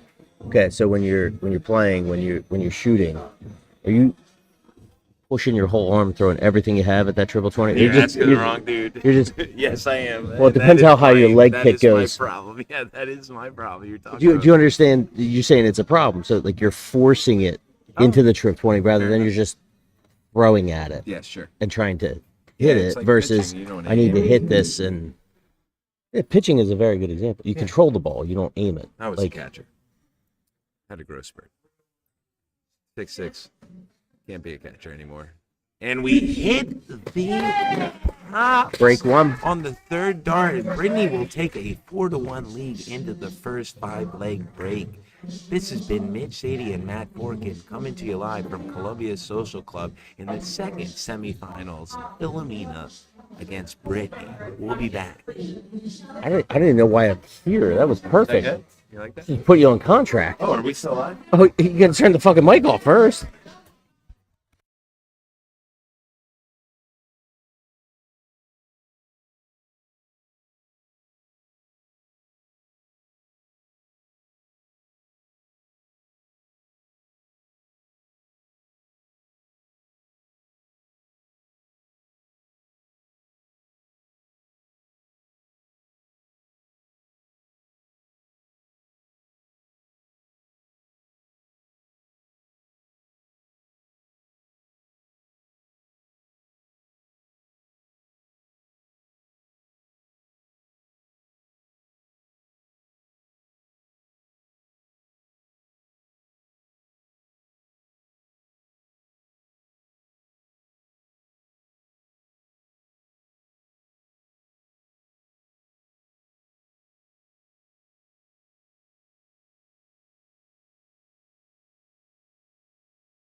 All right, we're back underway here.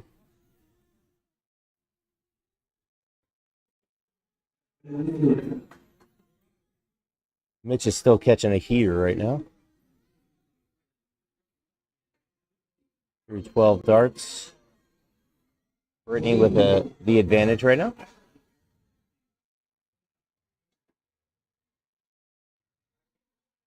Coming in?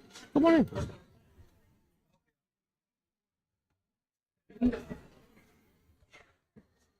Going with Hall of Famer John Holland now. Well,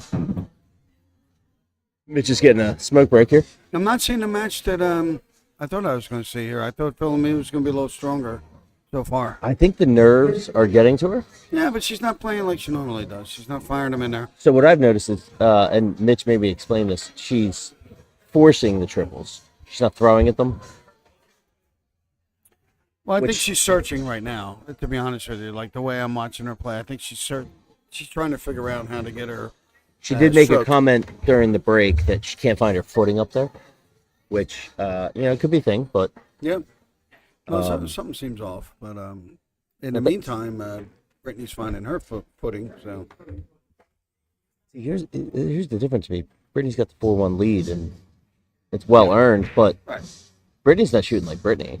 no, A lot of darts off the board, high. I think this match could be a long way from over, but Filamina needs to start concentrating on what she's doing. Coming out of the break right now, it's especially with Filamina holding throw, is get this leg and make She's it. got the lead, so yeah, I agree, and she has a chance to do that. I give the John Madden comments of like just win the leg and then go from. If you catch the football in the end zone, it's a touchdown. Like, but down 4-1, definitely make it 4-2. You don't want to go 5-1 here. Just to matriculate the darts through the board. That's not going to do it. All right, she's 2 darts away from winning this leg. But Brittany, as we saw earlier, can right now the way she's playing, she can take out those big numbers, and she left a good shot, 64. But I don't see Filamina's lobbing them. She's not firing them. There you go. Nope, that was the right shot, but bad result. It's 33 though. It's not that bad. She's out of sync right now. All right, she got 30 left.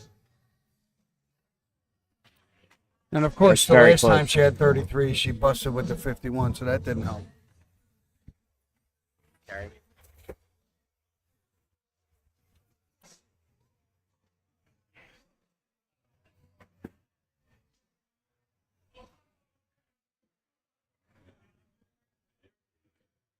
All right, good darts there. Leave 32. Filamina needs to hit a first dart. She got it. 8 for the leg. She needs this one. Needs this double for her. And she did not get it. The hole could get a little deeper here. Brittany's all over this double. Speaker issue in the High, back little there. low. All right, so Filamina has a reprieve on this double. She needs a dig deep.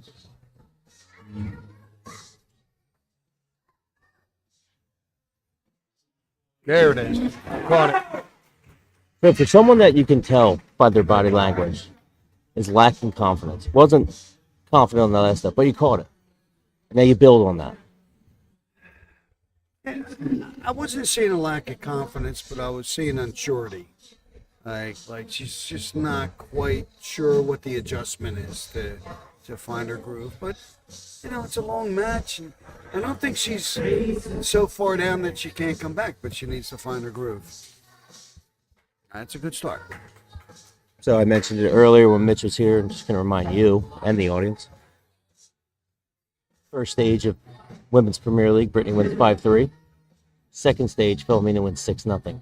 So there's no lack of ability between the two shooters. Correct, and it doesn't really help us analyze this. But we know that we have a hungry an up-and-comer in Filamina who hasn't been playing that long, but she's having a great year. And she's determined. She's been focused. I don't know. I don't know if we can. Brittany's been like off this year, and she's trying to like prove something now. So I had the stuff on the call. conversation with Mitch earlier, but if the history of women's darts, it was Mary Jo and everybody else. Then it became Mary Jo and Brittany, the up and It comer. was Mary Jo and Joyce and Helen, but yeah, for the most part, as far as Miss Philly goes, it was mostly Mary Jo. And then you get to. Oh, I'm talking at the end of Mary Jo's run. Okay. Even at the end of it, it was still Mary Jo and everybody else. Right. And then here comes Brittany, and now it's Brittany and Mary Jo, and then Mary Jo retires. She goes to Virginia, and you're looking. They had a couple flashes in the pan with certain women challenging Brittany until Colleen really. Now we have Ali Frazier. Yeah, well, Colleen has really been the first. Like you said, Brittany emerged after Mary Jo, but Colleen's really the first female shooter to come out and really separate consistently herself from the challenge. Correct. In the same way in the last I want to say 4 years where it was Timmy or Cam. Either you beat them or you hope somebody else does. In the women's side, that's no score. How the fuck That's is that? unusual. But now Filamina's really put herself in that competition as a third horse in this race. I know it's 1 year, but she went from a 38 to a 50 plus in about a year and a half. A little bit of a comeback there. This is turning into a really interesting leg here. Filamina just blanked an inning and then came back with an 83. Aren't they the best legs to win though? Yes, and she was in danger though of really getting buried, and Brittany didn't bury her. 38, 58. Right switch, bad dart. She didn't hit the last one. 39. Right, correct. Yeah, that would have left her. But see, lackadaisical. It's like a focus. You can't lackadaisical a dart here. And I'm not taking anything away from the Premier League final though. I can see people lackadaisical a dart, in a qualifier or a league night, but it's a Premier League final. You don't lackadaisical anything. You got to fire them in there. Every dart matters. You're playing against the best. You got to play like the best. It's not going to get any easier either. All right, so And also, any of the women dart shooters in Philadelphia watching. Take this game out. She goes to the 18, double ball. Oh, good luck. And see, that's how you play. That's the difference. Is there was no hesitation. That's what Lil didn't do the last leg of. And notice with Lil shot a great fucking match. She really did. Absolutely, but she had a shot at that 68 just like that, and she didn't go 18. She went 20.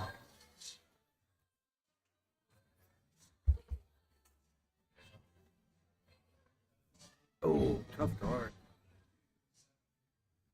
Busted. Tough dart. That hurts. All right, Filamina with a little bit of a gift here. Need to fire that darn in there. He did. Now adjust down. Too much. It's okay. 10. You got one left. Yep, gotta go right at it. Hey, out.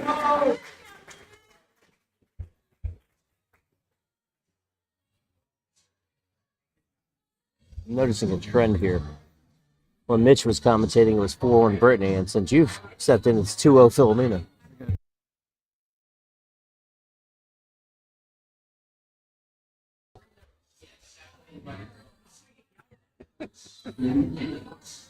I think it's a good ball.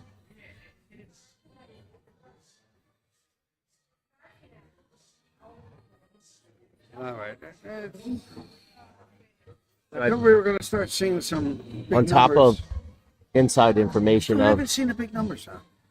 Brittany dealing with back issues all summer, which you can tell when she goes up high. She's not tilting her hips like she's throwing with her arm. They're going real high. But at the same Well, time, that's good insight. I didn't her- know about that. her pace of play between first start to third.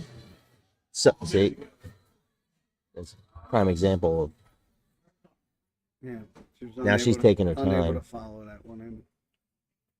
There you go. Great shot there.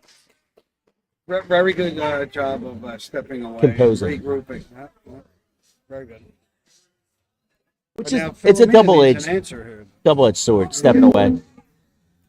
Not in that instance. In that case, it was the right thing to do, whether it went in or not. It was the right move. You know, when you hit a triple and then you throw one off the board, you definitely need a regroup. Oh, I don't, because I'm lucky it went in the Yeah, but triple. you suck. I'm already at a 60. I'll never forget playing against you at the USO, and I think I went first 3 legs, ton. And then after you I don't think eventually, you've ever gone top. no, I did.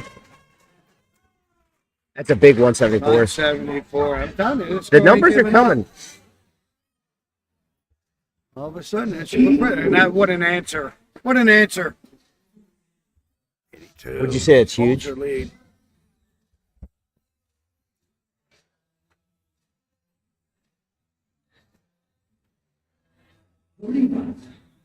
Not an out. You need to get down on out. 193. Can't see what that is. It looks like 73. 166. Not an out. All right, so they're basically even. If Filomena holds through, she needs a triple. She got one. 76 score. Do it again. Great shot.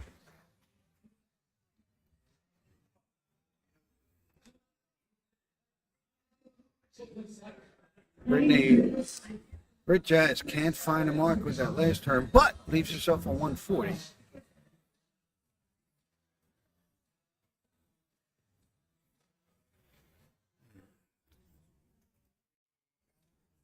Okay, 22 score, 78 left. 18 is the shot here.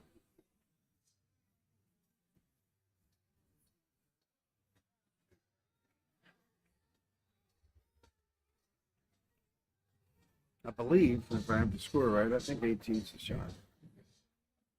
Missed that. Good. A weak turn at the line there could end up costing her this leg.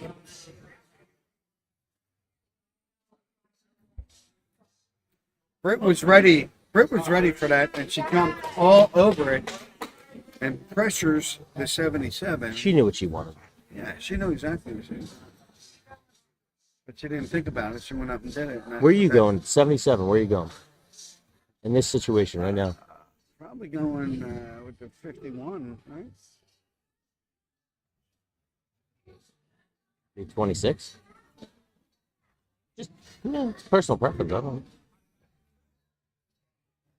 12 and 19 is 31. Yeah, 46. I call this the Mary Jo special. 12. That's not a bad lead. She's upset 51 about it. score, 16's good. Well, because she missed her first time. That's good. Well, she missed the single, but you leave yourself 16 there. Well, that That's was a her good game. day. That was her game to win, and she didn't win it. And it kind of puts a damper on her comeback. She had momentum and she lost it there. Only if it let. Only if it let. 'Cause that ton at the Well, end that's true, by but- Brittany was big that's darts, true, but but she Brittany has still- been throwing those big numbers the whole game. So Well, that was just a double top out. I mean, but yeah, right, yeah, the shot before that. But I think Filamina's not playing her games. She's being too cutesy. She needs to she needs to fire them in there. Excuse me. no, we're flagged for mature content. You can curse. No ethnic slurs. But I think Filamina's Cutesy. 3 good darts away from a good comeback. She just has to find them. No, she's more than 3 darts away, but she needs to start firing them in there and stop playing cutesy.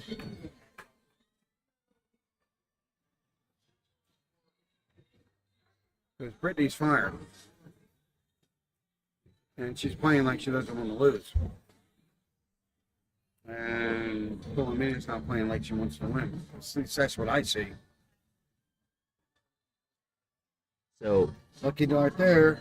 Didn't difference of opinion here is Brittany's taking her nice safe 60s, while Filamina Yeah, but presses she's- at a triple. Yeah, but the darts are in the inning, and then sooner or later the triples are going to fall.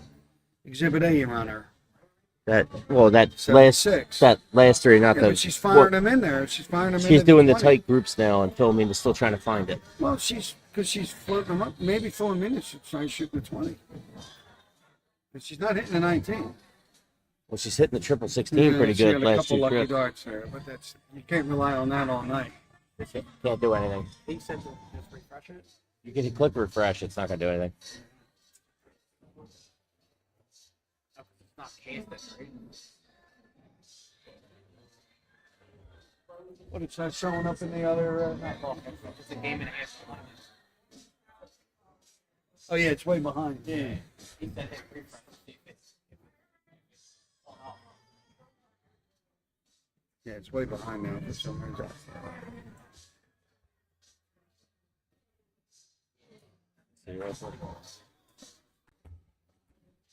Keep talking. I'll work on this.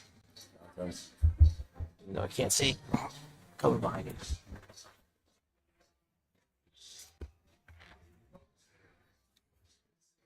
And this game is getting away from Filamina, but she comes up with a huge 133. And it's back on top. But what can Brittany do to stem the... She brings it down to an 84. Filamina with the advantage, the 86. She'll be shooting trip 18 here.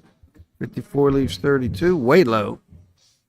73 now. That hurts because that doesn't leave her much.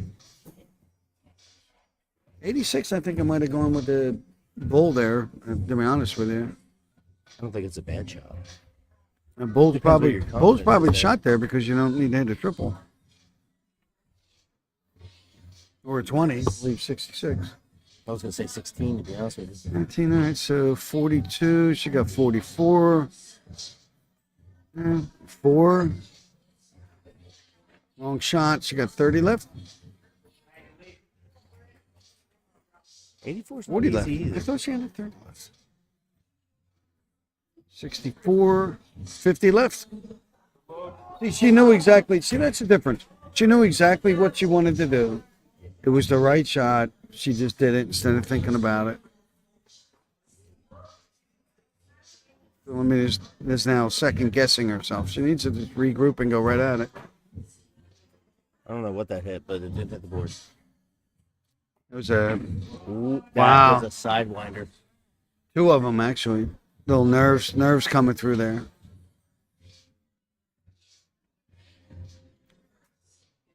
Ooh, That Whoa. that 9 was very dangerous.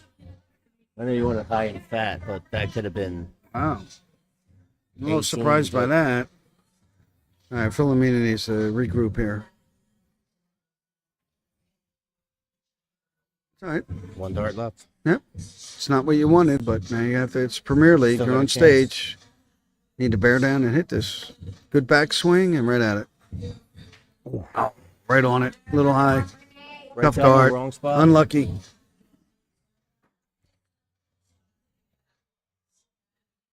Ooh. Little shuffle of the darts there. Needs a double 4. All right, nerves are starting to set in here. Well, it's crunch time right now. This is a big swing right here on this one. Somebody's got to come through. There you go. Walk it in. Nah. Walked it back out. Not shooting confidently there. I think Briscoe's going to wing this one right out there. Right on it. And the second one should be in. Little high. There it is.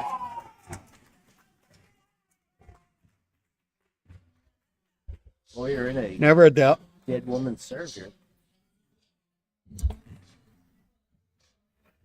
Win or go home for Filomena. Yeah.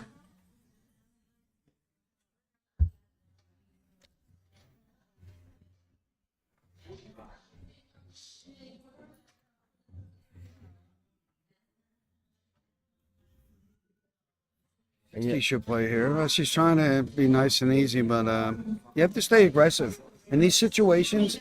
You know, it's hard. You know, when you have a big lead late in the match, you need one. It's easy to like just try to like You're going second here single right now, yourself so like, down. I don't have to win right now. I got to go Right, first, but you have to stay aggressive. That's actually the way to win. dangerous You window have, there of she gets some momentum and now right. lose the You, break. you should be aggressive the whole match, and you can't let up on that.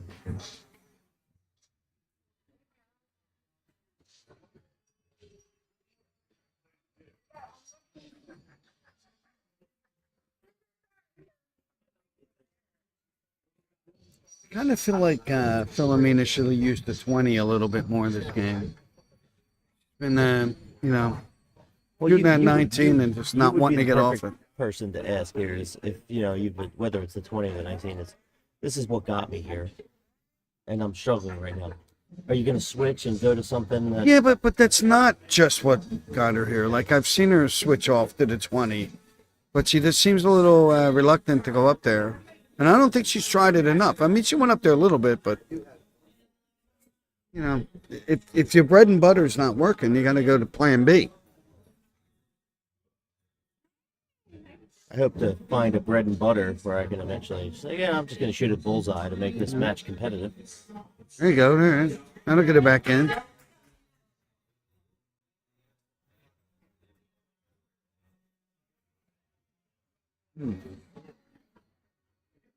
Tough start there. I'm pretty good at Ash. Every time Filamina has made a little bit of a move, Brittany's been pretty good at shutting her down, but not that time. Up top. Oh, good pick. There you go. What was that, John? Using that bread and butter. Using that bread and butter. Left to 159 though. Well, not an out. All right, that might be the miss that she needs to get back in this match. This is the first one. 26 score. Stay there. All right, that'll work. 114 left.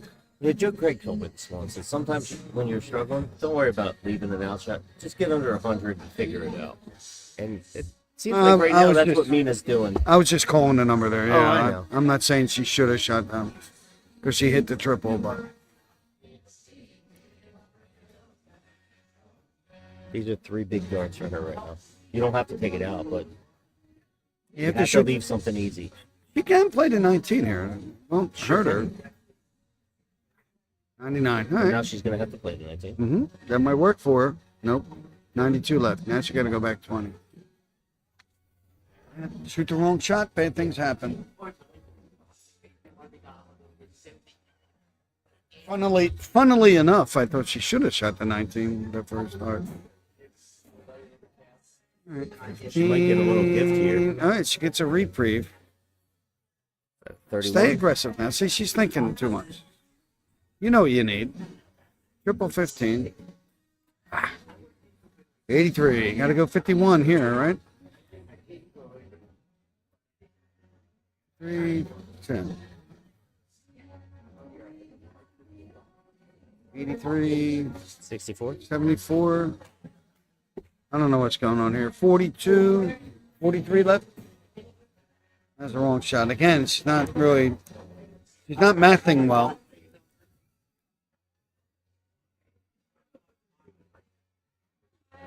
Brittany's not 6, punishing her, 9, though. 28. No, she's not at all. She's really not. She's kind of following her lead.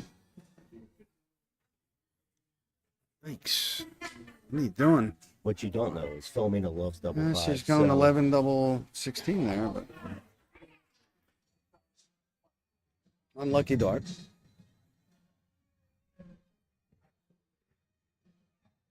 She needs this double. Got it. Like I said, Filamina loves the double five. It makes no sense, but that's her. Right. Yeah, good point. That was a very crucial leg going into a break. Obviously, if Brittany wins, it's over. Great shot. But Great shot. We'll be right back.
And here we are.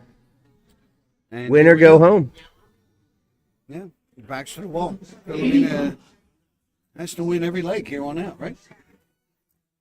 Against the darts to start, too. Good start by Britt.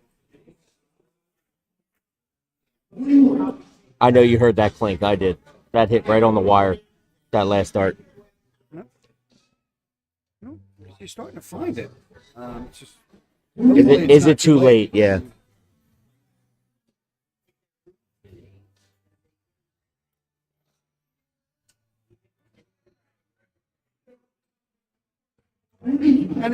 And I'm not even saying that from the observation of her necessarily scoring. She's not scoring that much better, but her darts seem to be a little more Closer group. like she's shooting with a purpose, you know. But Britt's turning it on here. She wants to end this now. Hanging in there. And to your point, that last start with Filamina, more purpose on the throw with that last start than the other two. And, you know, that tends to happen when your back's to the wall, you know. Let's see if she can keep it going. I think that's out, right? Definitely out. 38, yeah, she missed that first one. Could have used that. Just a reminder, we're sitting here with zoomed in cameras at a board, and Right. Well, sometimes we can't even tell. well, Britt had that 11, and so, I mean, all right, well, she gets a second. Britt's just leaving the window open right now. Like a 95 here or a ton or something to put the pressure on. 57. 57's not 3 solid darts Yeah, she should in have your done target. that. That's a couple shots ago. 18? Good dart. All right, now she's back on track. Filamina needs a big number. That's not going to do it. Nor that. Nor that.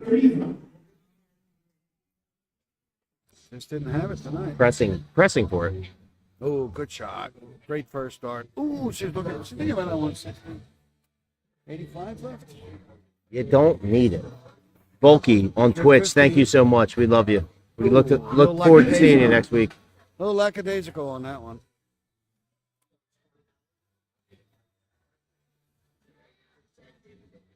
Come on. What are you doing? Shoot the 20. And a little too late now. I threw it up there as a wing and a prayer. Wouldn't have helped her anyway. Wouldn't have left her in there. She should have shot the bull there.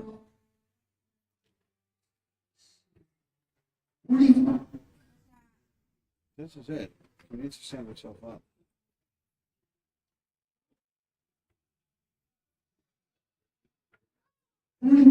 She gives herself a chance at least, but Yeah. not the I dart don't you think want. she had a game plan there. You gotta have a game plan.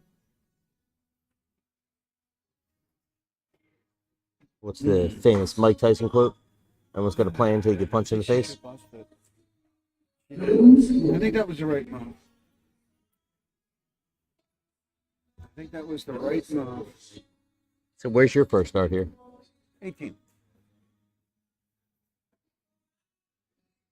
Leave 92.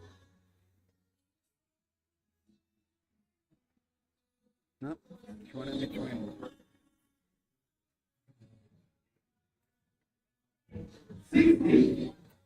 Well, positive points, but might be too late. Right on. Man. Needs this. Uh-oh. Another bust. And now the window's Oh, she open. left 5. Yikes. I might have busted that. Well, it's not the end of the world if she loses this one. There's the 8. Things just got Should interesting. have done that last.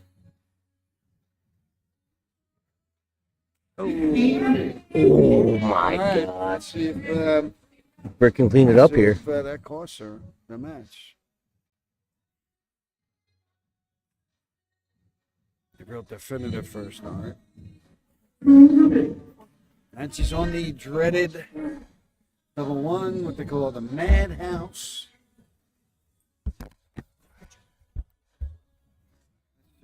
Let's see if Filamina can put this away. All right, come on now. How about 4? Throw it hard. You got to throw it hard.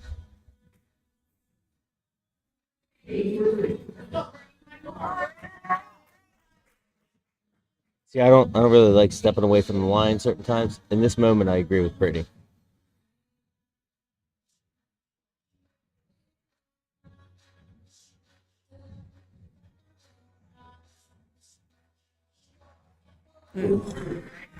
Tough one. All right. Now's the time.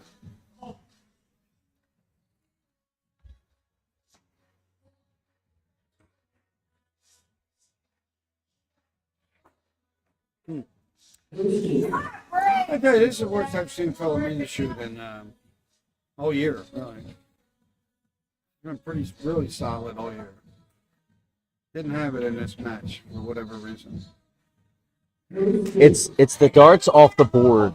It's what's the most concerning because she's usually right on it and She just sidewinders and She hasn't been sharp. She hasn't been picking. She picks triples, but she's got 2 out of the inning. That's not going to get you too far.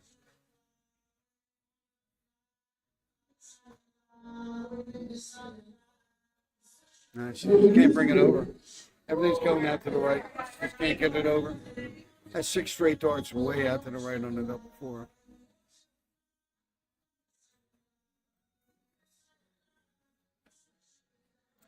All right, last chance.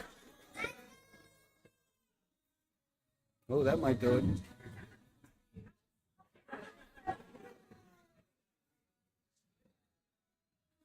Come on, 8.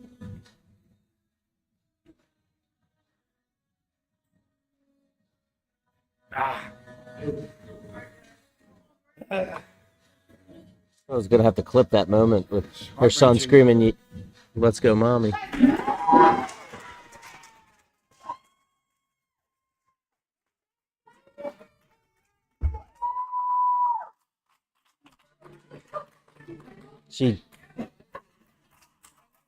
I'm gonna go on record and say neither one shot well in that match, but Brittany shot a little more composed, and Brittany shot good. Filamina didn't give her much. Brittany throwing a 46 is not good for Brittany. That's both. Yeah. Both of them. They're both 50+ averages in the Yeah, well, double the trouble. women's averages haven't really been that much higher than that through this whole. Obviously you were shooting all summer. I've been watching all summer. The women have been shooting pretty good in the 50s. No, through the Premier League, if you look at their averages, they haven't been. They've been a little higher than this, like 48, 49. Colleen's really the only one that's been hitting 50 average. So, And Colleen win every leg. right. Just making it to the final, but we're getting a rematch of last year, which is, I know, what Brittany wanted. So here we are, one more match. I got to call the 50-50 here, so we're going to be a couple minutes. She's been focused, Brittany. She's on a mission to make up for. I can tell you personally, Brittany is pissed off she lost last year. My personal opinion is Brittany had no business being there last year. Willed her way there, but we're coming back with the final. It's going to be Colleen Russell versus Brittany Jasinski. John Holland stepping away. I'm Matt Forkin with the East Coast Darts. Stay with us. I got to run some administrative work real quick and pull the 50-50, and we will be right back.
We are underway in this rematch of last year's Premier League final between Colleen Russell and Brittany Jasinski.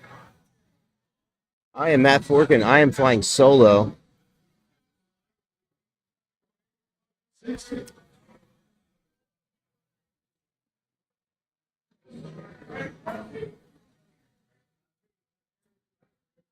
Through 9 darts. Colleen with an early lead. Brittany just throwing a pedestrian 29.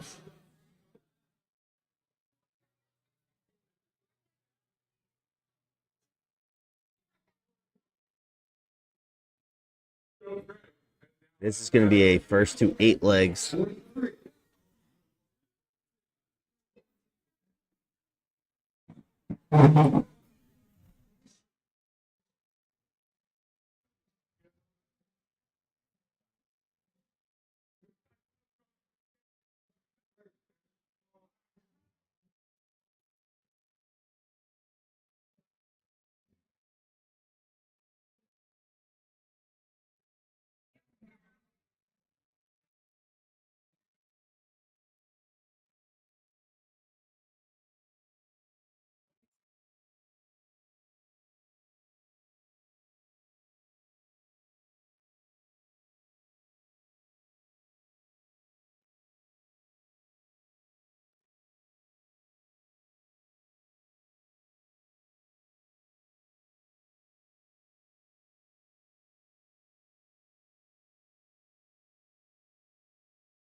Working on the TVs in the hall right now.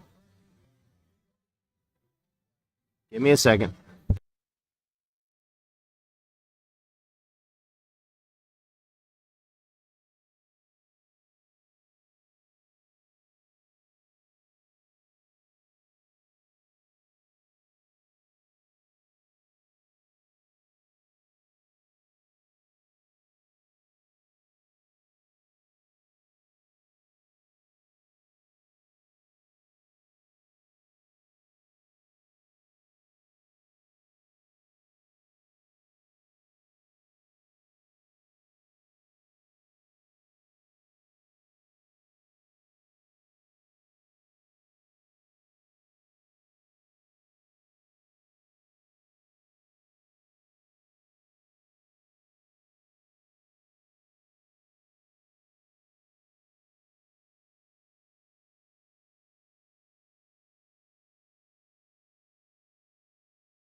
All right, TVs are fixed. Of your viewers. You got tens of viewers right now.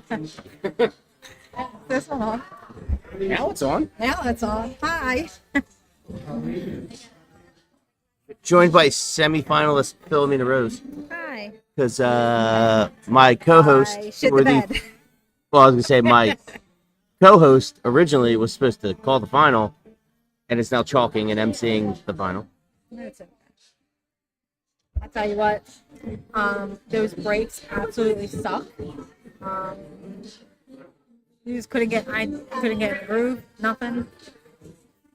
Oh no. So you're taking Nooch's advice right now and just airing your grievances? Yeah, absolutely. I mean, I went back and watched a little bit. Definitely forced my darts a little bit. It was rough. Get hit by Kyle there. Take the first leg. Sloppy first leg. Sloppy. Both of them. Easily 50 Speaking of shooters. sloppy, you and Brittany was sloppy. Both of you. No score. They were just literally slipping out of my hand. That was a good bounce back, though. Your next 3 darts coming out were because Brittany didn't punish you. No, and you took she it. didn't. You did take advantage of it. Yeah, but- and I think that's the leg I actually got to an out, and she just took it out before me, even with the no score.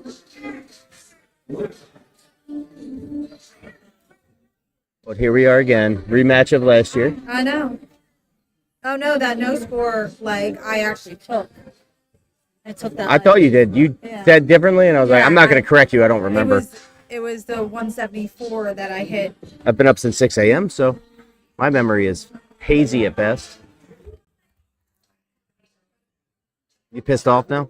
No, I'm actually not mad at my darts. I'm really not. I was actually more laid back about it. It's just darts at the end of the day. It's just a game. Exactly. It's just a game. So if you had a bet, who's going to win this? I think it's going to come down to the last leg, and Paul is really determined to win it back to back. But I think Britt's going to push and take it. Well, Colleen's at the huge disadvantage playing first. The long wait. I get that, but this is literally what happened last year. Britt had the disadvantage because me and her shot first. But Colleen won. Right, because Colleen went back to back. Like I just said, I think Britt's going to win. I don't know what's going to happen. I'm just getting your take on this right now. Look, you got your own separate screen this time. know. What is that? I love it.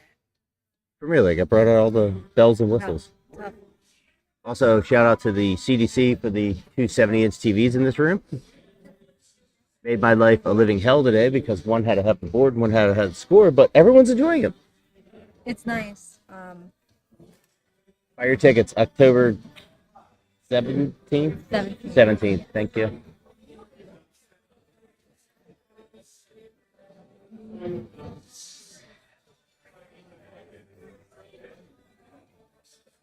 That stage really gets to you, doesn't it? So it gets to you. It's not.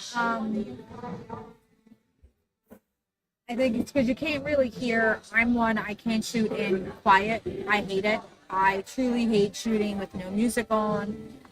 When I can't hear the music, it just brings it down.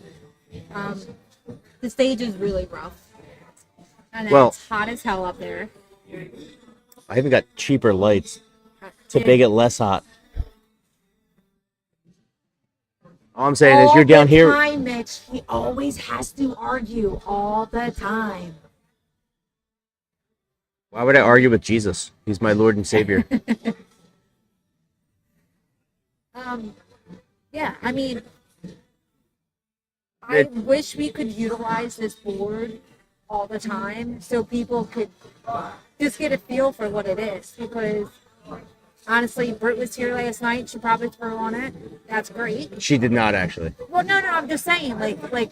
I helped build the stage last night. I assure you, Brittany was back there on her I'm MacBook. not saying anything wrong with that. I'm just saying, I think.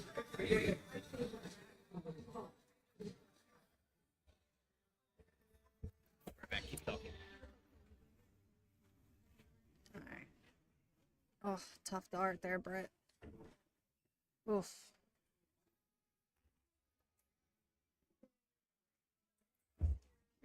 Don't worry about that. We haven't figured that out.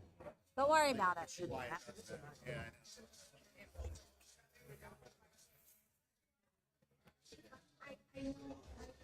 All right, speaker's back up now.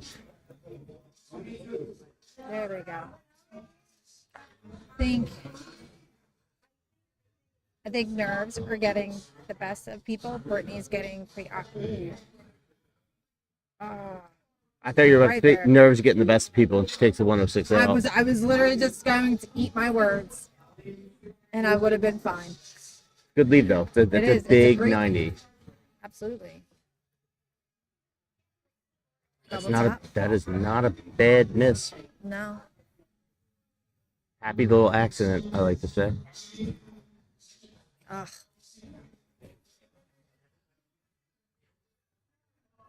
Clean it up nicely. There you go. You know the funniest part of all this is Mitch is commenting on Facebook right now, and I already know he's in an Uber ride home.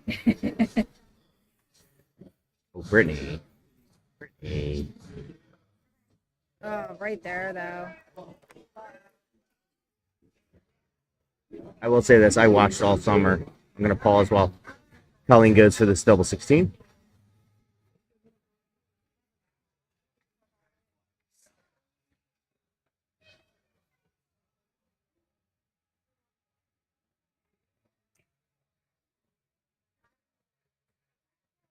The women were way crisper all summer on their outshots than they were tonight. Yeah, we really were. Me and Brooke, we were talking about that after the match. She's like, if you shot how you shot all summer, this would have been easily yours. I said, it doesn't matter. I said, at the end of the day, it's how you shoot today. And You could take all the lights out, Yeah. all the noise, but it's literally how you shoot today. ooh, I thought that was in. Oh my goodness. If you want to measure to the millimeter correct sizing on boards, and this board's low, and this stage is measured perfectly. As it should be, especially if the CDC's come in here. Oh, they don't even touch it. Oh my goodness.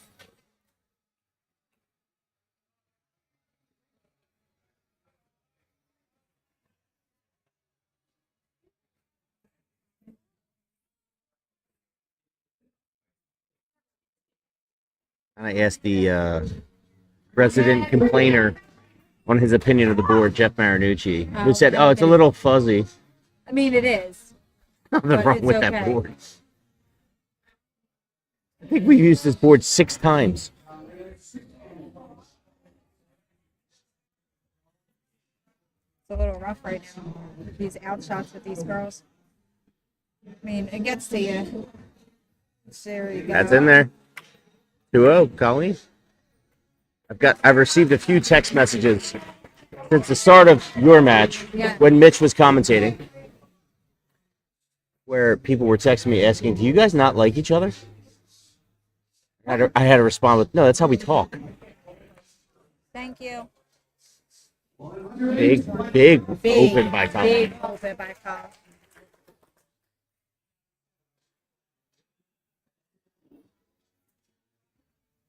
So I'm not gonna name names on commentary, but somebody who will not be named texted me, and since his shoot is next week, he said, since he's no longer with us, I think your backup Steve Hand is Mitch Sadie with his commentary. I don't know if that's a good or a bad thing, but it made his night before he left. Colleen just cruising along, 6 starts in. Britt's all over the board right now. Oh my goodness.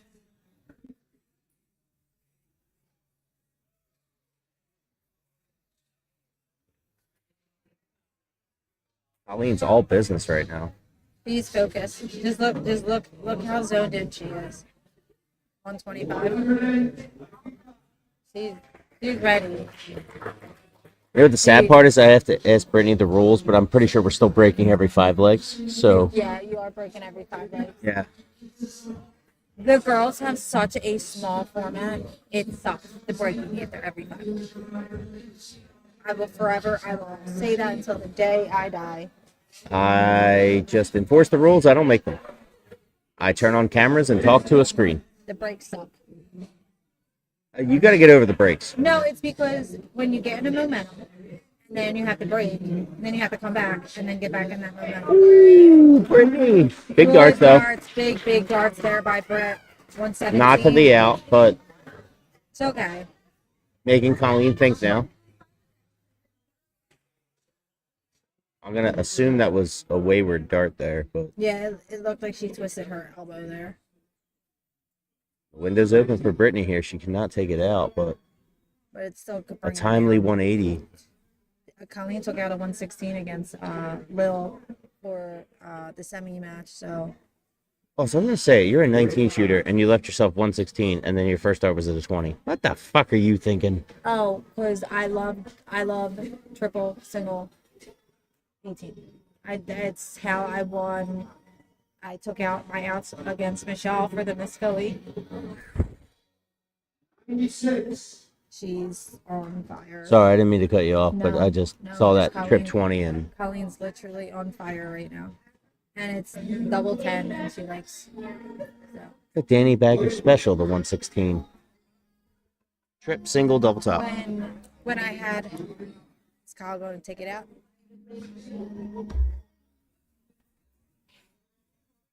Guide dart. Yeah, absolutely. There you go. I have 114 left, and I was literally contemplating just going 19s. And I did it, and then I hit the friggin' 5 first and left 99, and I was pissed off. That's fair. Hey, look, I shoot on that stage a lot. For anything that matters. I mean, It's mainly to check my cameras. It's crazy because I went from shooting a 52 and a 54 Thursday to 46. And it's crazy. That's where it's all mental, and darts literally like you have to. It's being 4 feet higher than everyone watching you. Oh, absolutely. You got someone calling your score. There's Yeah. screaming and yelling in the background, which is discouraged during league night, but encouraged today. 95. Brittany better do something quick, or she's in trouble.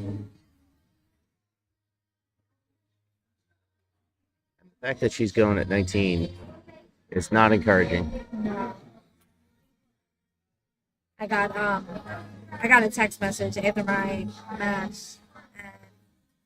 And love him. Could punch him a few times. Peter. Big 40 by Colleen there. Yeah. He my math kills him because it's unconventional. Well, yeah. That's there one you way to go. put it. That's a way to answer that. That's what she needs right now. Yeah, she needs the hype in the crowd. She needs.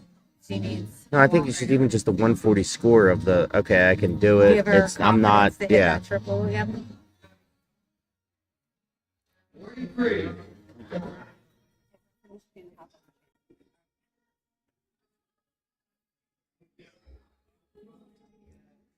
Well, that's not how you bounce back from 140, but one dart in hand makes it useful. Nice, yeah.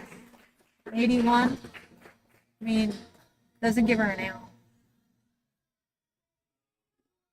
Yeah, but there's times where it doesn't give you an out, it has to bring the score down. Yeah. Because it's not like 123 is the easiest out shot in the world. Colleen's just going to set up 43. 57. 57, sorry. Yeah, no, it looked like it was in the 3 I, to 7. I have a zoomed in camera. I still can't see the darts. I need to go back to the eye doctor. 43. See, she pressed that at there. Yeah. I want to slap you on the forehead right now. Do you see what that looks like? I know. I see it. 56 left. Oh, tough dart. Let's go to 9. Where'd she go? 17.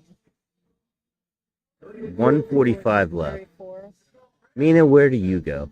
145.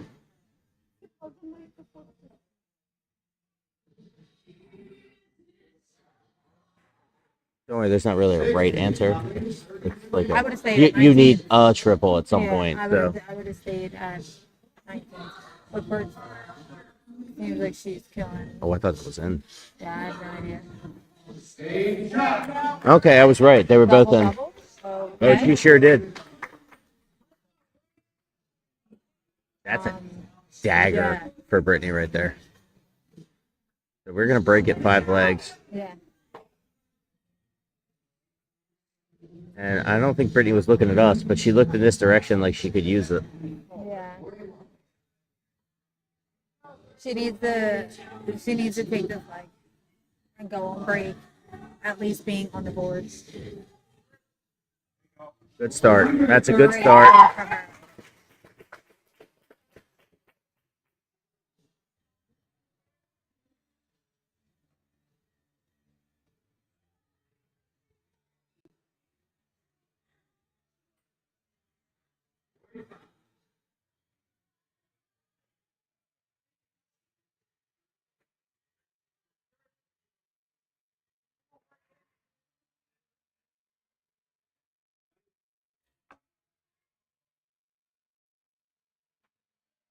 Black darts there from Brittany after that ton.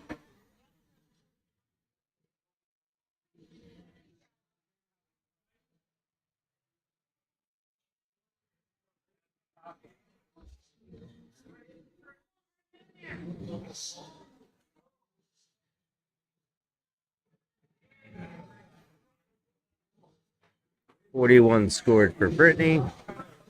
Small lead through 9 darts.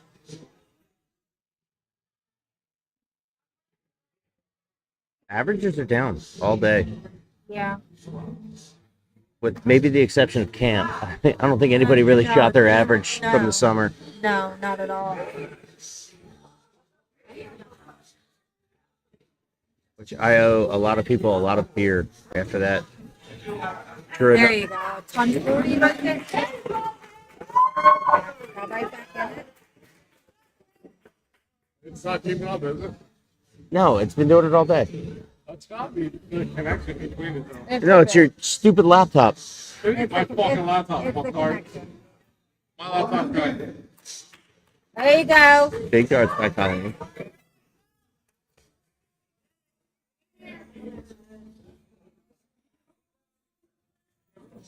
.45. First of the out through 15.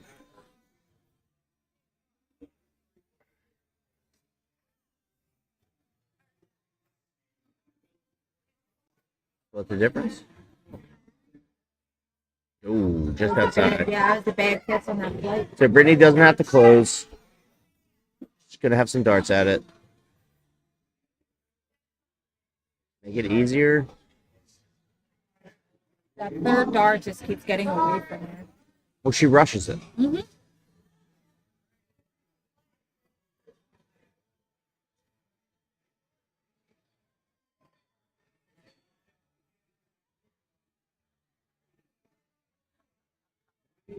That's a gift right there. Yeah.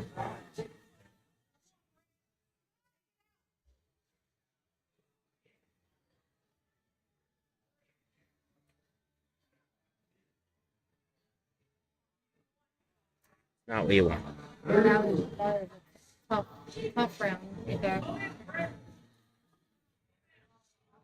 I think.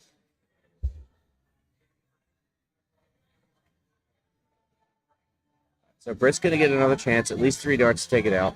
Yeah.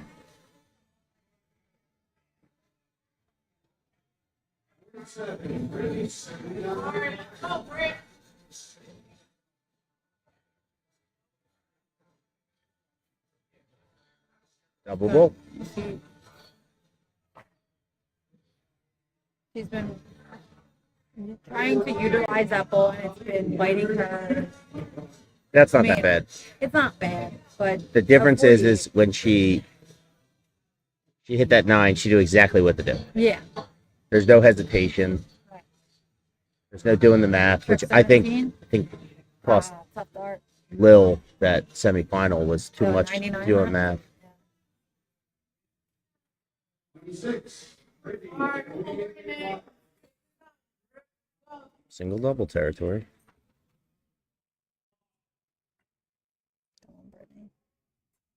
Oh, all right. 24. That's Kyle. Colleen, 80 recline. Going right at double top here. As he should. Double top. Gonna walk it up. Yeah. Ooh. Just missed it.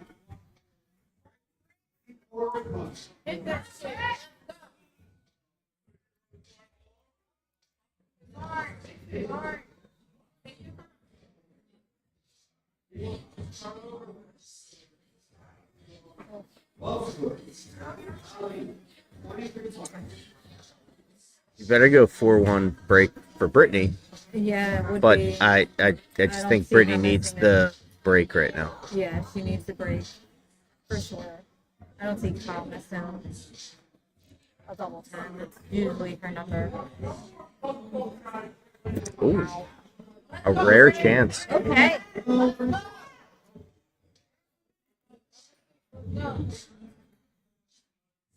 Nope. Got lucky there. Oh my goodness.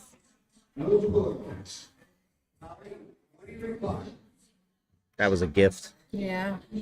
It sucks.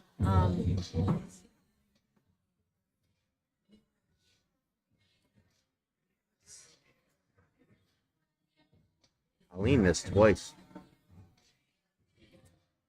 Wow. Ooh.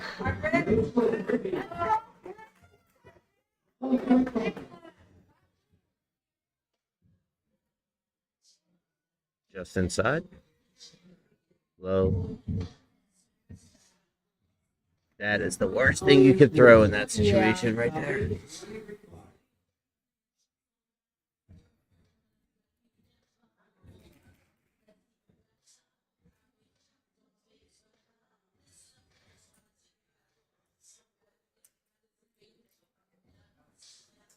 There you go. There it is. All right. They need a break. Break needs a break. Going And into to break, 5-0. we go.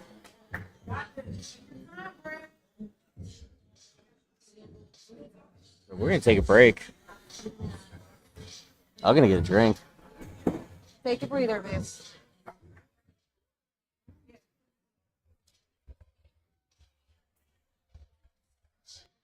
There we go.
Good night.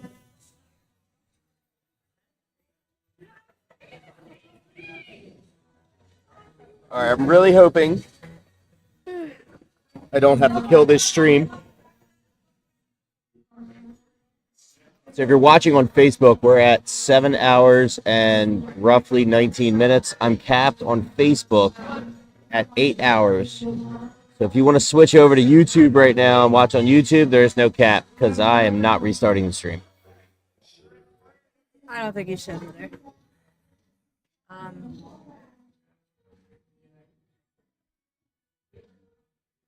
Hi, Colin.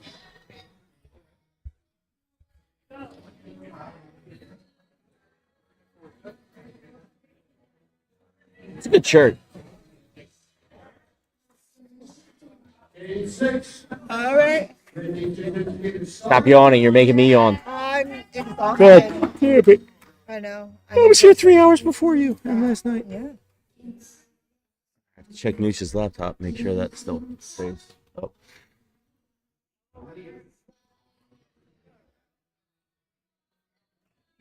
Nope. Just keep talking until they hear something. Okay.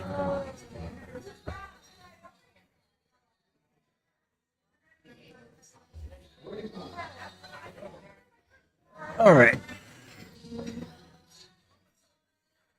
It looks like Britt is like forcing her darts down too. Sorry, I know how Britt's shooting, and when she's routinely shooting at 19, something's off. Yeah. Pushing.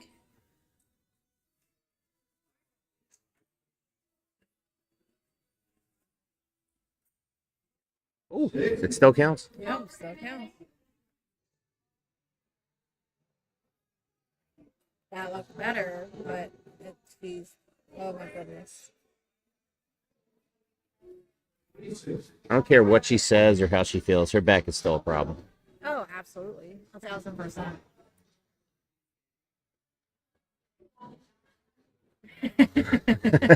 That was fun. Very funny. Colleen in total control of this leg right now. Control.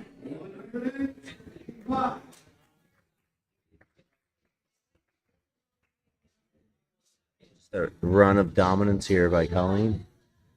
She's locked in. And when that happens, it's hard. It's hard to come back being her opponent. Yeah.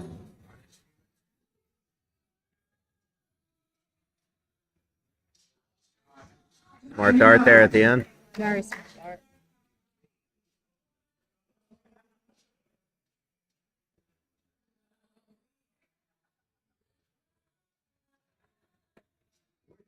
Would have argued bullseye, but you know, fuck do I know? I don't know.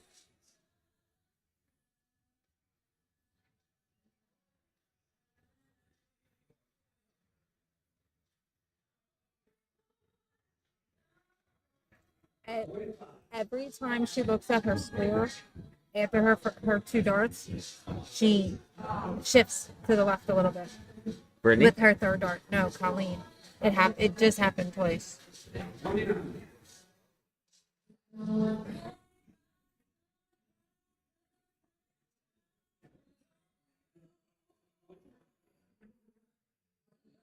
$21 scored. 106. Darts to play with though. Yeah.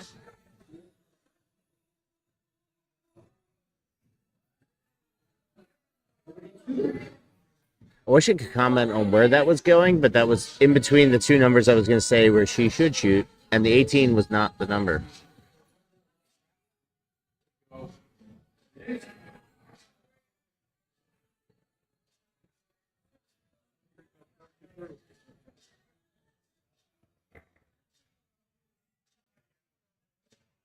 $70 left. It's a good one. Oh.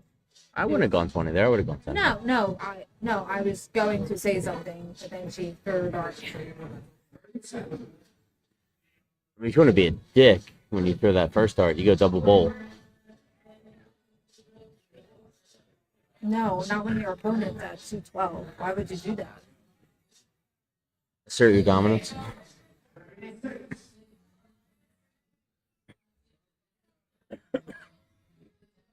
didn't say it was smart darts. I said if he wanted to be a dick. Yeah. We would call that a Justin Harris dart.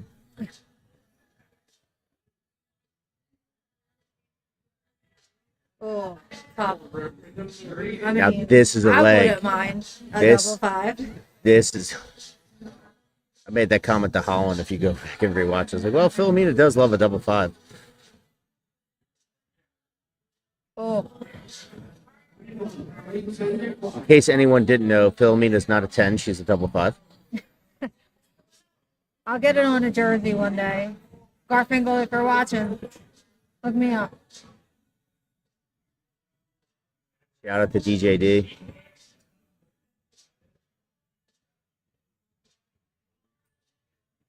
Which everyone keeps asking me when Premier League jerseys are coming in, and I don't know because Brittany ordered them.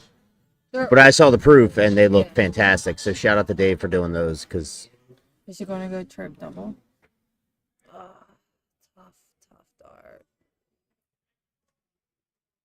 I don't even want to guess I where don't- that I last don't- one went. I don't And know. her expression says it definitely wasn't there. Yeah, I think she's getting in her head right now. She's on the struggle. Struggle bus? Yeah. She looks like me shooting against her. That's what she looks like.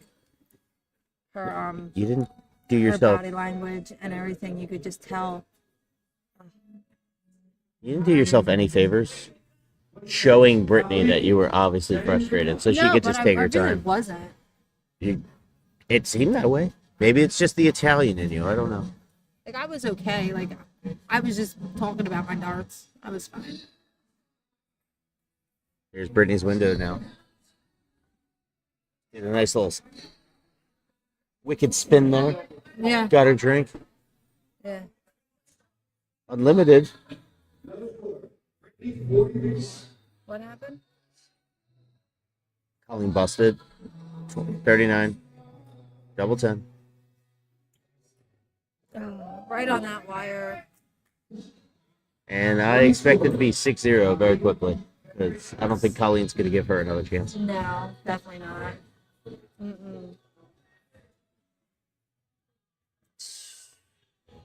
I swear to God, I thought that was in.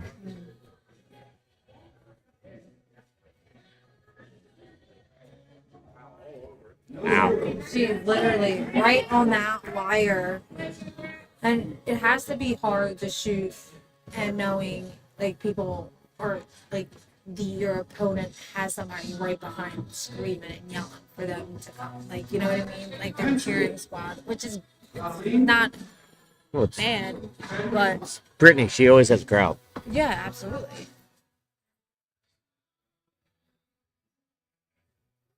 There you go, Paul.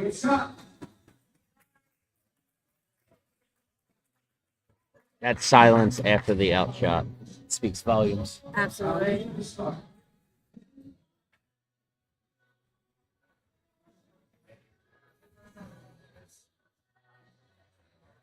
Not knocking any of the supporters or anything like that. No, Just- no, not it's at all. one of those. Like it's allowed. Like I get it. Brittany like- comes from a proud Right, dart but- family, so Right, she's always absolutely. going to have a crowd. So. No, and it's. I'm not saying Colleen doesn't have people here. She has a whole table of people here. It's just the Fritz fan club is loud, and they hype her up, and that's good. If they could hype her up a little bit to get her out of her head right now would be wonderful. But Colleen, like I said, is zoned in. We're shooting a 41. When does she shoot a 41? So, I mean, me personally, I prefer to shoot against the person that has the crowd. Oh, me too. I like the silence when it's. He Oh. loves picking that double 20 all night. All night That's he did it. yeah, but that double 20. It's a happy little accident, but she's Right. not aiming there. I know. You'll I know, take it, I but know. uh Oh, tough dart, Kyle. Tough dart. that's a titty punch if I've ever seen one. I'd say a dick punch, but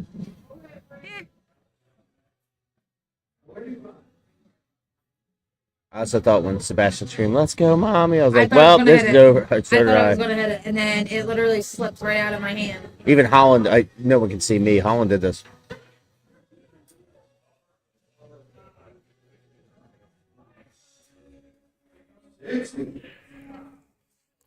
But also in typical Sebastian fashion, he screamed that and then right back to his tablet.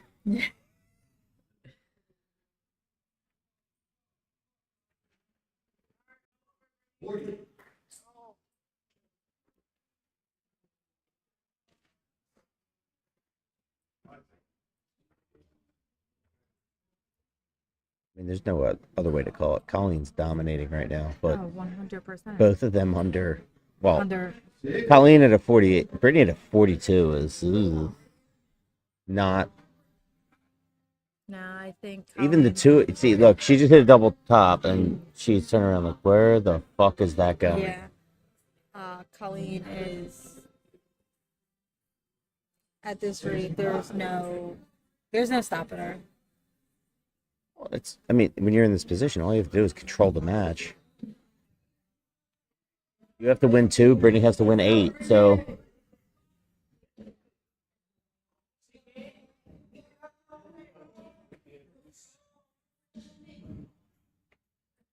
You know what, Colin, you're right. The sleepy ass music, I agree with you, but I've burned through all of my Touch Tunes credits from every Tuesday of this summer.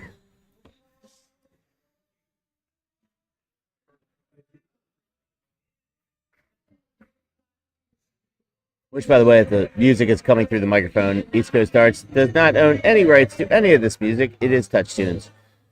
Oh, that'll 55, I would play. just stay there. No, you should go 5 double bowl. No. Yeah. Oh, Woo. right there. College right there. Which, by the way, that laugh was the dirty, disgusting look Filamina gave me when I said that. Keep in mind, next weekend, third dart triple for Brittany there. Next weekend is the Steve Batten fundraiser and the first Royal Rumble of darts. On a quad board. It's a quad board a too? quad board. So it's definitely something. Are you shooting it? I am.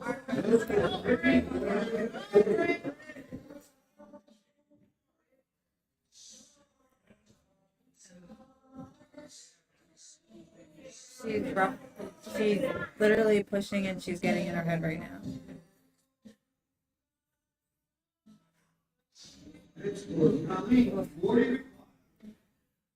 So what you're seeing out of Brittany right now is me the entire ASL season last year.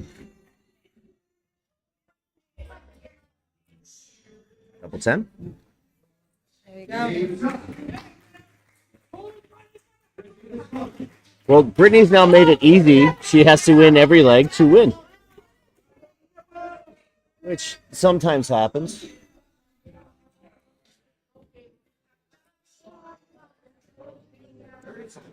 I mean, if Colleen wins this leg, then you won't have to worry about rebooting the stream. This is very true. And while the microphones is off, don't get me wrong, I'm in both of these women I'm in their corner. However, if my son was shooting and was down 5-0, I would be rooting for the other person so I can go the fuck home. I think I told you how it walked. It's crazy. I didn't expect this a 7-0. No, I don't think anybody expected the score right now. I'd put it maybe at like a 5-2 based off the last match. Also, credit to Lil because Lil took Colleen to every leg. Every leg, absolutely. But I think that just woke her up. How fragile getting to the finals, but she's not fucking around. And Kyle's been saying she wanted to be the first back-to-back for Premier, and at this rate, she's shooting at 48 now. So Well, it's the same thing as after her first Miss Philly. She She wanted to be the first back-to-back since Mary Jo. Colleen is She did on it. fire right now. She is on fire. She wants to go home. Mm-hmm. Good darts by Britt.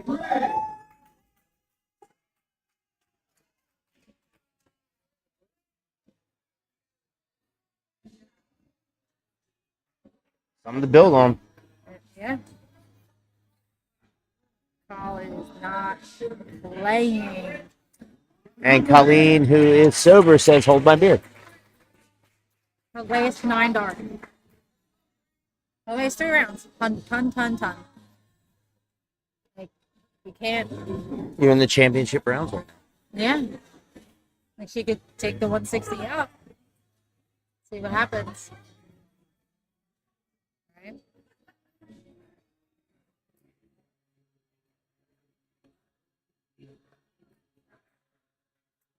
Solid, great darts by Colleen.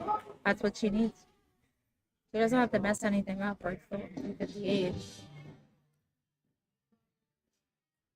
That's her She dart. fucking lifted her leg and looked Yep. at it. That was Yep. about to be a huge, tight butthole moment, and she threw it into one. Double. Do it. Brady's already holding them up. Yeah, do it. Come on, Kyle. Let's go. One more. Come on, Colleen. Oh, right there. Right there, Kyle.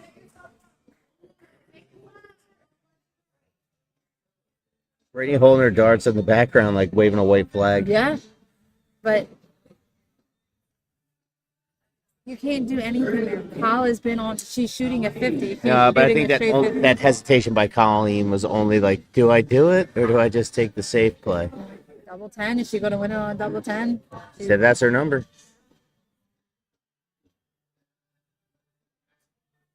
Ooh. Does the white flag come back right now? Gonna need a Colleen miss. 32. So for a shutout and back-to-back Premier League That's champions. absolutely amazing for her. And it literally shows that she's putting in the work and she got here for a reason. And that's it.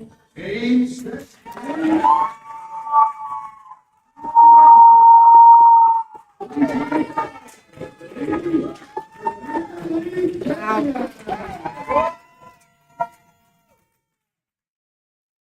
All right, we're gonna do some ceremonies here. We're gonna hold up some trophies, take some pictures, and I'm going home. So I'm gonna leave this up. I have about 22 minutes left on this stream. If you're on Facebook,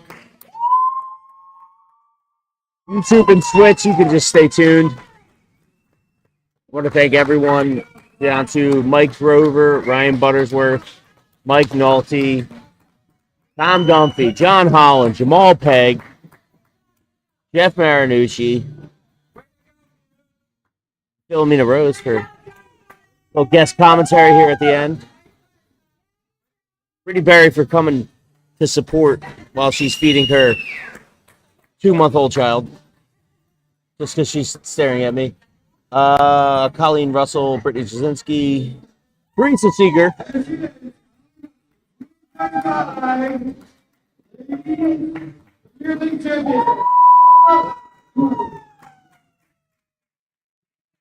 I'm Matt Forkin with East Coast Darts. We will shut off in a minute. You will not hear my voice after.